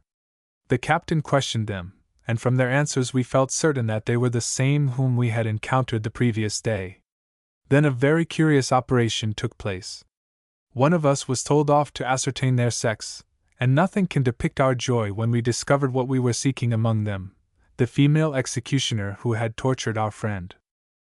The 4 others were shot on the spot, with their backs toward us and close to the muzzles of our rifles, and then we turned our attention to the woman. What were we going to do with her? I must acknowledge that we were all of us in favor of shooting her. Hatred, and the wish to avenge Piedlot had extinguished all pity in us, and we had forgotten that we were going to shoot a woman. But a woman reminded us of it, the captain's wife. At her entreaties, therefore, we determined to keep her a prisoner. The captain's poor wife was to be severely punished for this act of clemency. The next day we heard that the armistice had been extended to the eastern part of France, and we had to put an end to our little campaign. 2 of us, who belonged to the neighborhood, returned home. So there remained only 4 of us, all told, the captain, his wife, and 2 men. We belonged to Besançon, which was still being besieged in spite of the armistice. "Let us stop here," said the captain. "I cannot believe that the war is going to end like this. The devil take it! Surely there are men still left in France, and now is the time to prove what they are made of. The spring is coming on, and the armistice is only a trap laid for the Prussians. During the time that it lasts, a new army will be formed, and some fine morning we shall fall upon them again. We shall be ready, and we have a hostage. Let us remain here." We fixed our quarters there. It was terribly cold, and we did not go out much, as somebody had always to keep the female prisoner in sight. She was sullen and never spoke save to refer to her husband, whom the captain had killed. She looked at him continually with fierce eyes, and we felt that she was tortured by a wild longing for revenge.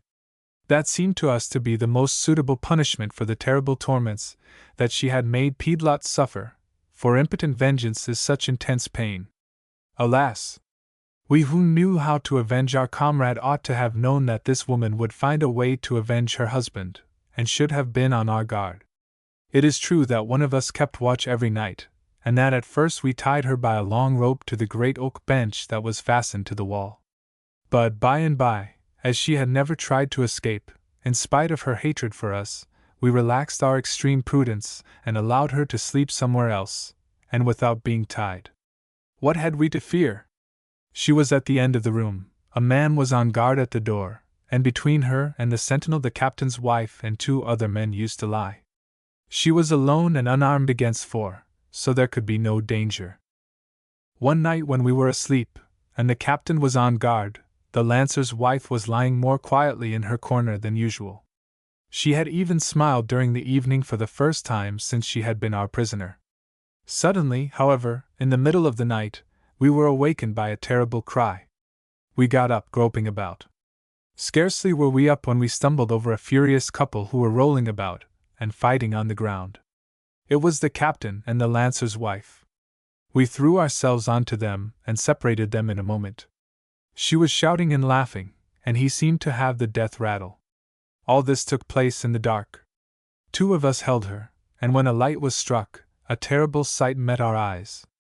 The captain was lying on the floor in a pool of blood, with an enormous wound in his throat, and his sword bayonet, that had been taken from his rifle, was sticking in the red, gaping wound.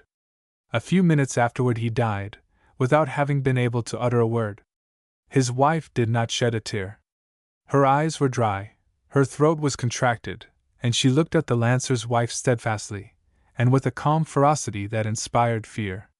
"This woman belongs to me," she said to us suddenly. "You swore to me not a week ago to let me kill her as I chose if she killed my husband, and you must keep your oath. You must fasten her securely to the fireplace, upright against the back of it, and then you can go where you like, but far from here. I will take my revenge on her to myself. Leave the captain's body, and we 3, he, she, and I, will remain here." We obeyed and went away. She promised to write to us to Geneva, as we were returning there. 6. 2 days later, I received the following letter, dated the day after we had left. It had been written at an inn on the highroad. "My friend, I am writing to you, according to my promise. For the moment I am at this inn, where I have just handed my prisoner over to a Prussian officer.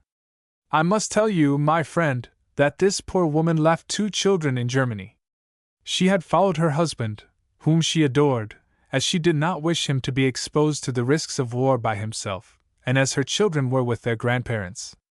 I have learned all this since yesterday, and it has turned my ideas of vengeance into more humane feelings.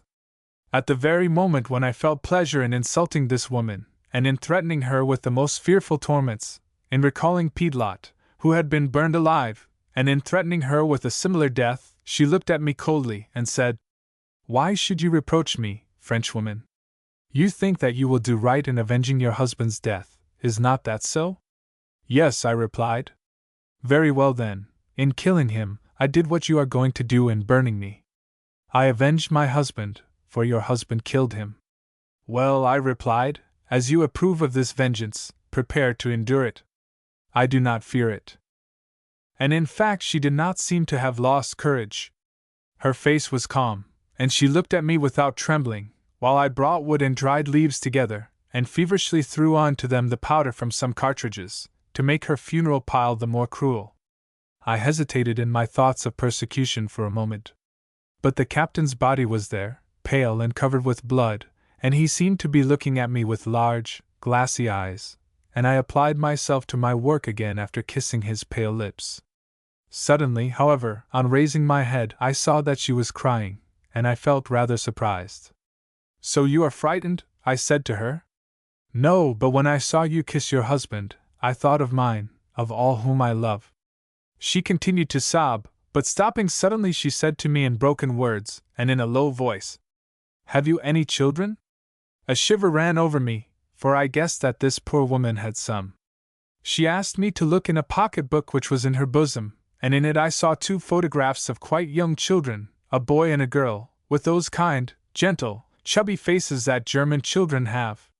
In it there were also 2 locks of light hair and a letter in a large childish hand, beginning with German words which meant, My dear little mother.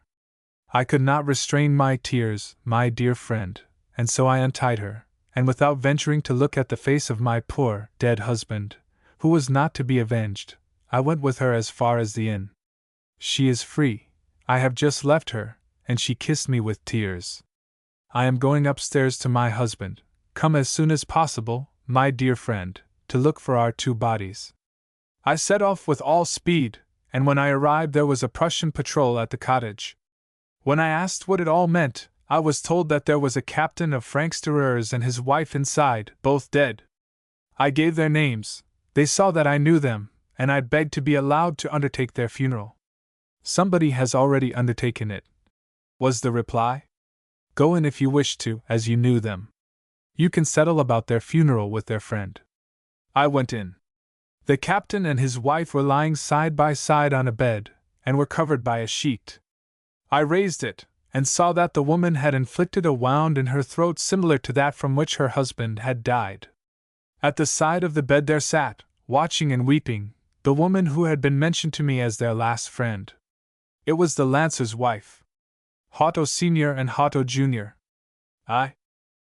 In front of the building, half farmhouse, half manor house, one of those rural habitations of a mixed character which were all but seigneurial, and which are at the present time occupied by large cultivators, the dogs, lashed beside the apple trees in the orchard near the house, kept barking and howling at the sight of the shooting bags carried by the gamekeepers and the boys. In the spacious dining-room kitchen, Otto Sr. and Otto Jr., M. Bermont, the tax collector, and M. Mundaru, the notary, were taking a bite and drinking some wine before going out to shoot, for it was the opening day. Otto Sr., proud of all his possessions, talked boastfully beforehand of the game which his guests were going to find on his lands. He was a big Norman, one of those powerful, ruddy, bony men, who can lift wagon loads of apples on their shoulders. Half peasant, half gentleman, rich, respected, influential, invested with authority, he made his son César go as far as the 3rd form at school, so that he might be an educated man, and there he had brought his studies to a stop for fear of his becoming a fine gentleman and paying no attention to the land. César Otto, almost as tall as his father, but thinner, was a good son, docile, content with everything, full of admiration, respect, and deference for the wishes and opinions of his sire. M. Bermont, the tax collector, a stout little man, who showed on his red cheeks a thin network of violet veins resembling the tributaries and the winding courses of rivers on maps, asked, And hares, are there any hares on it? Otto Sr. answered, As many as you like, especially in the Pisatier lands. Which direction shall we begin in? Asked the notary, a jolly notary, fat and pale, big paunched too, and strapped up in an entirely new hunting costume bought at Rouen. Well, that way, through these grounds. We will drive the partridges into the plain, and we will beat there again. And Otto Sr. rose up. They all followed his example, took their guns out of the corners, examined the locks, stamped with their feet in order to feel themselves firmer in their boots, which were rather hard, not having as yet been rendered flexible by the heat of the blood. Then they went out, and the dogs, standing erect at the ends of their leashes, gave vent to piercing howls while beating the air with their paws. They set forth for the lands referred to. These consisted of a little glen, or rather a long undulating stretch of inferior soil, which had on that account remained uncultivated, furrowed with mountain torrents, covered with ferns, and excellent preserve for game. The sportsmen took up their positions at some distance from each other, Otto Sr. posting himself at the right, Otto Jr. at the left, and the two guests in the middle. The keeper and those who carried the game bags followed. It was the anxious moment when the first shot is awaited, when the heart beats a little, while the nervous finger keeps feeling at the trigger every second. Suddenly the shot went off. Otto Sr. had fired. They all stopped, and saw a partridge breaking off from a covey which was rushing along at great speed to fall down into a ravine under a thick growth of brushwood. The sportsman, becoming excited, rushed forward with rapid strides, thrusting aside the briars which stood in his path, and disappeared in his turn into the thicket in quest of his game. Almost at the same instant, a second shot was heard. "Ha! Ha! The rascal!" exclaimed M. Beaumont. "He will unearth a hare down there." They all waited, with their eyes riveted on the heap of branches through which their gaze failed to penetrate. The notary, making a speaking trumpet of his hands, shouted, "Have you got them?" Otto Sr. made no response. Then Cesar, turning toward the keeper, said to him, "Just go and assist him, Joseph. We must keep walking in a straight line. We'll wait." And Joseph, an old stump of a man, lean and knotty, all of whose joints formed protuberances, proceeded at an easy pace down the ravine, searching at every opening through which a passage could be effected with the cautiousness of a fox. Then, suddenly, he cried, "Oh! Come! Come! An unfortunate thing has occurred." They all hurried forward, plunging through the briars. The elder Otto, who had fallen on his side, in a fainting condition, kept both his hands over his stomach, from which flowed down upon the grass through the linen vest torn by the lead, long streamlets of blood. As he was laying down his gun, in order to seize the partridge within reach of him, he had let the firearm fall, and the second discharge, going off with the shock, had torn open his entrails. They drew him out of the trench, they removed his clothes, and they saw a frightful wound, through which the intestines came out. Then, after having bandaged him the best way they could, they brought him back to his own house, and awaited the doctor, who had been sent for, as well as a priest. When the doctor arrived, he gravely shook his head, and turning toward young Otto, who was sobbing on a chair, "My poor boy," said he, "this does not look well." But when the dressing was finished, the wounded man moved his fingers, opened his mouth, then his eyes cast around him troubled, haggard glances, then appeared to search about in his memory, to recollect, to understand, and he murmured, "Ah! Good God!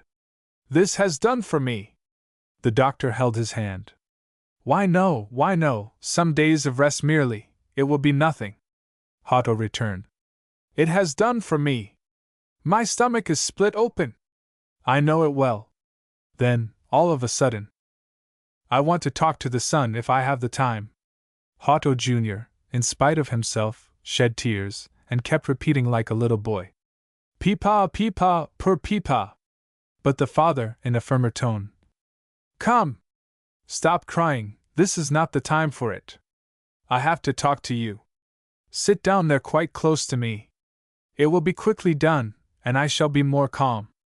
As for the rest of you, kindly give me 1 minute." They all went out, leaving the father and son face to face. As soon as they were alone, "Listen, son! You are 24 years, one can say things like this to you. And then there is not such mystery about these matters as we import into them. You know well that your mother has been 7 years dead, isn't that so? And then I am not more than 45 years myself, seeing that I got married at 19? Is not that true?" The son faltered. "Yes, it is true. So then your mother has been 7 years dead, and I have remained a widower. Well, A man like me cannot remain without a wife at 38, isn't that true? The son replied. Yes, it is true. The father, out of breath, quite pale, and his face contracted with suffering, went on. God! What pain I feel! Well, you understand. Man is not made to live alone, but I did not want to take a successor to your mother, since I promised her not to do so. Then, you understand? Yes, father. So I kept a young girl at Rouen, Rue d'Epperlan 18, in the third story, the second door. I tell you all this, don't forget, but a young girl, who has been very nice to me, loving, devoted, a true woman, eh? You comprehend, my lad? Yes, father.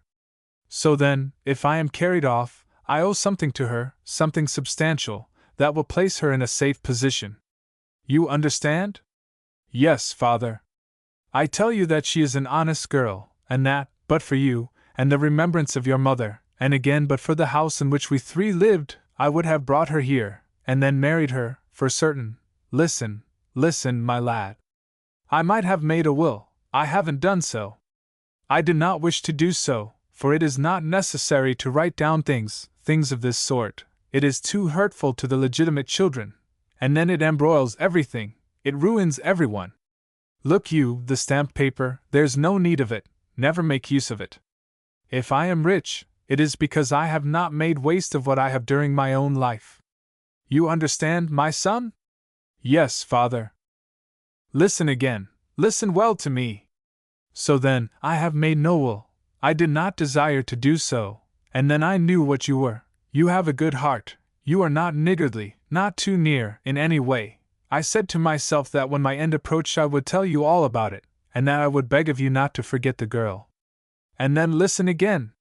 When I am gone, make your way to the place at once, and make such arrangements that she may not blame my memory. You have plenty of means. I leave it to you, I leave you enough. Listen! You won't find her at home every day in the week. She works at Madame Moreau's in the Rue Beauvoisine. Go there on a Thursday. That is the day she expects me. It has been my day for the past 6 years. Poor little thing! She will weep. I say all this to you because I have known you so well, my son. One does not tell these things in public either to the notary or to the priest. They happen, everyone knows that, but they are not talked about, save in case of necessity. Then there is no outsider in the secret, nobody except the family, because the family consists of one person alone. You understand? Yes, father. Do you promise? Yes, father. Do you swear it? Yes, father. I beg of you, I implore of you, so do not forget. I bind you to it. No, father. You will go yourself. I want you to make sure of everything. Yes, father. And then you will see what she will explain to you. As for me, I can say no more to you. You have vowed to do it. Yes, father. That's good, my son. Embrace me. Farewell. I am going to break up, I'm sure. Tell them they may come in. Young Otto embraced his father, groaning while he did so. Then, always docile, he opened the door, and the priest appeared in a white surplice, carrying the holy oils. But the dying man had closed his eyes and he refused to open them again, he refused to answer, he refused to show, even by a sign, that he understood.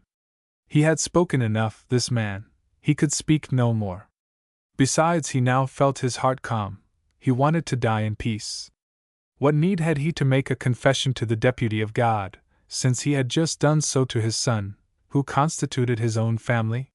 He received the last rites, was purified and absolved, in the midst of his friends and his servants on their bended knees, without any movement of his face indicating that he still lived.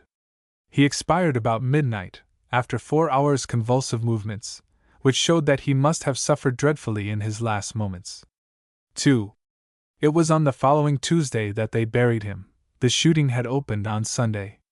On his return home, after having accompanied his father to the cemetery, Cesar Otto spent the rest of the day weeping. He scarcely slept at all on the following night, and he felt so sad on awakening that he asked himself how he could go on living. However, he kept thinking until evening that, in order to obey the last wish of his father, he ought to repair to Rouen next day, and see this girl Kathleen Donat, who resided in the Rue d'Epperland in the 3rd story, 2nd door. He had repeated to himself in a whisper, just as a little boy repeats a prayer, this name and address a countless number of times, so that he might not forget them, and he ended by lisping them continually, without being able to stop or to think of what they were, so much were his tongue and his mind possessed by the commission. Accordingly, on the following day, about 8 o'clock, he ordered Graindorge to be yoked to the tilbury, and set forth at the quick trotting pace of the heavy Norman horse, along the high road from Aynville to Rouen.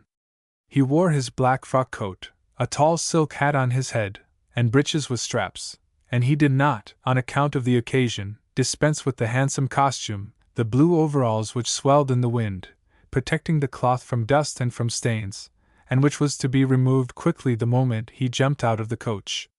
He entered Rouen accordingly just as it was striking 10 o'clock, drew up, as he had usually done, at the Hôtel de Bon Enfant, in the Rue de Trois-Marques, submitted to the hugs of the landlord and his wife and their 5 children, for they had heard the melancholy news. After that, he had to tell them all the particulars about the accident, which caused him to shed tears, to repel all the proffered attentions which they sought to thrust upon him merely because he was wealthy, and to decline even the breakfast they wanted him to partake of, thus wounding their sensibilities. Then, having wiped the dust off his hat, brushed his coat and removed the mud stains from his boots, he set forth in search of the Rue d'Epperland, without venturing to make inquiries from anyone, for fear of being recognized and arousing suspicions. At length, being unable to find the place, he saw a priest passing by, and trusting to the professional discretion which churchmen possess, he questioned the ecclesiastic. He had only 100 steps farther to go. It was exactly the 2nd street to the right. Then he hesitated. Up to that moment, he had obeyed, like a mere animal, the expressed wish of the deceased.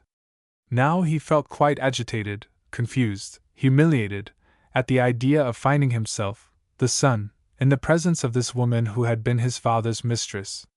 All the morality which lies buried in our breasts, heaped up at the bottom of our sensuous emotions by centuries of hereditary instruction, all that he had been taught since he had learned his catechism, about creatures of evil life, the instinctive contempt which every man entertains for them, even though he may marry one of them, all the narrow honesty of the peasant in his character, was stirred up within him and held him back, making him grow red with shame.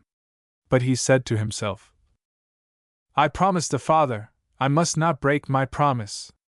Then he gave a push to the door of the house bearing the number 18, which stood ajar, discovered a gloomy-looking staircase, ascended 3 flights, perceived a door, then a second door, came upon the string of a bell, and pulled it. The ringing, which resounded in the apartment before which he stood, sent a shiver through his frame. The door was opened, and he found himself facing a young lady very well dressed, a brunette with a fresh complexion, who gazed at him with eyes of astonishment. He did not know what to say to her, and she, who suspected nothing, and who was waiting for him to speak, did not invite him to come in. They stood looking thus at one another for nearly half a minute, at the end of which she said in a questioning tone, "You have something to tell me, monsieur?" He falteringly replied, "I am Hotto's son." She gave a start, turned pale, and stammered out as if she had known him for a long time. "Monsieur César?" "Yes." "And what next?" "I have come to speak to you on the part of my father," she articulated. "Oh my God!" She then drew back so that he might enter. He shut the door and followed her into the interior. Then he saw a little boy of 4 or 5 years playing with a cat, seated on the floor in front of a stove, from which rose the steam of dishes which were being kept hot. "Take a seat," she said. He sat down. She asked, "Well?" He no longer ventured to speak, keeping his eyes fixed on the table which stood in the center of the room, with 3 covers laid on it, one of which was for a child. He glanced at the chair which had its back turned to the fire. They had been expecting him. That was his bread which he saw, and which he recognized near the fork, for the crust had been removed on account of Hotto's bad teeth. Then, raising his eyes, he noticed on the wall his father's portrait, the large photograph taken at Paris the year of the exhibition, The same as that which hung above the bed in the sleeping apartment at Ainville. The young woman again asked. Well, Monsieur César? He kept staring at her. Her face was livid with anguish, and she waited, her hands trembling with fear. Then he took courage. Well, Mamselle, Papa died on Sunday last just after he had opened the shooting. She was so much overwhelmed that she did not move. After a silence of a few seconds, she faltered in an almost inaudible tone. Oh! It is not possible! Then, on a sudden, tears showed themselves in her eyes, and covering her face with her hands, she burst out sobbing. At that point the little boy turned round, and seeing his mother weeping, began to howl. Then, realizing that this sudden trouble was brought about by the stranger, he rushed at César, caught hold of his breeches with one hand and with the other hit him with all his strength on the thigh. And César remained agitated, deeply affected, with this woman mourning for his father at one side of him, and the little boy defending his mother at the other. He felt their emotion taking possession of himself, and his eyes were beginning to brim over with the same sorrow, so, to recover his self-command, he began to talk. Yes, he said. The accident occurred on Sunday at 8 o'clock. And he told, as if she were listening to him, all the facts without forgetting a single detail, mentioning the most trivial matters with the minuteness of a countryman. And the child still kept assailing him, making kicks at his ankles. When he came to the time at which his father had spoken about her, her attention was caught by hearing her own name, and uncovering her face, she said, Pardon me! I was not following you. I would like to know, if you do not mind beginning over again. He related everything at great length, with stoppages, breaks, and reflections of his own from time to time. She listened to him eagerly, now perceiving with a woman's keen sensibility all the sudden changes of fortune which his narrative indicated, and trembling with horror, every now and then, exclaiming, Oh my God! The little fellow, believing that she had calmed down, ceased beating César, in order to catch his mother's hand, and he listened, too, as if he understood. When the narrative was finished, young Otto continued, Now we will settle matters together in accordance with his wishes. Listen, I am well off, he has left me plenty of means. I don't want you to have anything to complain about. But she quickly interrupted him. Oh! Monsieur César, not today. I am cut to the heart, another time, another day. No, not today. If I accept, listen. 'Tis not for myself, no, I swear to you. 'Tis for the child. Besides, this provision will be put to his account. Thereupon César, scared, divined the truth, and stammering, So then, 'tis his, the child? Why, yes, she said. And Otto Jr. gazed at his brother with a confused emotion, intense and painful. After a lengthened silence, for she had begun to weep afresh, César, quite embarrassed, went on. Well then, Mamselle Donnet, I am going. When would you wish to talk this over with me? She exclaimed. Oh! No, don't go! Don't go! Don't leave me all alone with Emile. I would die of grief. I have no longer anyone but my child. Oh! What wretchedness, what wretchedness! Monsieur César! Stop! Sit down again. You will say something more to me. You will tell me what he was doing over there all the week. And César resumed his seat, accustomed to obey. She drew over another chair for herself in front of the stove, where the dishes had all this time been simmering, took Emile upon her knees, and asked César 1,000 questions about his father with reference to matters of an intimate nature, which made him feel, without reasoning on the subject, that she had loved Otto with all the strength of her frail woman's heart. And by the natural concatenation of his ideas, which were rather limited in number, he recurred once more to the accident, and set about telling the story over again with all the same details. When he said, he had a hole in his stomach, you could put your 2 fists into it, she gave vent to a sort of shriek, and the tears gushed forth again from her eyes. Then, seized by the contagion of her grief, César began to weep, too, and as tears always soften the fibers of the heart, he bent over Emile, whose forehead was close to his own mouth, and kissed him. The mother, recovering her breath, murmured, Poor lad, he is an orphan now. And so am I, said César. And they ceased to talk. But suddenly the practical instinct of the housewife, accustomed to be thoughtful about many things, revived in the young woman's breast. You have perhaps taken nothing all the morning, Monsieur César. No, mademoiselle. Oh! You must be hungry. You will eat a morsel. Thanks, he said. I am not hungry. I have had too much trouble, she replied. In spite of sorrow, we must live. You will not refuse to let me get something for you. And then you will remain a little longer. When you are gone, I don't know what will become of me. He yielded after some further resistance, and sitting down with his back to the fire, facing her, he ate a plateful of tripe, which had been bubbling in the stove, and drank a glass of red wine. But he would not allow her to uncork the bottle of white wine. He several times wiped the mouth of the little boy, who had smeared all his chin with sauce. As he was rising up to go, he asked, When would you like me to come back to speak about this business to you, Mademoiselle Donat? If it is all the same to you, say next Thursday, Monsieur César. In that way I would lose none of my time, as I always have my Thursdays free. That will suit me, next Thursday. You will come to lunch, won't you? Oh! On that point I can't give you a promise. The reason I suggested it is that people can chat better when they are eating. One has more time, too. Well, be it so. About 12 o'clock, then. And he took his departure, after he had again kissed little Emile, and pressed Mademoiselle Donat's hand. 3. The week appeared long to César Otto. He had never before found himself alone, and the isolation seemed to him insupportable. Till now, he had lived at his father's side, just like his shadow, followed him into the fields, superintended the execution of his orders, and when they had been a short time separated, again met him at dinner. They had spent the evenings smoking their pipes, face to face with one another, chatting about horses, cows, or sheep, and the grip of their hands when they rose up in the morning might have been regarded as a manifestation of deep family affection on both sides.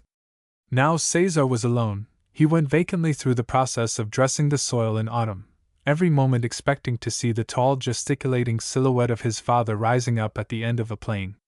To kill time, he entered the houses of his neighbors, told about the accident to all who had not heard of it, and sometimes repeated it to the others. Then, after he had finished his occupations and his reflections, he would sit down at the side of the road, asking himself whether this kind of life was going to last forever. He frequently thought of Mademoiselle Donat. He liked her. He considered her thoroughly respectable, a gentle and honest young woman, as his father had said. Yes, undoubtedly she was an honest girl. He resolved to act handsomely toward her, and to give her 2,000 francs a year, settling the capital on the child. He even experienced a certain pleasure in thinking that he was going to see her on the following Thursday, and arrange this matter with her. And then the notion of this brother, this little chap of 5, who was his father's son, plagued him, annoyed him a little, and at the same time, excited him. He had, as it were, a family in this brat, sprung from a clandestine alliance, who would never bear the name of Otto, a family which he might take or leave, just as he pleased, but which would recall his father. And so, when he saw himself on the road to Rouen on Thursday morning, carried along by Graindorge trotting with clattering footbeats, he felt his heart lighter, more at peace than he had hitherto felt it since his bereavement. On entering Mademoiselle Donat's apartment, he saw the table laid as on the previous Thursday, with the sole difference that the crust had not been removed from the bread. He pressed the young woman's hand, kissed Emile on the cheeks, and sat down, more or less as if he were in his own house, his heart swelling in the same way. Mademoiselle Donat seemed to him a little thinner and paler. She must have grieved sorely. She wore now an air of constraint in his presence, as if she understood what she had not felt the week before under the first blow of her misfortune, and she exhibited an excessive deference toward him, a mournful humility, and made touching efforts to please him, as if to pay him back by her attentions for the kindness he had manifested toward her. They were a long time at lunch talking over the business which had brought him there. She did not want so much money. It was too much. She earned enough to live on herself, but she only wished that Emile might find a few sous awaiting him when he grew big. César held out, however, and even added a gift of 1,000 francs for herself for the expense of mourning. When he had taken his coffee, she asked, "Do you smoke?" "Yes, I have my pipe." He felt in his pocket. Good God! He had forgotten it. He was becoming quite woebegone about it when she offered him a pipe of his father's that had been shut up in a cupboard. He accepted it, took it up in his hand, recognized it, smelled it, spoke of its quality in a tone of emotion, filled it with tobacco, and lighted it.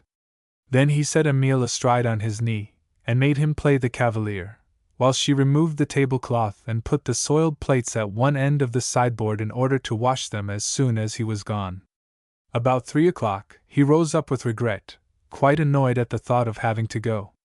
"Well, Mademoiselle Donat," he said, "I wish you good evening, and am delighted to have found you like this." She remained standing before him, blushing, much affected, and gazed at him while she thought of the other. "Shall we not see one another again?" she said. He replied simply, "Why, yes, Mamselle, if it gives you pleasure." "Certainly, Monsieur César." "Will next Thursday suit you then?" "Yes, Mademoiselle Donat." "You will come to lunch, of course?" "Well, if you are so kind as to invite me, I can't refuse." "It is understood, then, Monsieur César, next Thursday, at 12, the same as today." "Thursday at 12, Mamselle Donat." "No quarter." The broad sunlight threw its burning rays on the fields, and under this shower of flame life burst forth in glowing vegetation from the earth. As far as the eye could see, the soil was green, and the sky was blue to the verge of the horizon. The Norman farms scattered through the plains seemed at a distance like little woods enclosed each in a circle of thin beech trees. Coming closer, on opening the Wormington stile, one fancied that he saw a giant garden, for all the old apple trees, as knotted as the peasants, were in blossom. The weather-beaten black trunks, crooked, twisted, ranged along the enclosure, displayed beneath the sky their glittering domes, rosy and white. The sweet perfume of their blossoms mingled with the heavy odors of the open stables and with the fumes of the steaming dunghill, covered with hens and their chickens. It was midday. The family sat at dinner in the shadow of the pear tree planted before the door, the father, the mother, the 4 children, the 2 maidservants, and the 3 farm laborers. They scarcely uttered a word. Their fare consisted of soup and of a stew composed of potatoes mashed up in lard. From time to time one of the maidservants rose up, and went to the cellar to fetch a pitcher of cider. The husband, a big fellow of about 40, stared at a vine tree, quite exposed to view, which stood close to the farmhouse, twining like a serpent under the shutters the entire length of the wall. He said, after a long silence, "The father's vine tree is blossoming early this year. Perhaps it will bear good fruit." The peasant's wife also turned round, and gazed at the tree without speaking. This vine tree was planted exactly in the place where the father of the peasant had been shot. It was during the War of 1870. The Prussians were in occupation of the entire country. General Faidherbe, with the Army of the North, was at their head. Now the Prussian staff had taken up its quarters in this farmhouse. The old peasant who owned it, Père Milan, received them, and gave them the best treatment he could. For a whole month the German vanguard remained on the lookout in the village. The French were posted 10 leagues away without moving, and yet, each night, some of the Uhlans disappeared. All the isolated scouts, those who were sent out on patrol, whenever they started in groups of 2 or 3, never came back. They were picked up dead in the morning in a field, near a farmyard, in a ditch. Their horses even were found lying on the roads with their throats cut by a saber stroke. These murders seemed to have been accomplished by the same men, who could not be discovered. The country was terrorized. Peasants were shot on mere information, women were imprisoned, attempts were made to obtain revelations from children by fear. But one morning, Père Milan was found stretched in his stable with a gash across his face. 2 Uhlans ripped open were seen lying 3 kilometers away from the farmhouse. One of them still grasped in his hand his blood-stained weapon. He had fought and defended himself. A council of war having been immediately constituted, in the open air, in front of the farmhouse, the old man was brought before it. He was 68 years old. He was small, thin, a little crooked, with long hands resembling the claws of a crab. His faded hair, scanty and slight, like the down on a young duck, allowed his scalp to be plainly seen. The brown, crimpled skin of his neck showed the big veins which sank under his jaws and reappeared at his temples. He was regarded in the district as a miser and a hard man in business transactions.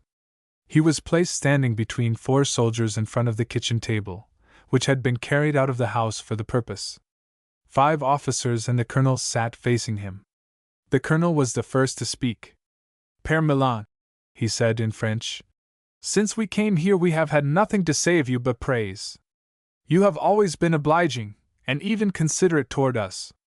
But today a terrible accusation rests on you, and the matter must be cleared up. How did you get the wound on your face?" The peasant gave no reply. The colonel went on. "Your silence condemns you, Père Milan. But I want you to answer me, do you understand? Do you know who has killed the 2 Uhlans who were found this morning near the crossroads?"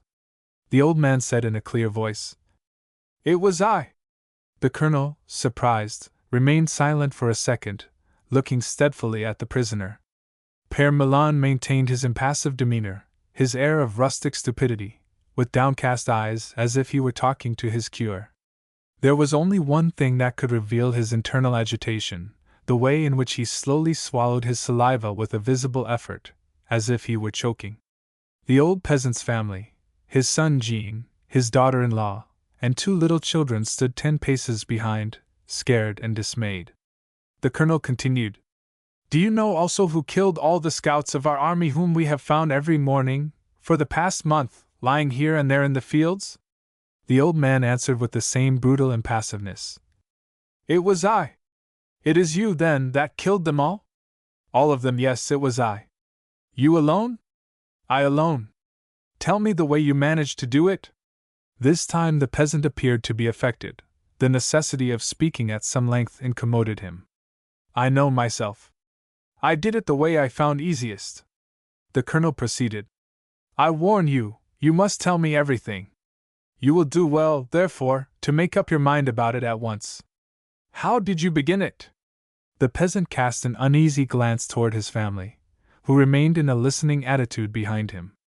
He hesitated for another second or so, then all of a sudden he came to a resolution on the matter. "I came home one night about 10 o'clock, and the next day you were here. You and your soldiers gave me 50 crowns for forage with a cow and 2 sheep. Said I to myself, as long as I get 20 crowns out of them, I'll sell them the value of it.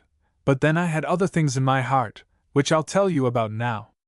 I came across one of your cavalrymen smoking his pipe near my dike, just behind my barn.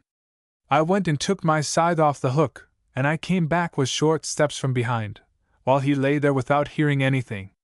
And I cut off his head with one stroke, like a feather, while he only said oof. You have only to look at the bottom of the pond, you'll find him there in a coal bag with a big stone tied to it.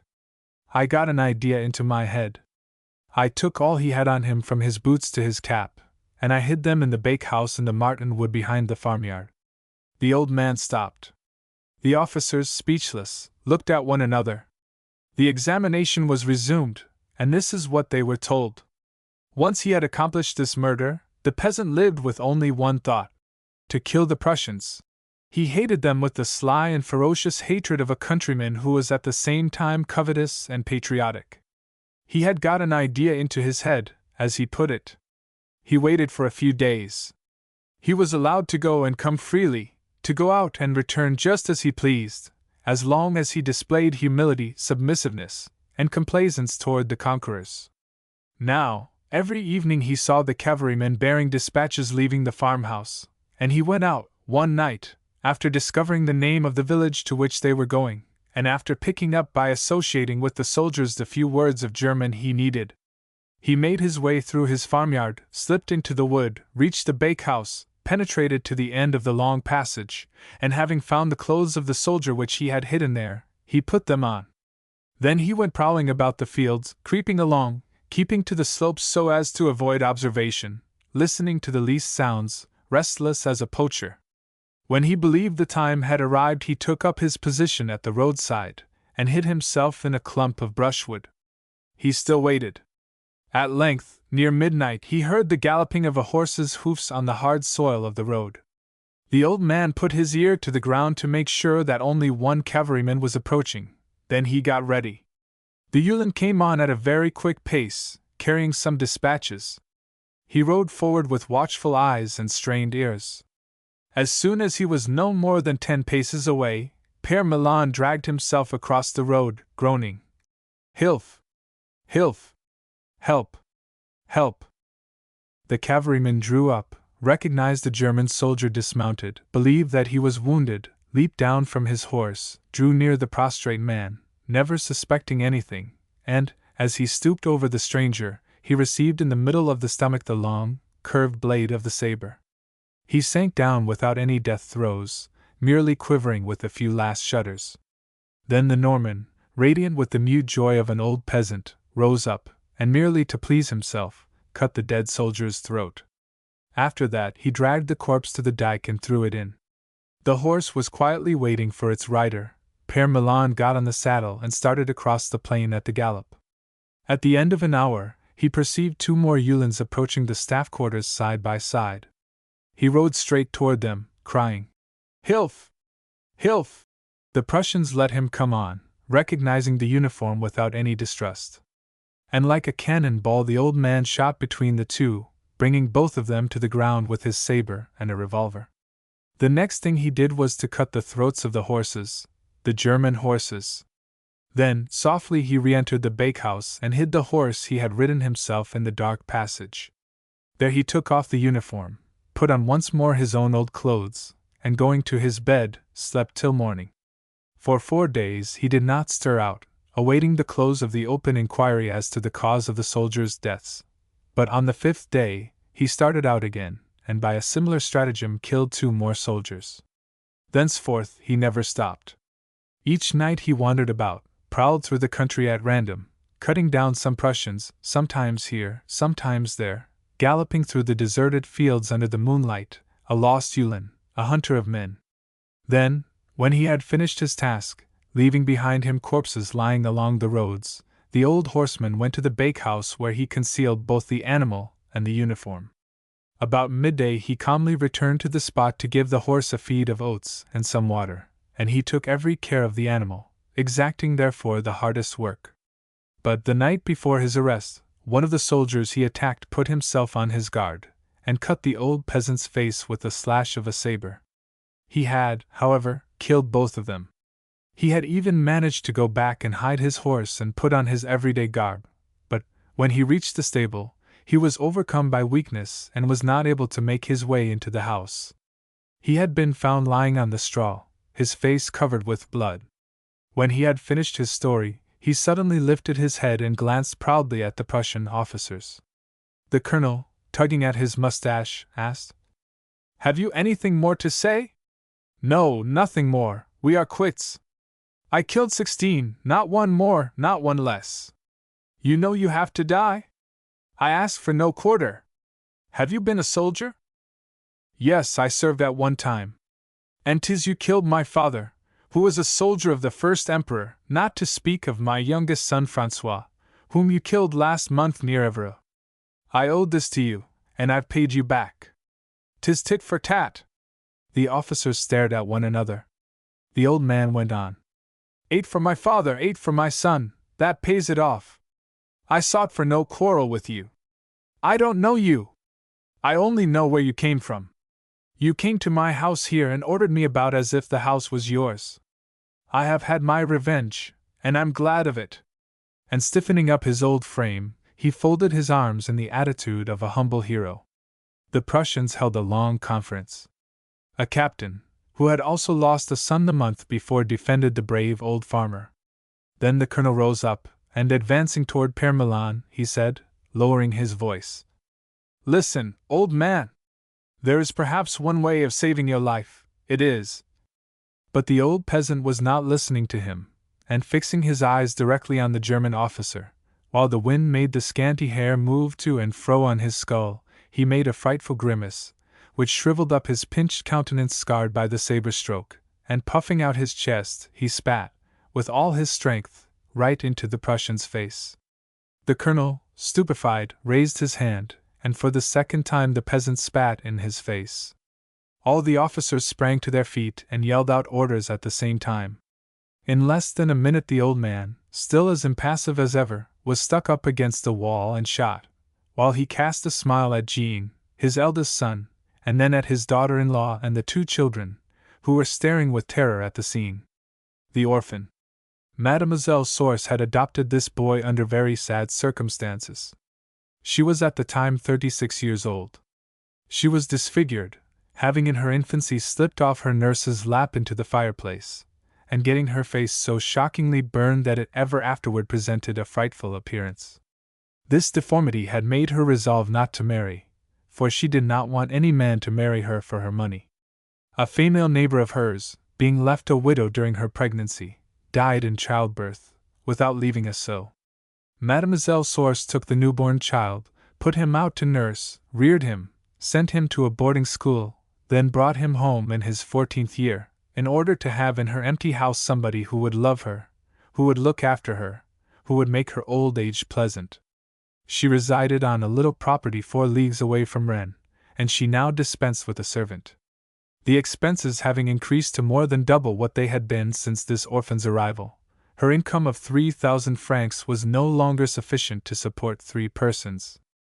She attended to the housekeeping and the cooking herself, and sent the boy out on errands, letting him further occupy himself with cultivating the garden. He was gentle, timid, silent, and caressing. And she experienced a deep joy, a fresh joy at being embraced by him, without any apparent surprise or repugnance being exhibited by him on account of her ugliness. He called her aunt, and treated her as a mother. In the evening they both sat down at the fireside, and she got nice things ready for him. She heated some wine and toasted a slice of bread, and it made a charming little meal before going to bed. She often took him on her knees and covered him with kisses, murmuring in his ear with passionate tenderness. She called him, "My little flower, my cherub, my adored angel, my divine jewel." He softly accepted her caresses, concealing his head on the old maid's shoulder.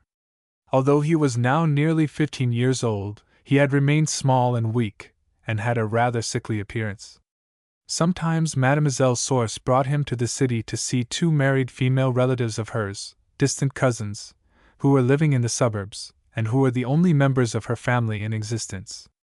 The 2 women had always found fault with her for having adopted this boy, on account of the inheritance, but for all that they gave her a cordial welcome, having still hopes of getting a share for themselves, a third, no doubt, if what she possessed were only equally divided. She was happy, very happy, always taken up with her adopted child. She bought books for him to improve his mind, and he devoted himself ardently to reading.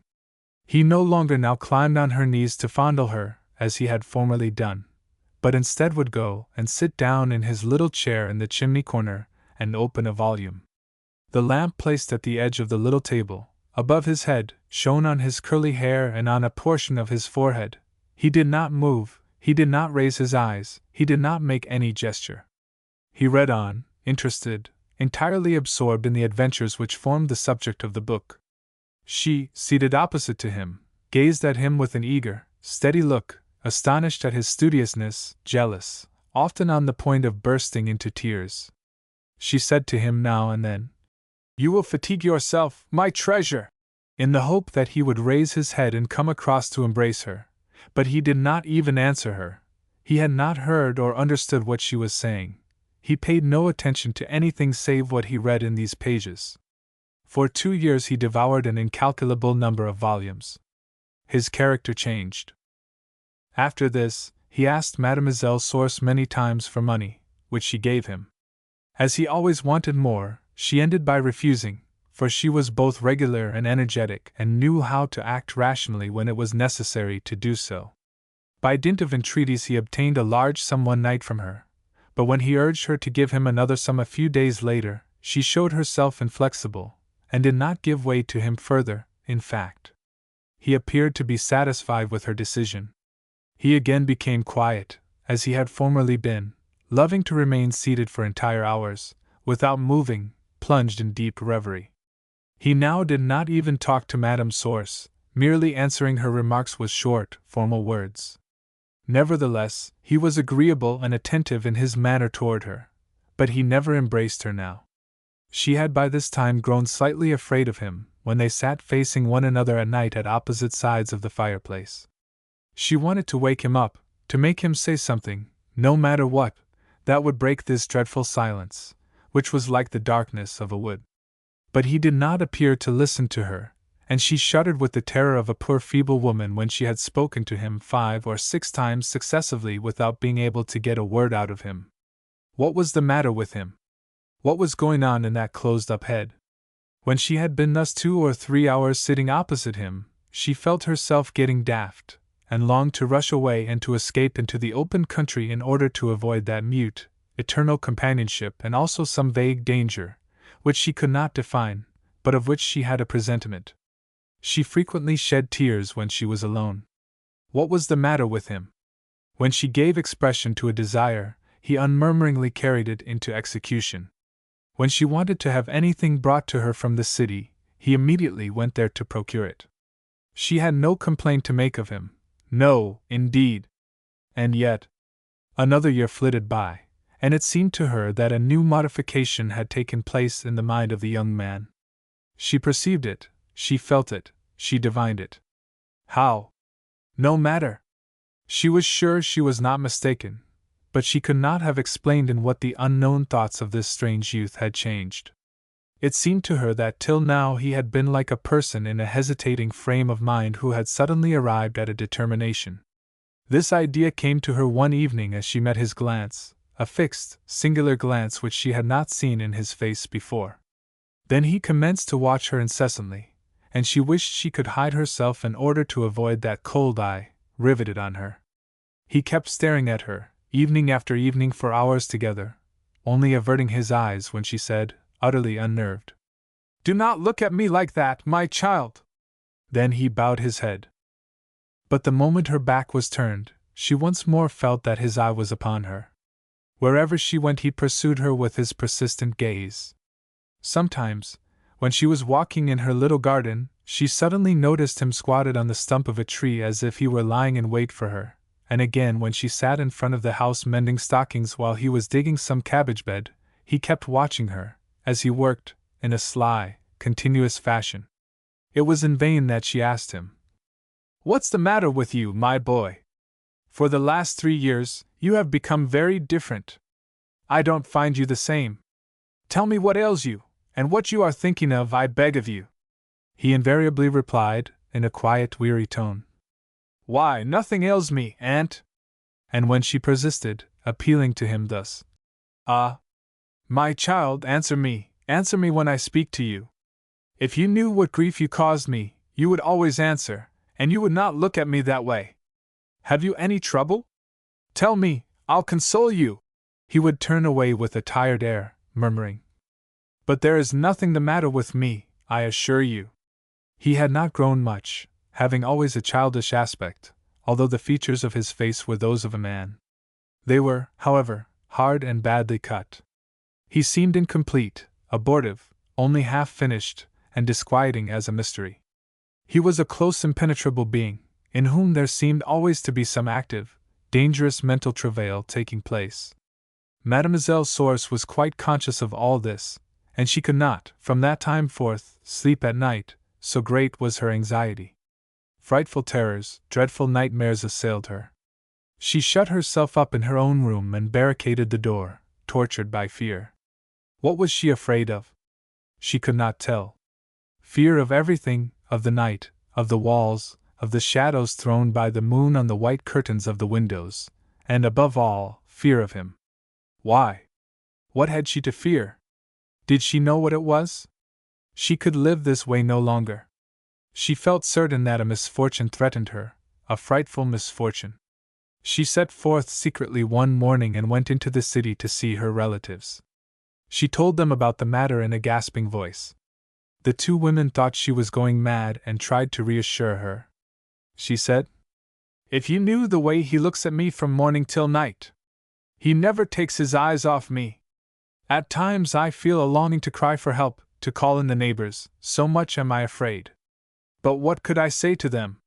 He does nothing to me except to keep looking at me. The two female cousins asked. Is he ever brutal to you? Does he give you sharp answers? She replied. No, never. He does everything I wish. He works hard. He is steady. But I am so frightened I don't mind that much. He has something in his head, I am certain of that, quite certain. I don't care to remain all alone like that with him in the country. The relatives, scared by her words, declared to her that they were astonished and could not understand her, and they advised her to keep silent about her fears and her plans, without, however, dissuading her from coming to reside in the city, hoping in that way that the entire inheritance would eventually fall into their hands. They even promised to assist her in selling her house and in finding another near them. Mademoiselle Source returned home. But her mind was so much upset that she trembled at the slightest noise, and her hands shook whenever any trifling disturbance agitated her. Twice she went again to consult her relatives, quite determined now not to remain any longer in this way in her lonely dwelling. At last she found a little cottage in the suburbs, which suited her, and privately she bought it. The signature of the contract took place on a Tuesday morning, and Mademoiselle Source devoted the rest of the day to the preparations for her change of residence. At 8 o'clock in the evening she got into the diligence which passed within a few hundred yards of her house, and she told the conductor to let her down in the place where it was his custom to stop for her. The man called out to her as he whipped his horses. Good evening, Mademoiselle Source. Good night, she replied as she walked on. Good evening, Père Joseph. Next morning, at 7:30, the postman who conveyed letters to the village noticed at the crossroad, not far from the highroad, a large splash of blood not yet dry. He said to himself, Hello! Some boozer must have been bleeding from the nose. But he perceived 10 paces farther on a pocket handkerchief also stained with blood. He picked them up. The linen was fine, and the postman, in alarm, made his way over to the dike, where he fancied he saw a strange object. Mademoiselle Source was lying at the foot on the grass, her throat cut open with a knife. An hour later the gendarmes, the examining magistrate, and other authorities made an inquiry as to the cause of death. The two female relatives, called as witnesses, told all about the old maid's fears and her last plans. The orphan was arrested. Since the death of the woman who had adopted him, he wept from morning till night, plunged, at least to all appearance, in the most violent grief. He proved that he had spent the evening up to 11 o'clock in a café. 10 persons had seen him, having remained there till his departure. Now the driver of the diligence stated that he had set down the murdered woman on the road between 9:30 and 10 o'clock. The accused was acquitted. A will, a long time made, which had been left in the hands of a notary in Rennes, made him universal legatee. So he inherited everything. For a long time the people of the country put him into quarantine, as they still suspected him. His house, which was that of the dead woman, was looked upon as accursed. People avoided him in the street. But he showed himself so good-natured, so open, so familiar, that gradually these horrible doubts were forgotten. He was generous, obliging, ready to talk to the humblest about anything as long as they cared to talk to him. The notary, Maître Remy, was one of the first to take his part, attracted by his smiling loquacity. He said one evening at a dinner at the tax collector's house, "A man who speaks with such facility and who is always in good humor could not have such a crime on his conscience."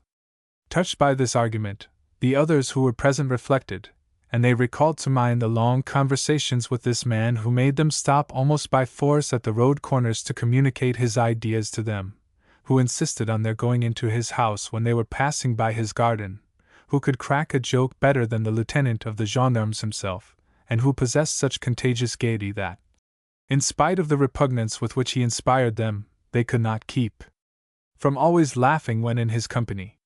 All doors were open to him after a time. He is, today, the mayor of his own community. A lively friend. They had beer, constantly in each other's society for a whole winter in Paris. After having lost sight of each other, as generally happens in such cases, after leaving college, the two friends met again one night, long years after, already old and white-haired, the one a bachelor, the other married. M. de Marolles lived 6 months in Paris and 6 months in his little chateau at Turbeville. Having married the daughter of a gentleman in the district, he had lived a peaceful, happy life with the indolence of a man who has nothing to do. With a calm temperament and a sedate mind, without any intellectual audacity or tendency toward revolutionary independence of thought, he passed his time in mildly regretting the past, in deploring the morals and the institutions of today, and in repeating every moment to his wife, who raised her eyes to heaven, and sometimes her hands also, in token of energetic assent, "Under what a government do we live, great God!" Madame de Marolles mentally resembled her husband, just as if they had been brother and sister. She knew by tradition that one ought, first of all, to reverence the Pope and the King. And she loved them and respected them from the bottom of her heart, without knowing them, with a poetic exaltation, with a hereditary devotion, with all the sensibility of a well-born woman. She was kindly in every feeling of her soul. She had no child, and was incessantly regretting it. When M. de Marolles came across his old schoolfellow Joseph Muradur at a ball, he experienced from this meeting a profound and genuine delight, for they had been very fond of one another in their youth. After exclamations of astonishment over the changes caused by age in their bodies and their faces, they had asked one another a number of questions as to their respective careers. Joseph Muradur, a native of the south of France, had become a councillor general in his own neighborhood. Frank in his manners, he spoke briskly and without any circumspection, telling all his thoughts with sheer indifference to prudential considerations. He was a Republican, of that race of good-natured Republicans who make their own ease the law of their existence, and who carry freedom of speech to the verge of brutality. He called at his friend's address in Paris, and was immediately a favorite, on account of his easy cordiality, in spite of his advanced opinions. Madame de Marolles exclaimed, "What a pity! Such a charming man!" M. de Marolles said to his friend, in a sincere and confidential tone, "You cannot imagine what a wrong you do to our country." He was attached to his friend nevertheless, for no bonds are more solid than those of childhood renewed in later life. Joseph Muradur chaffed the husband and wife, called them "my loving turtles," and occasionally gave vent to loud declarations against people who were behind the age, against all sorts of prejudices and traditions. When he thus directed the flood of his democratic eloquence, the married pair, feeling ill at ease, kept silent through a sense of propriety and good breeding. Then the husband tried to turn off the conversation in order to avoid any friction. Joseph Muradur did not want to know anyone unless he was free to say what he liked. Summer came round. The Marolles knew no greater pleasure than to receive their old friends in their country house at Turbeville. It was an intimate and healthy pleasure, the pleasure of homely gentlefolk who had spent most of their lives in the country. They used to go to the nearest railway station to meet some of their guests, and drove them to the house in their carriage, watching for compliments on their district, on the rapid vegetation, on the condition of the roads in the department, on the cleanliness of the peasants' houses, on the bigness of the cattle they saw in the fields, on everything that met the eye as far as the edge of the horizon. They liked to have it noticed that their horse trotted in a wonderful manner for an animal employed a part of the year in field work, and they awaited with anxiety the newcomer's opinion on their family estate, sensitive to the slightest word, grateful for the slightest gracious attention. Joseph Muradur was invited, and he announced his arrival. The wife and the husband came to meet the train, delighted to have the opportunity of doing the honors of their house. As soon as he perceived them, Joseph Muradur jumped out of his carriage with a vivacity which increased their satisfaction. He grasped their hands warmly, congratulated them, and intoxicated them with compliments. He was quite charming in his manner as they drove along the road to the house. He expressed astonishment at the height of the trees, the excellence of the crops, and the quickness of the horse. When he placed his foot on the steps in front of the chateau, M. de Marolles said to him with a certain friendly solemnity, "Now you are at home." Joseph Muradur answered, "Thanks, old fellow, I counted on that. For my part, besides, I never put myself out with my friends. That's the only hospitality I understand." Then he went up to his own room, where he put on the costume of a peasant, as he was pleased to describe it, and he came down again not very long after, attired in blue linen, with yellow boots, in the careless rig out of a Parisian out for a holiday. He seemed, too, to have become more common, more jolly, more familiar, having assumed along with his would-be rustic garb a free and easy swagger which he thought suited the style of dress. His new apparel somewhat shocked him, and Madame de Merle, who even at home on their estate always remained serious and respectable, as the particle de before their name exacted a certain amount of ceremonial even with their intimate friends. After lunch they went to visit the farms, and the Parisian stupefied the respectable peasants by talking to them as if he were a comrade of theirs. In the evening, the cure dined at the house, a fat old priest, wearing his Sunday suit, who had been specially asked that day in order to meet the newcomer. When Joseph saw him he made a grimace, then he stared at the priest in astonishment as if he belonged to some peculiar race of beings, the like of which he had never seen before at such close quarters. He told a few stories allowable enough with a friend after dinner, but apparently somewhat out of place in the presence of an ecclesiastic. He did not say, Monsieur l'Abbé, but merely, Monsieur, and he embarrassed the priest with philosophical views as to the various superstitions that prevailed on the surface of the globe. He remarked, Your God, Monsieur, is one of those persons whom we must respect, but also one of those who must be discussed. Mine is called Reason. He has from time immemorial been the enemy of yours. The Merles, greatly put out, attempted to divert his thoughts. The cure left very early. Then the husband gently remarked, You went a little too far with that priest. But Joseph immediately replied, That's a very good joke, too. Am I to bother my brains about a devil-dodger? At any rate, do me the favor of not ever again having such an old fogey to dinner. Confound his impudence! But, my friend, remember his sacred character. Joseph Muradur interrupted him. Yes, I know. We must treat them like girls who get roses for being well behaved. That's all right, my boy. When these people respect my convictions, I will respect theirs. This was all that happened that day. Next morning Madame de Merle, on entering her drawing-room, saw lying on the table 3 newspapers which made her draw back in horror. Le Voltaire, La République Française, and La Justice. Presently Joseph Muradur, still in his blue blouse, appeared on the threshold, reading L'Intransigeant attentively. He exclaimed, Here is a splendid article by Rochefort. That fellow is marvelous. He read the article in a loud voice, laying so much stress on its most striking passages that he did not notice the entrance of his friend. M. de Merle had a paper in each hand, Le Gaulois for himself and Le Clarion for his wife. The ardent prose of the master writer who overthrew the empire, violently declaimed, recited in the accent of the South, rang through the peaceful drawing-room, shook the old curtains with their rigid folds, seemed to splash the walls, the large upholstered chairs, the solemn furniture fixed in the same position for the past century, with a hail of words, rebounding, impudent, ironical, and crushing. The husband and the wife, the one standing, the other seated, listened in a state of stupor, so scandalized that they no longer even ventured to make a gesture. Muradur flung out the concluding passage in the article as one sets off a stream of fireworks. Then in an emphatic tone he remarked, That's a stinger, eh? But suddenly he perceived the 2 prints belonging to his friend, and he seemed himself for a moment overcome with astonishment. Then he came across to his host with great strides, demanding in an angry tone, What do you want to do with these papers?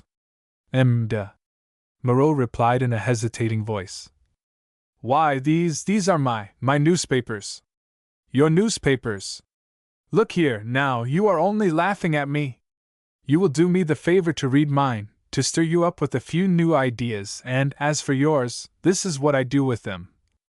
And before his host, filled with confusion, could prevent him, he seized the 2 newspapers and flung them out through the window. Then he gravely placed La Justice in the hands of Madame de Merle and Le Voltaire in those of her husband, himself sinking into an armchair to finish L'Intransigeant. The husband and the wife, through feelings of delicacy, made a show of reading a little, Then they handed back the Republican newspapers which they touched with their fingertips as if they had been poisoned. Then Murader burst out laughing and said, "A week of this sort of nourishment, and I'll have you converted to my ideas." At the end of a week, in fact, he ruled the house. He had shut the door on the cure, whom Madame de Moreau went to see in secret. He gave orders that neither the Gaulois nor the Clarion were to be admitted into the house, which a manservant went to get in a mysterious fashion at the post office, and which, on his entrance, were hidden away under the sofa cushions. He regulated everything just as he liked, always charming, always good-natured, a jovial and all-powerful tyrant. Other friends were about to come on a visit, religious people with legitimist opinions. The master and mistress of the chateau considered it would be impossible to let them meet their lively guest, and not knowing what to do, announced to Joseph Murader one evening that they were obliged to go away from home for a few days about a little matter of business, and they begged of him to remain in the house alone. He showed no trace of emotion and replied, "Very well, 'tis all the same to me, I'll wait here for you as long as you like. What I say is this, there need be no ceremony between friends. You're quite right to look after your own affairs, why the devil shouldn't you? I'll not take offense at your doing that, quite the contrary. It only makes me feel quite at my ease with you. Go, my friends, I'll wait for you." And Madame de Moreau started next morning. He is waiting for them. The blind man. How is it that the sunlight gives us such joy? Why does this radiance when it falls on the earth fill us so much with the delight of living? The sky is all blue, the fields are all green, the house is all white, and our ravished eyes drink in those bright colors which bring mirthfulness to our souls. And then there springs up in our hearts a desire to dance, a desire to run, a desire to sing, a happy lightness of thought, a sort of enlarged tenderness. We feel a longing to embrace the sun.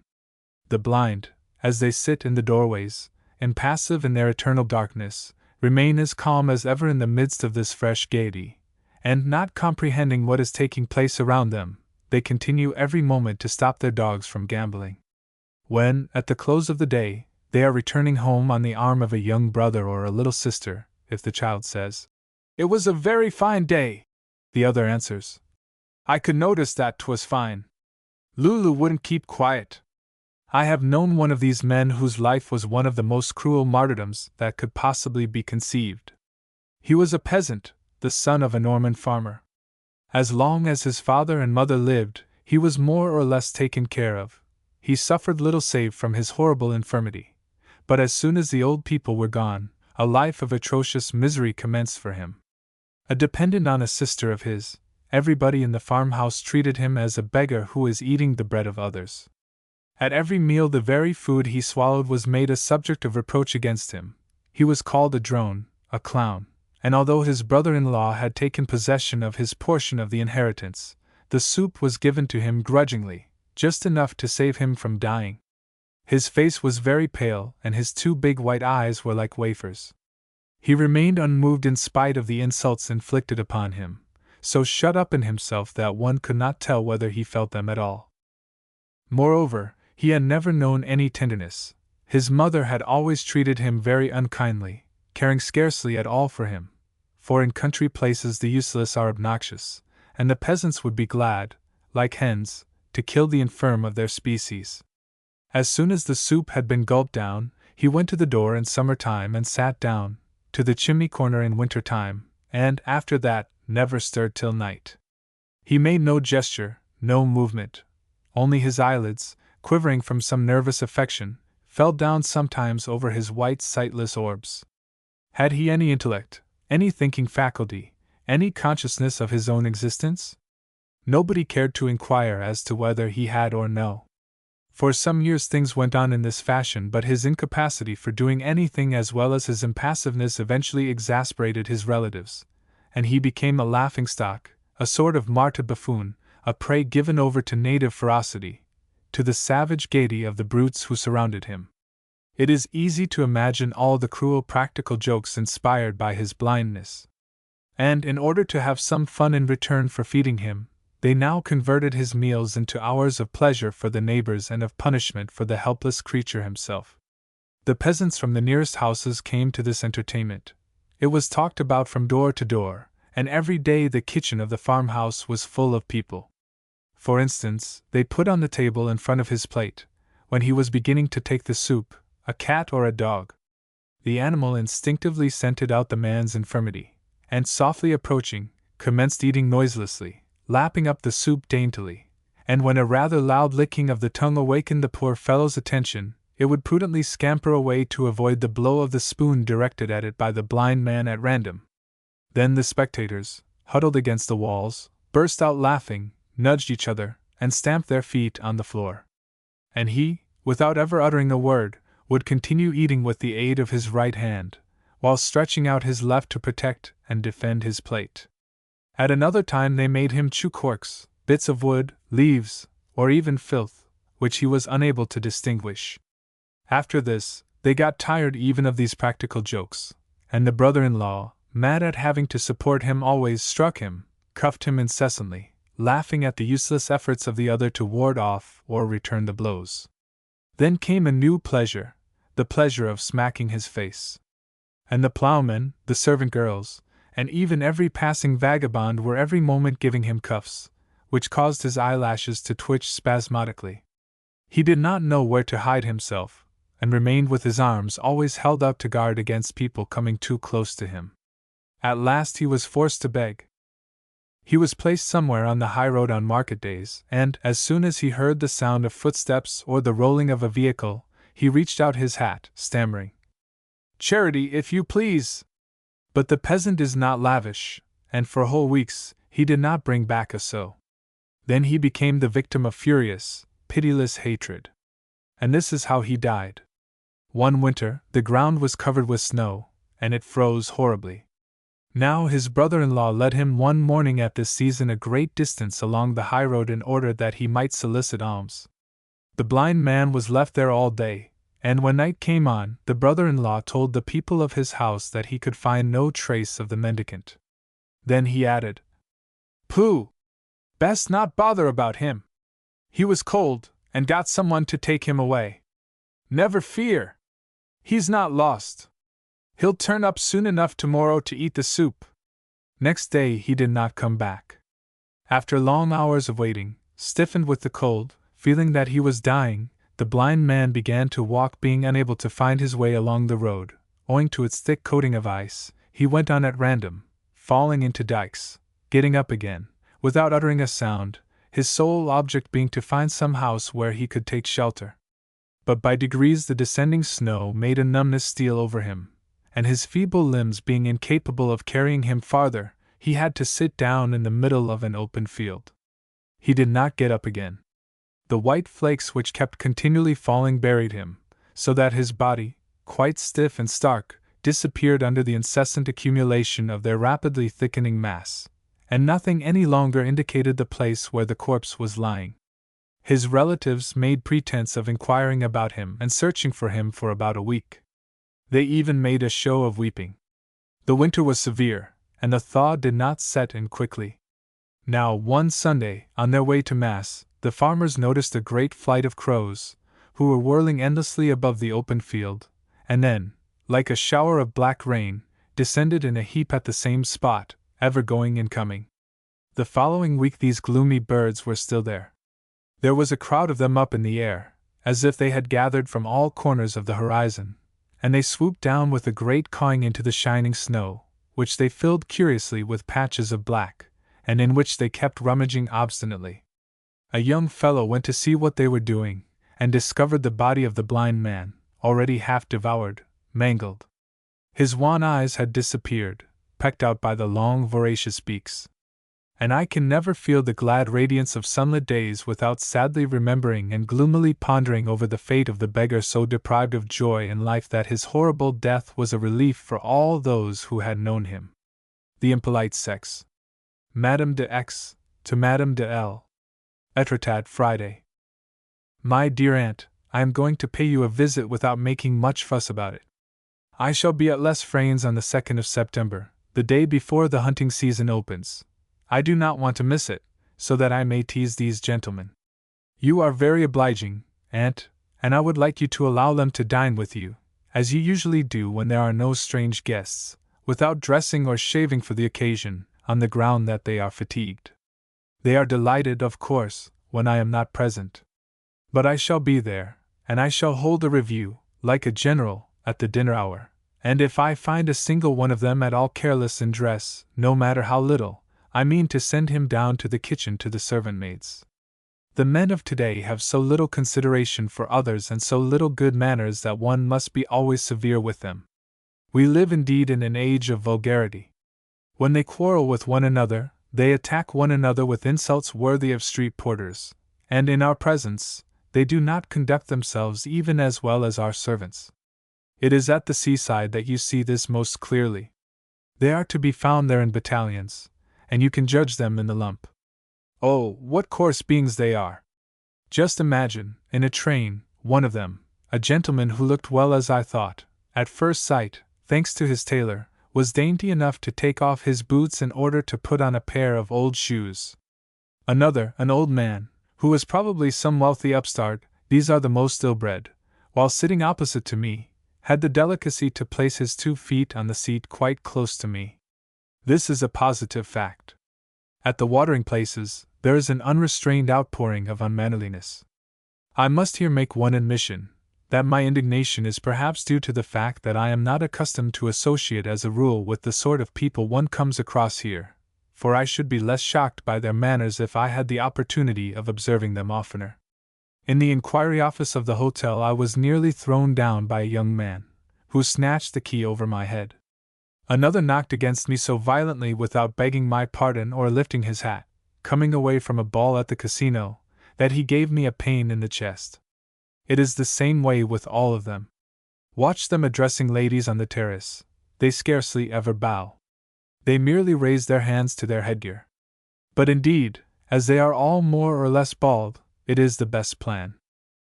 But what exasperates and disgusts me especially is the liberty they take of talking publicly, without any precaution whatsoever, about the most revolting adventures. When 2 men are together, they relate to each other, in the broadest language and with the most abominable comments, really horrible stories, without caring in the slightest degree whether a woman's ear is within reach of their voices. Yesterday, on the beach, I was forced to go away from the place where I sat in order not to be any longer the involuntary confidant of an obscene anecdote, told in such immodest language that I felt as much humiliated as I was indignant at having heard it. Would not the most elementary good breeding have taught them to speak in a lower tone about such matters when we are near at hand? Etretat is, moreover, the country of gossip and scandal. From 5 to 7 o'clock you can see people wandering about in quest of nasty stories about others, which they retail from group to group. As you remarked to me, my dear aunt, tittle-tattle is the mark of petty individuals and petty minds. It is also the consolation of women who are no longer loved or sought after. It is enough for me to observe the women who are fondest of gossiping to be persuaded that you are quite right. The other day I was present at a musical evening at the casino, given by a remarkable artist, Madame Masson, who sings in a truly delightful manner. I took the opportunity of applauding the admirable Coquelin, as well as 2 charming boarders of the vaudeville, M. and Millet. I was able, on the occasion, to see all the bathers collected together this year on the beach.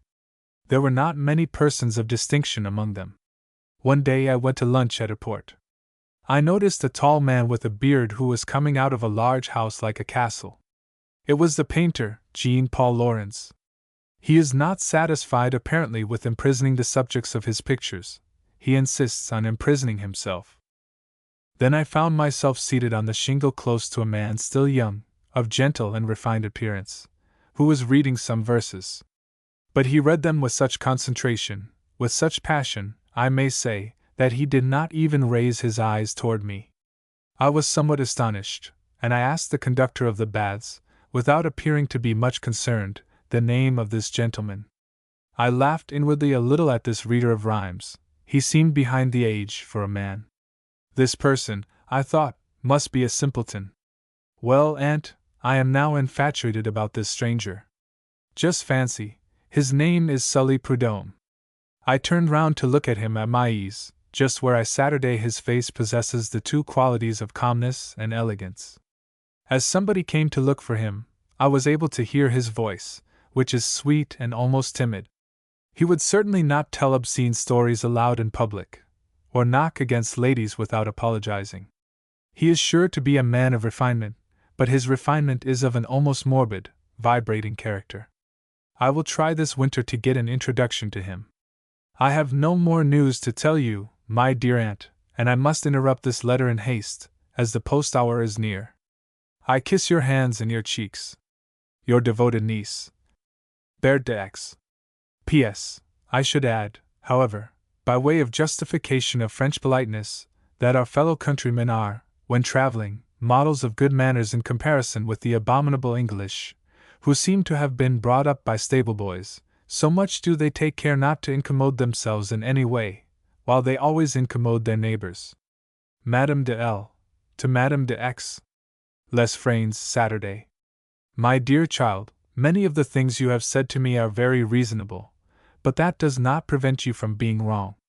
Like you, I used formerly to feel very indignant at the impoliteness of men, who, as I supposed, constantly treated me with neglect. But, as I grew older and reflected on everything, putting aside coquetry and observing things without taking any part in them myself, I perceived this much, that if men are not always polite, women are always indescribably rude. We imagine that we should be permitted to do anything, my darling, and at the same time we consider that we have a right to the utmost respect, and in the most flagrant manner we commit actions devoid of that elementary good breeding of which you speak with passion. I find, on the contrary, that men have, for us, much consideration, as compared with our bearing toward them. Besides, darling, men must needs be, and are, what we make them. In a state of society where women are all true gentlewomen, all men would become gentlemen. Mark my words, just observe and reflect. Look at two women meeting in the street. What an attitude each assumes toward the other! What disparaging looks! What contempt they throw into each glance! How they toss their heads while they inspect each other to find something to condemn! And if the footpath is narrow, do you think one woman will make room for another, or will beg pardon as she sweeps by? Never! When two men jostle each other by accident in some narrow lane, each of them bows and at the same time gets out of the other's way, while we women press against each other, stomach to stomach, face to face, insolently staring each other out of countenance. Look at two women who are acquaintances meeting on a staircase before the drawing-room door of a friend of theirs to whom one has just paid a visit, and to whom the other is about to pay a visit. They begin to talk to each other, and block up the passage. If anyone happens to be coming up behind them, man or woman, do you imagine that they will put themselves half an inch out of their way? Never! Never! I was waiting myself, with my watch in my hands, one day last winter, at a certain drawing-room door. Behind me 2 gentlemen were also waiting without showing any readiness to lose their temper, like me. The reason was that they had long grown accustomed to our unconscionable insolence. The other day, before leaving Paris, I went to dine with no less a person than your husband in the Champs-Élysées, in order to enjoy the open air. Every table was occupied. The waiter asked us not to go, and there would soon be a vacant table. At that moment, I noticed an elderly lady of noble figure, who, having paid the amount of her check, seemed on the point of going away. She saw me, scanned me from head to foot, and did not budge. For more than a full quarter of an hour she sat there, immovable, putting on her gloves, and calmly staring at those who were waiting like myself. Now 2 young men who were just finishing their dinner, having seen me in their turn, quickly summoned the waiter in order to pay whatever they owed, and at once offered me their seats, even insisting on standing while waiting for their change. And bear in mind, my fair niece, that I am no longer pretty, like you, but old and white-haired. It is we, do you see, who should be taught politeness, and the task would be such a difficult one that Hercules himself would not be equal to it. You speak to me about Etretat, and about the people who indulge in tittle-tattle along the beach of that delightful watering-place. It is a spot now lost to me, a thing of the past, but I found much amusement there in days gone by.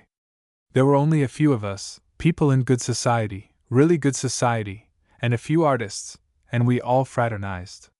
We paid little attention to gossip in those days.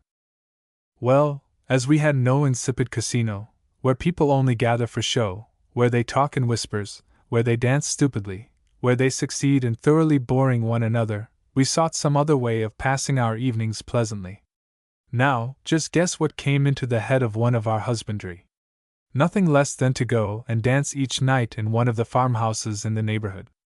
We started out in a group with a street organ, generally played by Le Poitevin, the painter, with a cotton nightcap on his head. 2 men carried lanterns. We followed in procession, laughing and chattering like a pack of fools. We woke up the farmer and his servant maids and laboring men. We got them to make onion soup, horror, and we danced under the apple trees, to the sound of the barrel organ. The cocks waking up began to crow in the darkness of the outhouses. The horses began prancing on the straw of their stables. The cool air of the country caressed our cheeks with the smell of grass and of new-mown hay. How long ago it is! How long ago it is! It is 30 years since then. I do not want you, my darling, to come for the opening of the hunting season.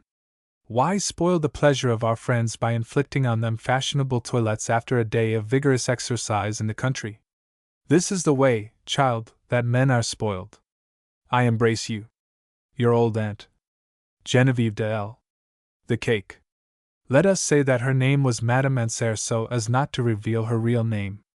She was one of those Parisian comets which leave, as it were, a trail of fire behind them. She wrote verses and novels. She had a poetic heart, and was rarely beautiful. She opened her doors to very few, only to exceptional people, those who are commonly described as princes of something or other. To be a visitor at her house constituted a claim, a genuine claim to intellect. At least this was the estimate set on her invitations. Her husband played the part of an obscure satellite. To be the husband of a comet is not an easy thing.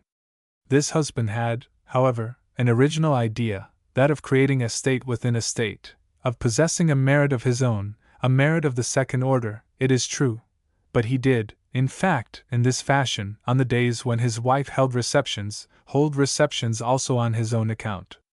He had his special set who appreciated him, listened to him, and bestowed on him more attention than they did on his brilliant partner. He had devoted himself to agriculture in the chamber. There are in the same way generals in the chamber, those who are born, who live, and who die on the round leather chairs of the War Office, are all of this sort, are they not? Sailors in the chamber, viz., in the Admiralty, colonizers in the chamber, etc., etc. So he had studied agriculture, had studied it deeply, indeed, in its relations to the other sciences, to political economy, to the fine arts. We dress up the fine arts with every kind of science, and we even call the horrible railway bridges works of art. At length he reached the point when it was said of him, "He is a man of ability." He was quoted in the technical reviews. His wife had succeeded in getting him appointed a member of a committee at the Ministry of Agriculture. This latest glory was quite sufficient for him. Under the pretext of diminishing the expenses, he sent out invitations to his friends for the day when his wife received hers, so that they associated together, or rather did not. They formed 2 distinct groups. Madame, with her escort of artists, academicians, and ministers, occupied a kind of gallery, furnished and decorated in the style of the Empire. Monsieur generally withdrew with his agriculturists into a smaller portion of the house used as a smoking room and ironically described by Madame Anser as the Salon of Agriculture. The 2 camps were clearly separate. Monsieur, without jealousy, moreover, sometimes penetrated into the Academy, and cordial handshakings were exchanged, but the Academy entertained infinite contempt for the Salon of Agriculture, and it was rarely that one of the princes of science, of thought, or of anything else, mingled with the agriculturists. These receptions occasioned little expense, a cup of tea, a cake, that was all.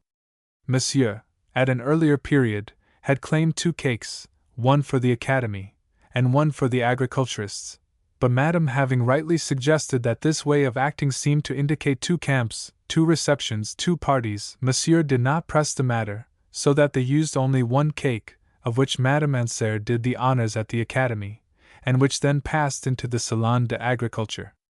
Now, this cake was soon, for the Academy, a subject of observation well calculated to arouse curiosity. Madame Ancere never cut it herself. That function always fell to the lot of one or other of the illustrious guests.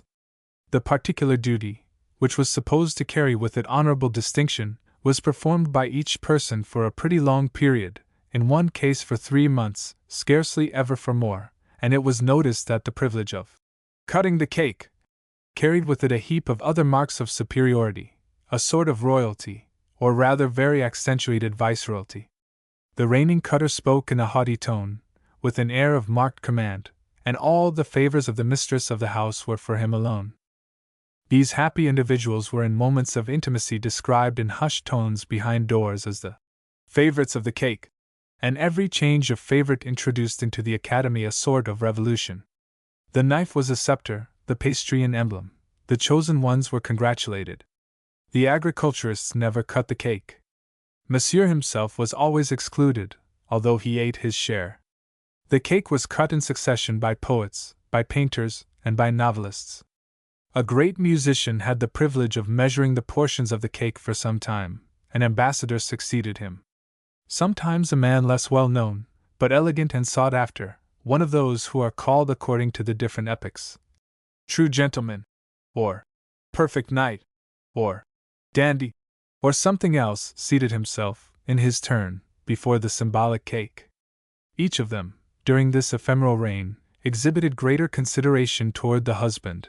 Then, when the hour of his fall had arrived, he passed on the knife toward the other, and mingled once more with the crowd of followers and admirers of the beautiful Madame Ancere. This state of things lasted a long time, but comets do not always shine with the same brilliance. Everything gets worn out in society. One would have said that gradually the eagerness of the cutters grew feebler. They seemed to hesitate at times when the tray was held out to them. This office, once so much coveted, became less and less desired.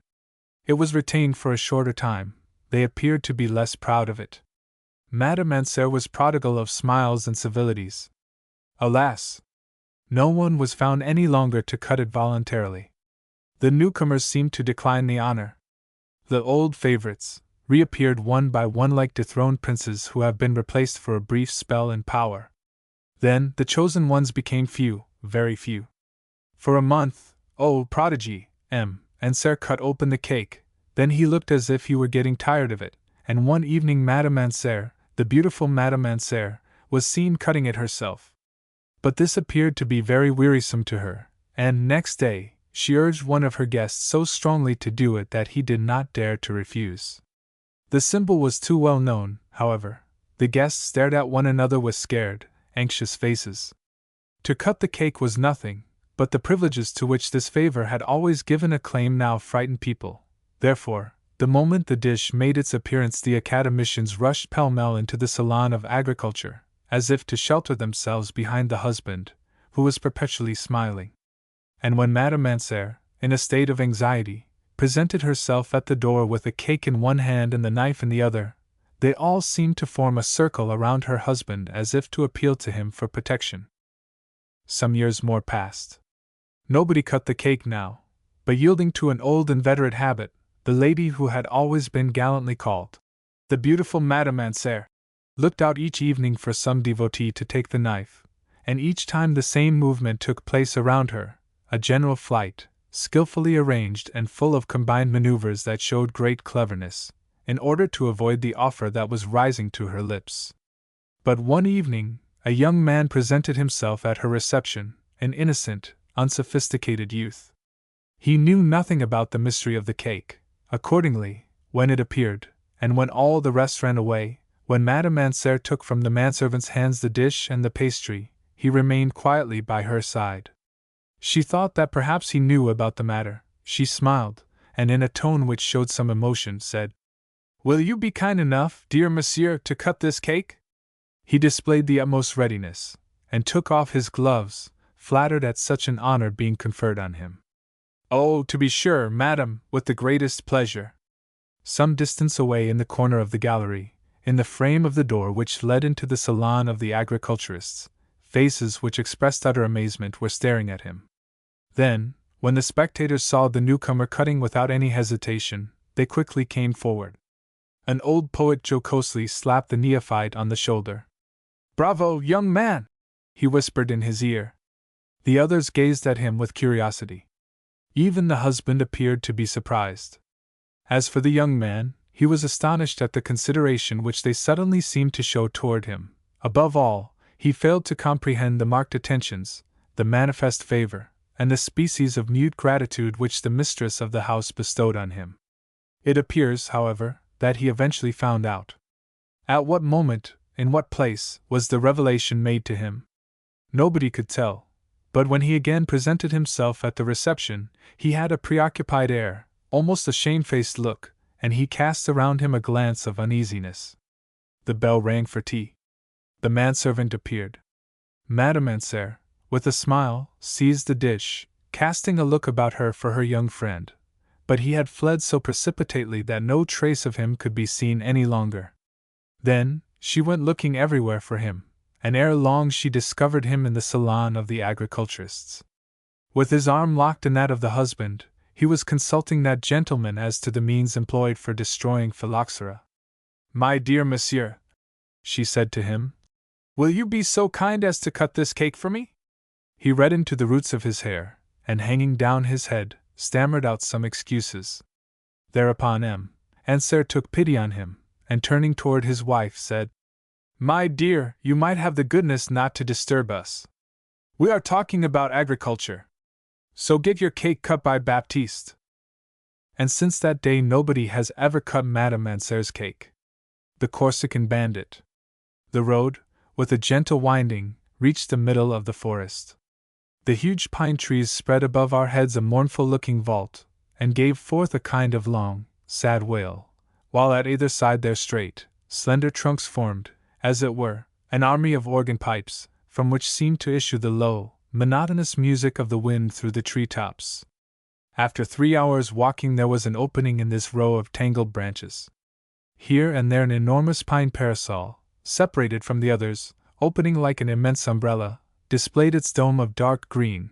Then, all of a sudden, we gained the boundary of the forest, some hundreds of meters below the defile which leads into the wild valley of Niolo. On the 2 projecting heights which commanded a view of this pass, some old trees, grotesquely twisted, seemed to have mounted with painful efforts, like scouts who had started in advance of the multitude heaped together in the rear. When we turned round we saw the entire forest stretched beneath our feet, like a gigantic basin of verdure, whose edges, which seemed to reach the sky, were composed of bare racks shutting in on every side. We resumed our walk, and 10 minutes later, we found ourselves in the defile. Then I beheld an astonishing landscape. Beyond another forest, a valley, but a valley such as I had never seen before, a solitude of stone 10 leagues long, hollowed out between 2 high mountains, without a field or a tree to be seen.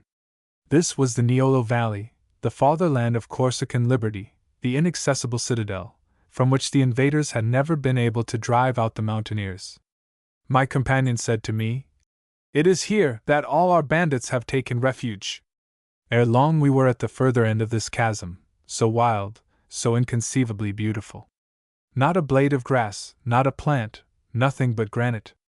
As far as our eyes could reach we saw in front of us a desert of glittering stone, heated like an oven by a burning sun which seemed to hang for that very purpose right above the gorge. When we raised our eyes toward the crest we stood dazzled and stupefied by what we saw.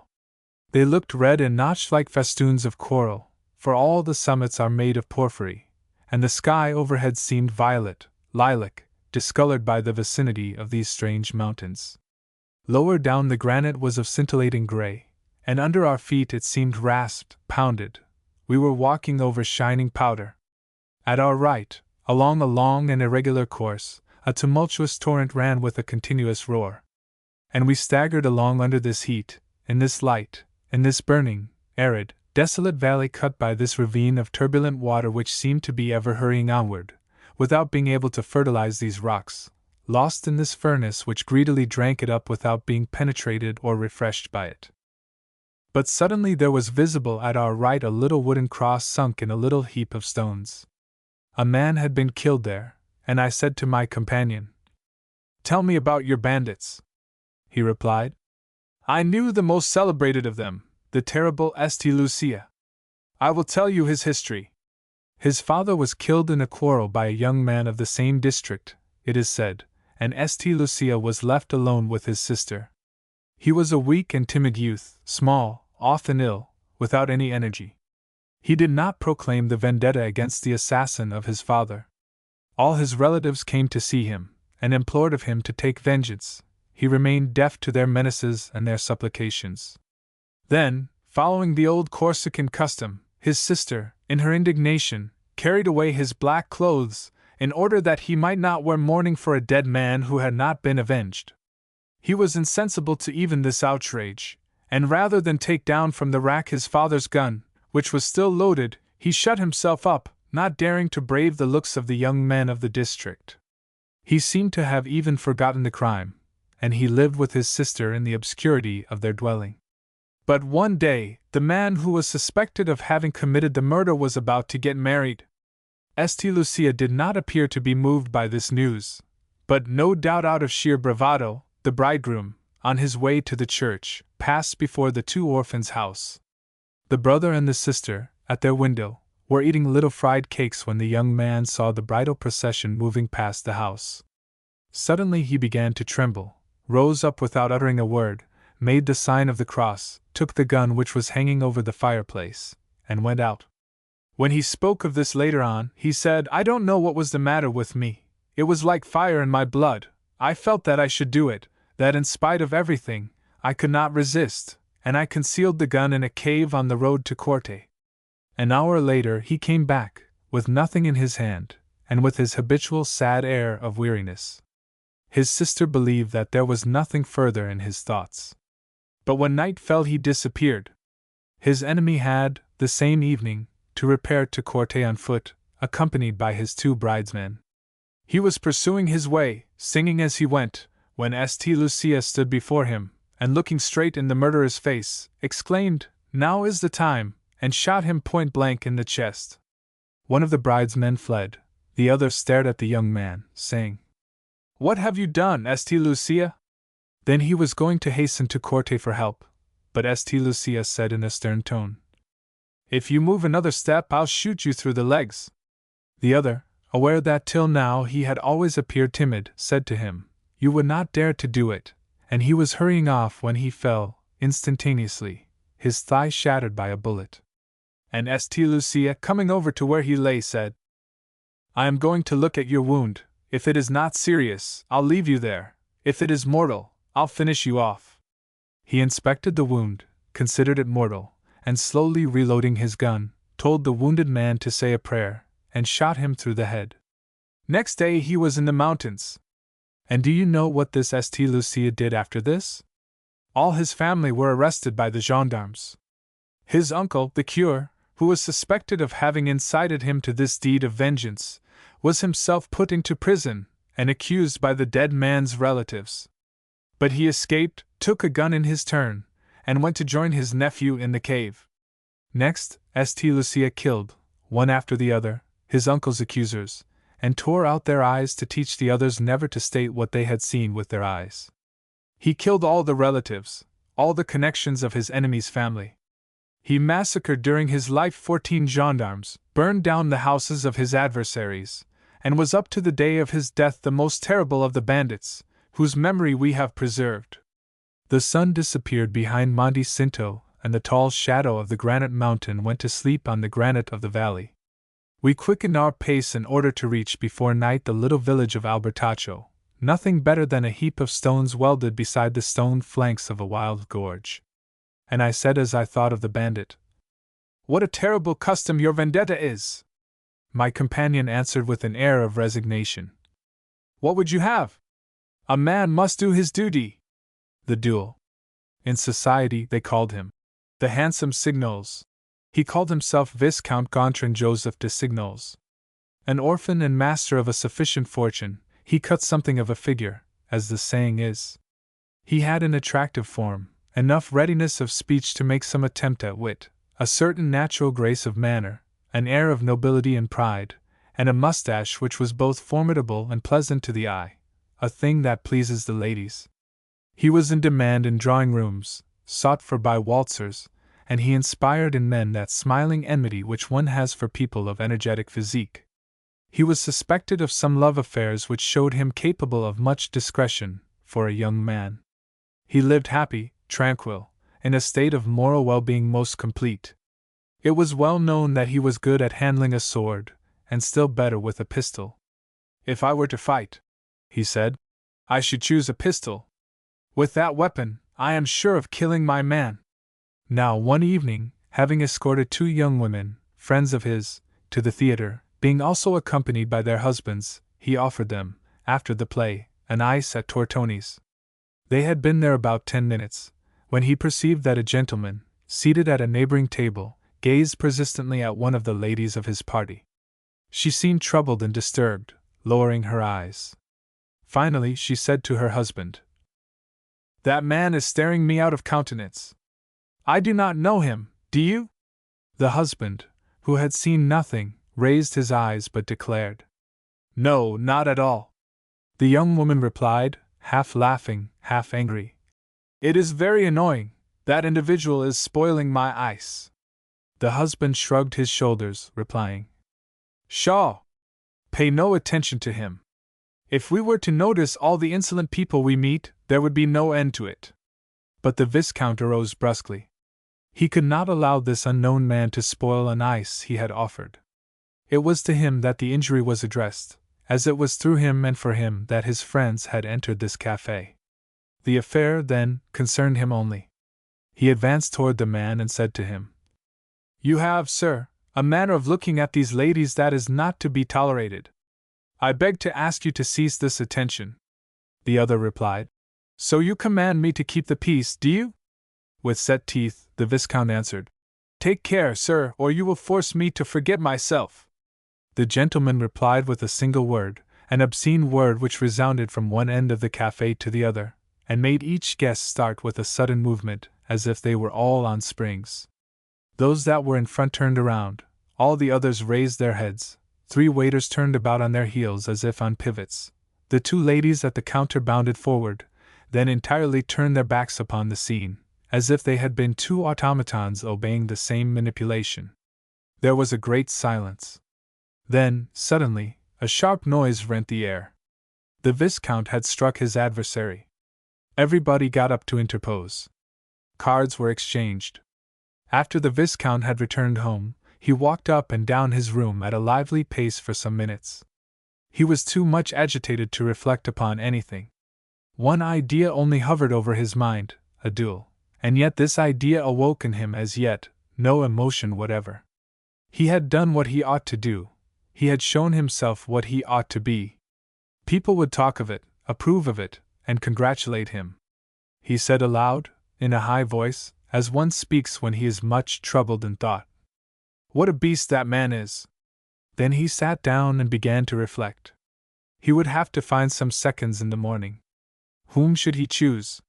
He thought over the people of his acquaintance who were the most celebrated and in the best positions. He took finally Marquis de la Tournoire and Colonel Bourdon, a great lord and a soldier who was very strong. Their names would carry in the journals. He perceived that he was thirsty and he drank, one after the other, 3 glasses of water, then he began to walk again. He felt himself full of energy.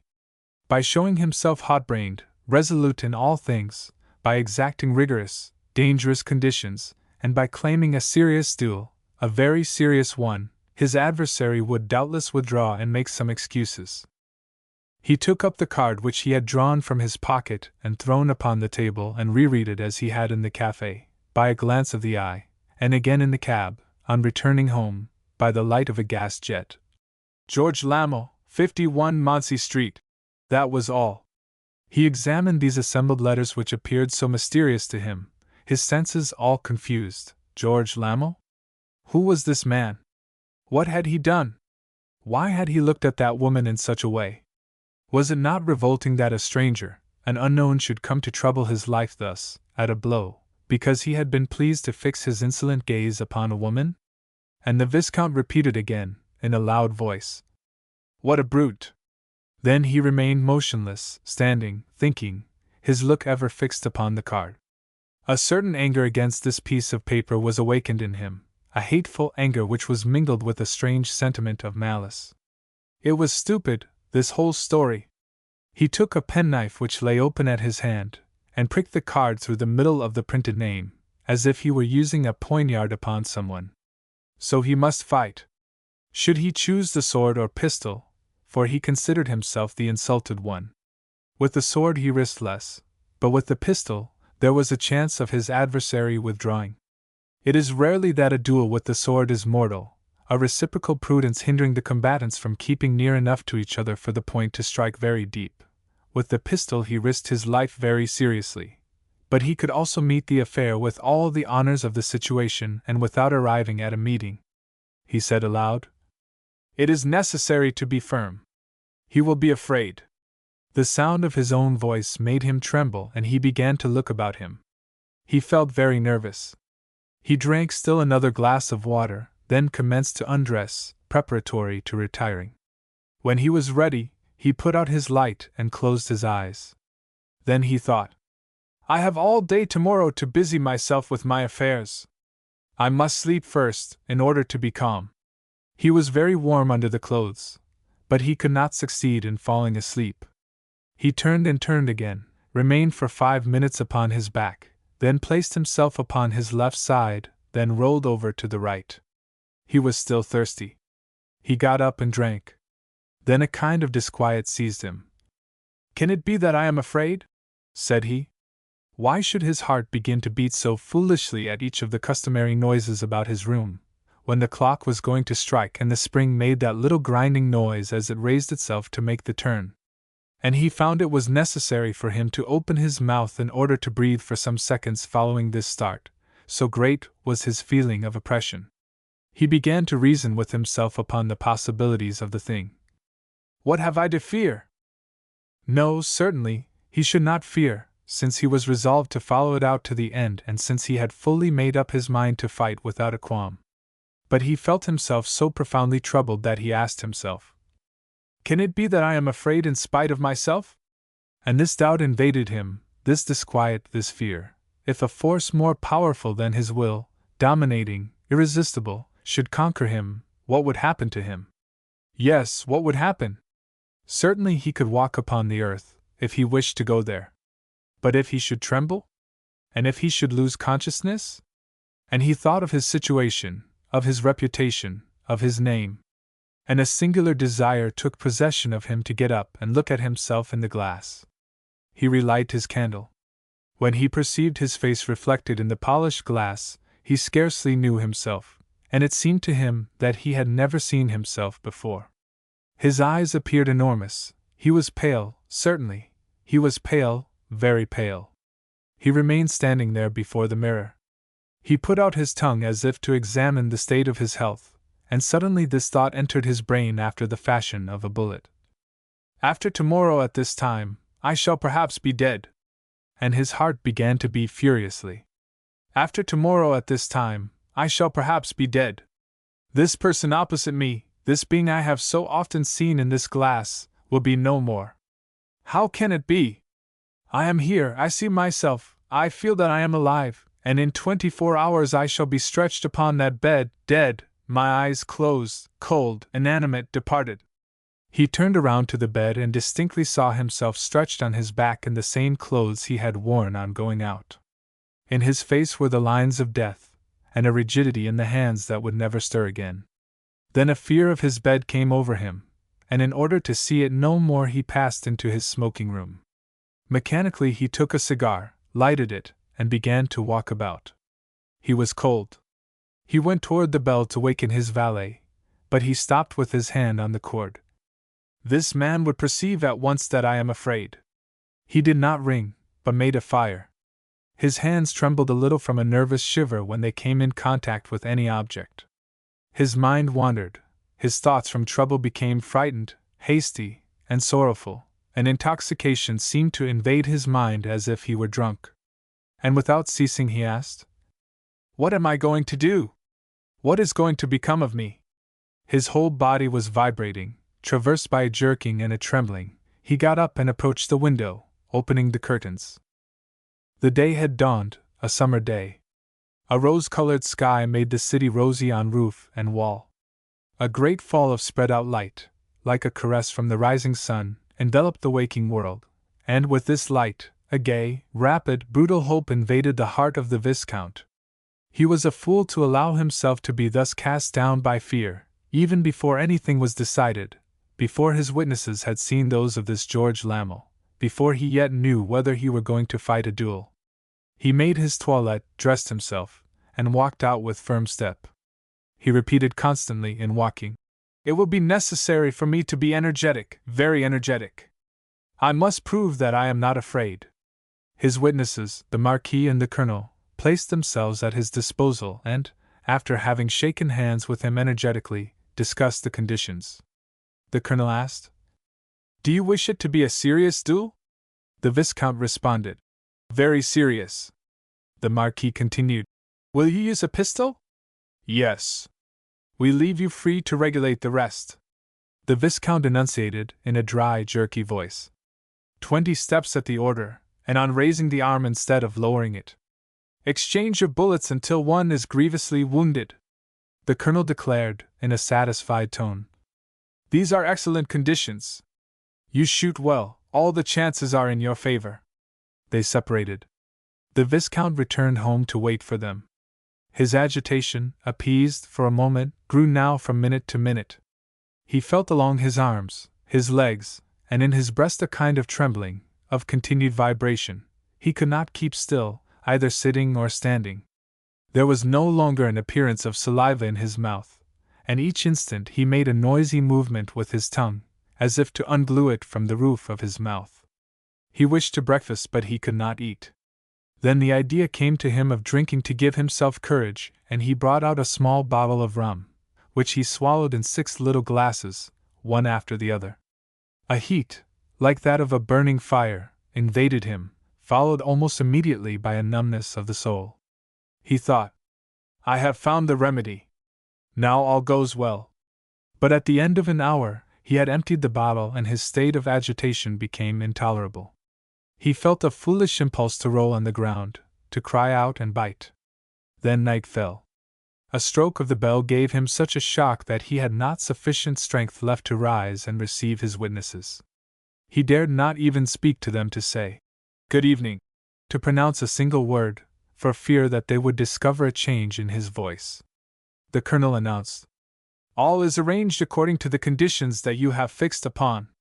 Your adversary claimed the privileges of the offended, but he soon yielded and accepted all. His witnesses are 2 military men." The Viscount pronounced the word. "Thanks." The Marquis continued, "Excuse us if we only come in and go out, for we have still 1,000 things to occupy our attention. A good doctor will be necessary, since the combat is only to cease after a severe wound, and you know that bullets are no trifles. Then, a place must be found, in some proximity to a house, where we may carry the wounded, if necessary, etc., etc. Finally, we have but 2 or 3 hours for it." The Viscount, for the second time, articulated, "Thanks." The Colonel asked, "How is it with you? Are you calm?" "Yes, very calm, thank you." The 2 men then retired. When he again found himself alone, it seemed to him that he was mad. His domestic having lighted the lamps, he seated himself before his table to write some letters. After having traced, at the top of a page, "This is my testament," he arose with a shake and put it away from him, feeling himself incapable of forming 2 ideas, or of sufficient resolution to decide what was to be done. So he was going to fight a duel. There was no way to avoid it. How could he ever go through it? He wished to fight, it was his intention and firm resolution so to do, and yet he felt that in spite of all his effort of mind and all the tension of his will, he would not be able to preserve even the necessary force to go to the place of meeting. He tried to imagine the combat, his own attitude, and the position of his adversary. From time to time, his teeth chattered in his mouth with a little hard noise. He tried to read, and took down the Chateau Villard Code of dueling. Then he asked himself, "Has my opponent frequently fought? Is he known? Is he classed? How am I to know?" He remembered Baron de Vaux's book upon experts with the pistol, and he ran through it from one end to the other. George Lamel was not mentioned. Nevertheless, if this man were not an expert, he would not so readily have accepted this dangerous weapon and these mortal conditions. He opened, in passing, a box of Gaston Renettes which stood on a little stand, took out one of the pistols, held it in a position to fire, and raised his arm. But he trembled from head to foot, and the gun worked upon all his senses. Then he said, "It is impossible. I cannot fight in this condition." He looked at the end of the barrel, at that little black, deep hole that spits out death. He thought of the dishonor, of the whisperings in his circle, of the laughs in the drawing-rooms, of the scorn of the ladies, of the illusions of the journals, of all the insults that cowards would throw at him. He continued to examine the weapon, and raising the cock, he suddenly saw a priming glittering underneath like a little red flame. The pistol was loaded then, through a chance forgetfulness. And he found in this discovery a confused, inexplicable joy. If in the presence of the other man he did not have that calm, noble bearing that he should have, he would be lost forever. He would be spotted, branded with the sign of infamy, hunted from the world. And this calm, heroic bearing he would not have. He knew it, he felt it. However, he was brave, since he did wish to fight. He was brave since the thought that budded never took form, even in his own mind, for, opening his mouth wide, he brusquely thrust the barrel of his pistol into his throat, and pulled the trigger. When his valet, hearing the report, hastened to him, he found him dead upon his back. A jet of blood had splashed upon the white paper on the table and made a great red spot upon these 4 words. "This is my testament."